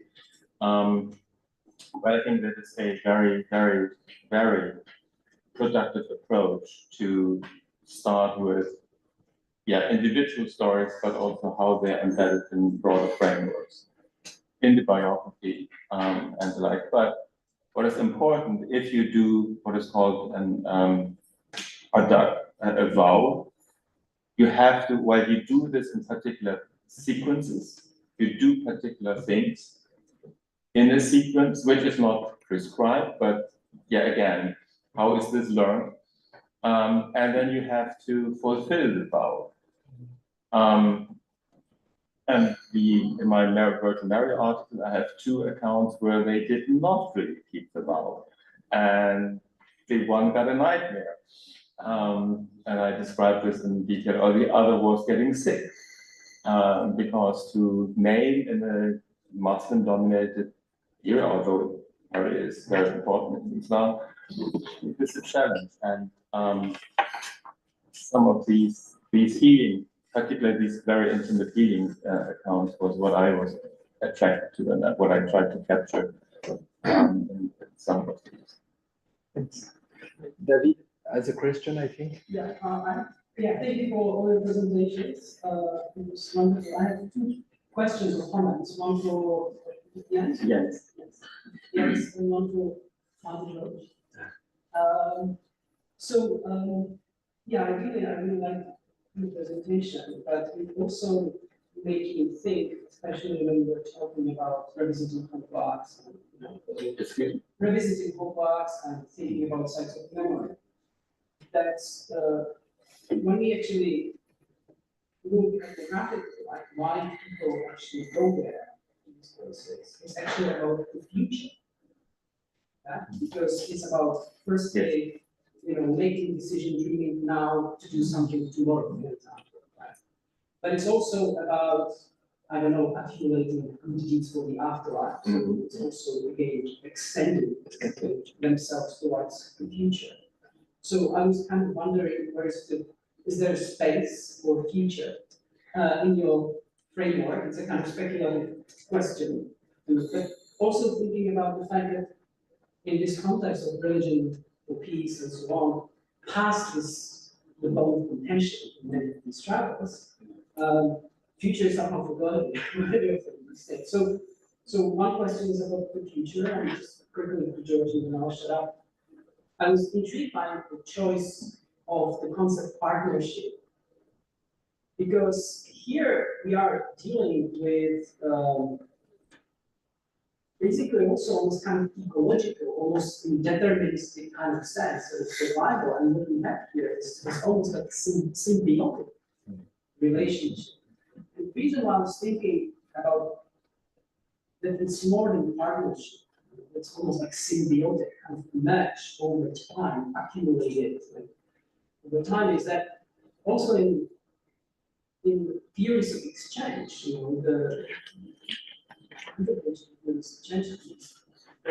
the other side of exchange is always portrayed as a parasite. And I actually think that the anthropological theory itself, the theory of exchange, is not very good in kind of maybe nuancing some of these exchanges, whereas we are very good at talking about parasite. So why partnership and not maybe symbiosis? Just a comment. I can be very quick. I agree completely with what you said, and that's my kind of rethink or trying to rethink the way we perceive time and the extension of time, and of course, future is made in the present, and there's always possibilities, and of course, whatever you do, and of course, people got sick when they either did not treat the same properly, or so there are consequences in the present, but also the perspective is on the future. But I try to kind of wrap my mind around a different way of thinking about how we perceive time, because I think this is so ingrained in our culture, and I try to find a different grasp on how they sense these moments. That's just a long conversation. Thank you for the question. The last time I used the word symbiotic, I had a very negative experience. And believe it or not, it was in the University of Kent, where the biological anthropologists were in a presentation I did, and I was describing relations symbiotic for another project. And they just stood up and was like, "Do you really know what symbiosis means? And why do you use this?" And they tear it apart, the whole concept. So we can reclaim the word. I probably think it's more close to what we experience there. But they also think of something else. Symbiosis means that they kind of live together and they continue their journey together. I'm mindful, although I never used the word fragile about the living together of these two groups. I'm also mindful that at any point, these people can change. And then there've been voices, as I said, from extremist imams outside the community. Sometimes they've manipulated people, and some Bedouins have arrived in the monastery and say, really, we have to re-examine our relationship. Very small cases that the majority would straight away reject and say, no, you don't know what you're talking about. But I'm always mindful that there are two distinct groups that they have partnered in this. So if we use the concept symbiosis, it means that at any point, they cannot be hostile to each other. They will always carry on together. But I'm also thinking that at some point, this relationship might change. You know. But it happens to some bases as well. I don't know. I don't know. Yes, I guess, yes. You see, we're going into biological fields, which, as I said, I was kind of very cautious to. But thank you for the comment. It's, yes, to think about. Please. Do you know if there's maybe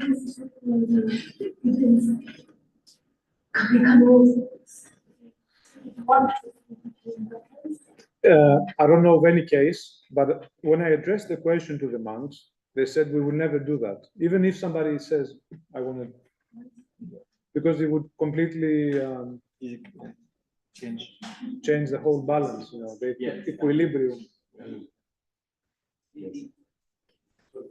Just to contribute to this, George, I think if I understand well the kind of ecological, synergetic, symbiotic, I think in the case of Sinai, we talk about holding together an interaction for reasons of clear reasons of necessity, which at any point it's so on the spot and ad hoc, the possibility. It's not natural. It's not as natural as the symbiotic or the synergetic understanding kind of social ecologists suggest. It's more like let's hold together because we need to coexist in this barren environment. But just to answer your question, I don't think the matter of conversion will ever come up in this place. Like Dionysi mentioned earlier, conversion means that you are there and you want to go there. I think people living in Sinai, they don't feel how can I put it? I think this sort of ambiguity that exists between them, it's their standard, their default. So many Bedouins, for example, they address Saint Catherine and they feel this is natural. There's nothing wrong with that.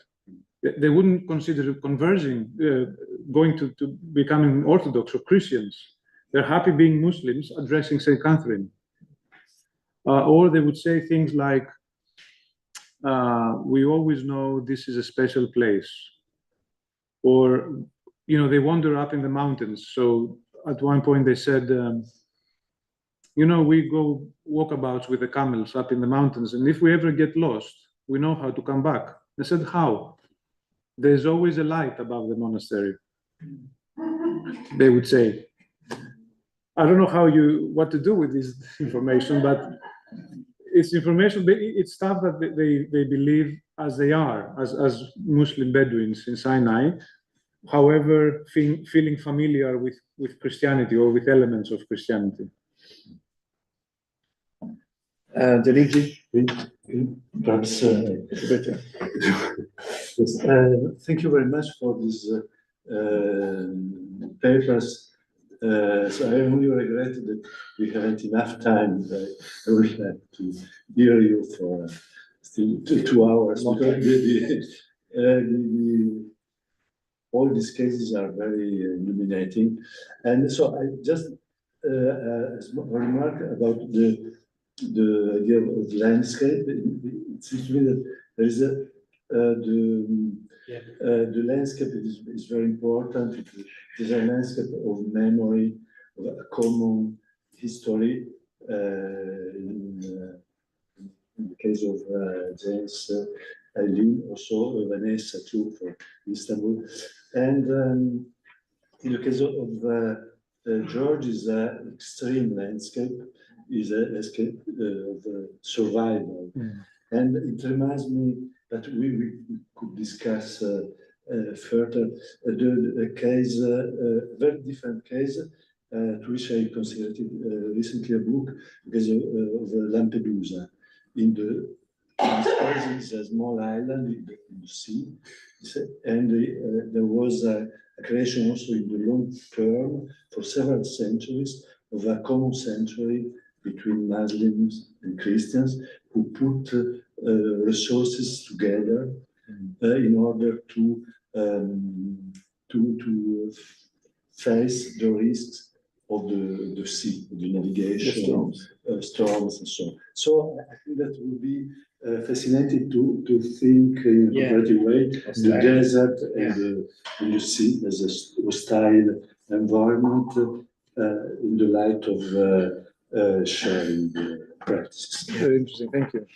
Thank you. Please. Is Vanessa still there? Vanessa? Yes, I am. Can you hear me? Yes, can you come to ask a question because she will hear you better. Okay, can you hear me now-ish? I can, yes. Yeah, well, I just wanted to know, and anyone can answer this that it resonates with. When I'm so fascinated by this idea of two different faith cultures occupying the same building or having a building converted for another faith. I'm wondering if to accommodate a different faith tradition, there has to be changes made to the building. I wonder if anyone else in the community, I don't want to use the word stakeholders, but you know what I mean, anyone else in the community, like pilgrims or the tourist board even, or like, you know, the secular authorities of the town, is there ever any tension about changing a historic building so it can accommodate another faith? Okay, thank you for your question. Well, in the examples I gave, in the case of Santa Maria, where you had the Franciscan friars and the Mevlevi dervishes, there was no changes made, and it was a one-off commemorative event. The case of the Dominican Church is slightly more complex because this is a place which two Christian rites share, and the changes that have been made are internal, so they're not to the actual structure of the church. So I don't know if you saw the curtain and also the screen that is covered in a red material cover with cross on it. These are changes, permanent changes that have been made to the church in order to accommodate the Syriac rite. So during their rite, the curtain goes over the altar. So this has not affected the relationship so much between the two communities as was expected. However, there are certain dynamics when it comes to two different rites sharing one space. So I think some of these, it was a learning process and there needed to be some accommodation between the two before they managed to achieve a kind of a sound balance, because what you had, for example, the Syriac Mass taking place on the same day as the Dominican Mass, but one after the other. So it was necessary for these changes to be made very quickly to accommodate the other rite. But in terms of, it's not a place of pilgrimage, so pilgrims aren't affected by it. The authorities are not interested either. They don't intervene in any of these internal matters because it is a church owned by the Dominicans. So it's essentially private property. And with regards to stakeholders, I'm not quite sure what you meant there, but yeah, it's something that is very it's very kind of personal in that it's the Dominicans accommodating another Christian denomination within their space. That's so fascinating, thank you. And by stakeholders, I just meant, I've been writing a lot of grant applications, right? You have to use with stakeholder all the time. But like, so what I meant by that was just other people who might have an interest in it. And if it's not a site of pilgrimage, then that makes sense. All right, thank you so much. You're welcome. Perhaps I just have a question for you, Eileen, about, could you comment a bit this, because I asked you to conclude about the Saya ritual, which is shared in a sense, there was the image of two TV from Greek, one Greek side, but from Greece, but the ritual takes place in Anatolia. How it was? During the 19th century, it was a celebration which was organized in different places throughout Anatolia. The only place where it was a shared celebration between Christian and Muslims was in Cappadocia, in several villages of Cappadocia. So in other places, it was only a Muslim celebration. So when the Christian, and it entered into the Christian liturgy calendar, if you want, because it's connected with the Theophany, the eve of the Theophany or Epiphany. And so when the Greeks left Anatolia in 1923, several communities recreated new villages in Greece, and some of them continued to celebrate this Saya in Greece. So you have some circulation, and it's only in villages with roots in Cappadocia, actually, in Greece. But you told also that Muslims were wearing crosses? No. No. They did the sign of the cross sometimes, but they. Okay. And there is no actually Christian or Muslim parts or liturgy inside the Saya. It's completely something connected to the climate and to the pastoral activities it's a very rural celebration actually. So it's a kind of third calendar which has been introduced inside the Christian calendar in the Cape of Cappadocia. Thank you. Please. Out of general interest, when you visit, thank you very much, it's been very interesting. When you visit those sites and you interact and interview much autonomous sites, they refer to their obviously religious practices, they refer to family roots. I'm just wondering to what extent you have them referring to nationalistic narratives. I mean, how much do these kind of considerations come to have a role to play in how they feel their sense of belonging and perhaps a more dominant part, perhaps, those contested techniques. Have you come across this kind of experience? Has it played a factor in people's reactions and during the reactions to how they sense and they feel the place? They go beyond the family historical, something wider, sort of wider nationalist narrative? Very interesting. Just very briefly, and I want to give the others too.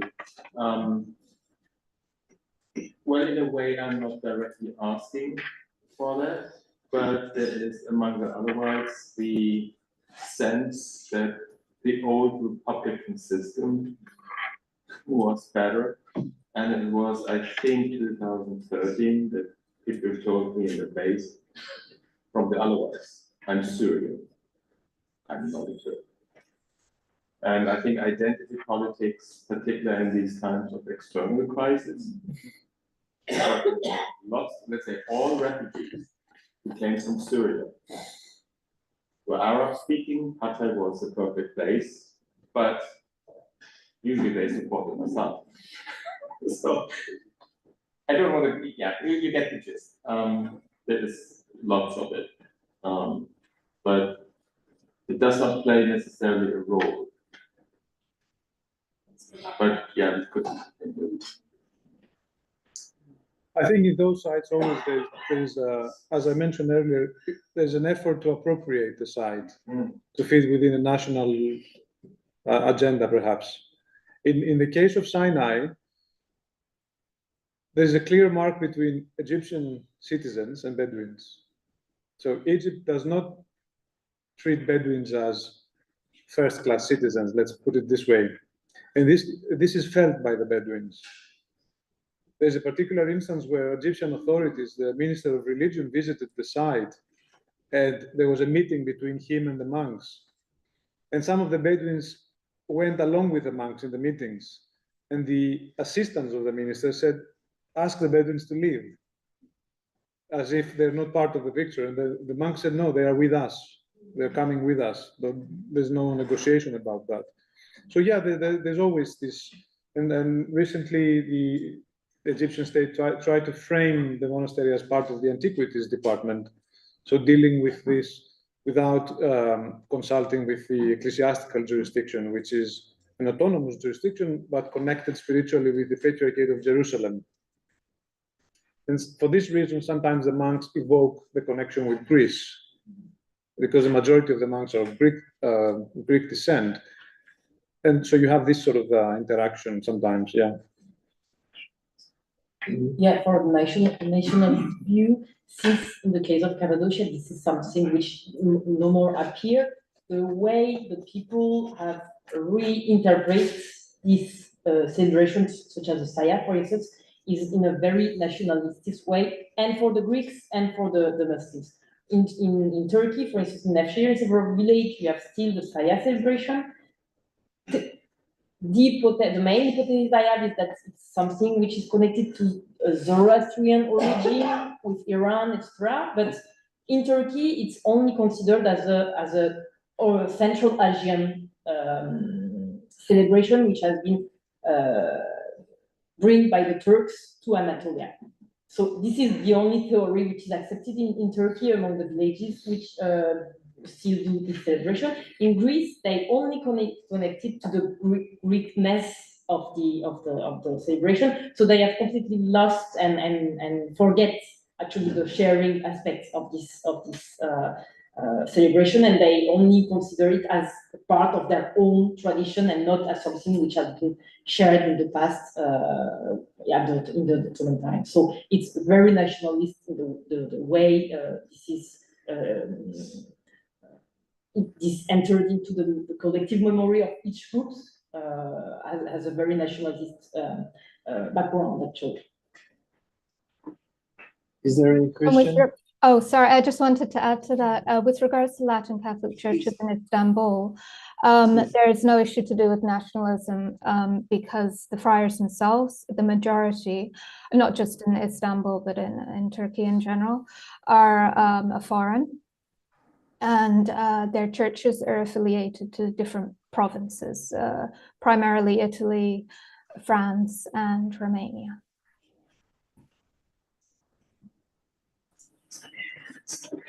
So there is a question, please, you. Thank you all for the presentation. Just really a question from the design perspective and from an architectural perspective. I can't help but notice in all of the presentations that this duality between the ideological, theological perspective and then the more empirical embodied experience perspective that actually enables this coexistence. And part of your spoke about a reluctance to actually allow conversion of any kind, and that's actually being prohibited. It's almost as though this cooperation or partnership can't be facilitated if there is even any preconception that someone might want to change the other. So there's a complete acceptance of the other. And I wonder if it's that context, it seems that even thinking on an ideological level, it's not really what we want to be doing if we're talking about coexisting. And so from a design perspective, I find that very interesting, because then how can we design or conceive physical spaces as concepts, as ideologies basically, that then achieve this coexistence? Does it not have to be something that's more bottom-up and organic? And so how do we then design that ambiguity into new space? Or is that even possible, or is it that can only be done through existing sort of spaces or artifacts or spaces and contexts that already have history? I find that very interesting. It's sort of an open question, but trying to think about the people in current context where it's so ideologically polarized and people are very defensive and offensive. How do we really approach that? I can make a start. Yeah. Please. Yes. I struggled with this question in my previous research in Jerusalem, where I studied the Christians living in the Church of the Holy Sepulchre all together. 6 different Christian denominations living side by side and worshiping every day. At night, mostly night. So the idea, how I theorized the interaction in terms of space was to say each community has boundaries, theological and cultural and ethnicity perhaps, a set of boundaries, conceptual boundaries. These boundaries manifest themselves on space as borders. And then how do you tackle the ambiguity? Those borders are crossed. They're there, but they're always crossed all the time. So the church borders are there, the Muslims, the Bedouins come in. The temporary space of a Muslim Bedouin praying, whether he puts his rug down, there's research about how space, the sacred is sort of generated in a space temporarily and it's gone again. It's like church in a box, you know, when the churches that go into create a sacred space to create a mass and they collect everything and they go. There's this temporary kind of bloom of sacredness where the Muslim Bedouin prays, then this space is gone again and it's crossed. So this is how I think about it. Do you approach it from a way where it has to be fixed? So you say, okay, we create boundaries and borders, and then how do we do that? But if you think of this as boundaries and borders that are crossed, then it's more easy to kind of accept it, I think. I don't know if it helps. Yeah. I can answer her, and then after that, you know, we said a good boundary, or a good border boundary is the one that both separates and connects. And like a threshold, or like a gate. I mean, a gate is something that, you know, really separates sometimes from the holy to the sepulchre, but at the same time connect. So I think maybe this is a good metaphor for I think for one, my example with the Christian saints and the mosque came to the fore, and of course, let's say architecture is an enduring structure. And of course, it separates and it connects. But I think the other thing I would like to see, and that's what I was first playing with, is the idea of public space. It's accessible. Everyone can go there. They're the same kind of instructions: don't burn camels, don't kiss the tomb, and all of that. It's the same thing. But there's also, again, there's a public-private narratives about particular sites, about particular experiences. Habib Jamos is not known for being miraculous, but people are afraid there. But the story is also very unambiguous, although it's in the Yasin Surah is a Quranic interpretation of the introduction of Christianity to Antioch. That's my reading of it. So you have even the scriptural sources are kind of connected, I would say. That is the one thing. The other first immediate response I also have to your question: a mosque is a mosque, a maqam or a ziyarat, let's say Alawat site, is recognizable. A church is a church, a chapel is a chapel, a grotto is a grotto. So there are these markers. But these places are still accessible. Otherwise, go to the St. Pietro to also get the water. I think that there are things that connect. That is the one thing. And I would even say, when you come to the nationalism, local culture, in at least the elite in Antakya, was saying, we are different from the Turkish narrative. We can do different, and that also came to the fore after the earthquake, which is another talk. But the way in which public spaces can kind of connect, or what is accessible. The other thing with Converse, I don't know if it was before, you are born Christian in Antakya. There are conversions, but it's a taboo. And I think the balance of identity is, I think, important for the maintenance of let's say, the Orthodox Christians, the Catholics are basically accepted nowadays. Protestants, who are kind of aggressively missionary or Baha'i. This is not tradition, this is not us. So there are a lot of layers to be it's okay. So yes, we close the session. Thank you, all of you. And now we have something else. Please, as we are saying some words for the exhibition. And then there is some wine and some finger food behind there. Oh, yes. We can see it there. I'm afraid that people from Zoom cannot have wine. 3 minutes, 3 minutes. But just if you have 2 minutes to explain. Be there in spirit. Thank you so much. I'll see you tomorrow. Bye-bye.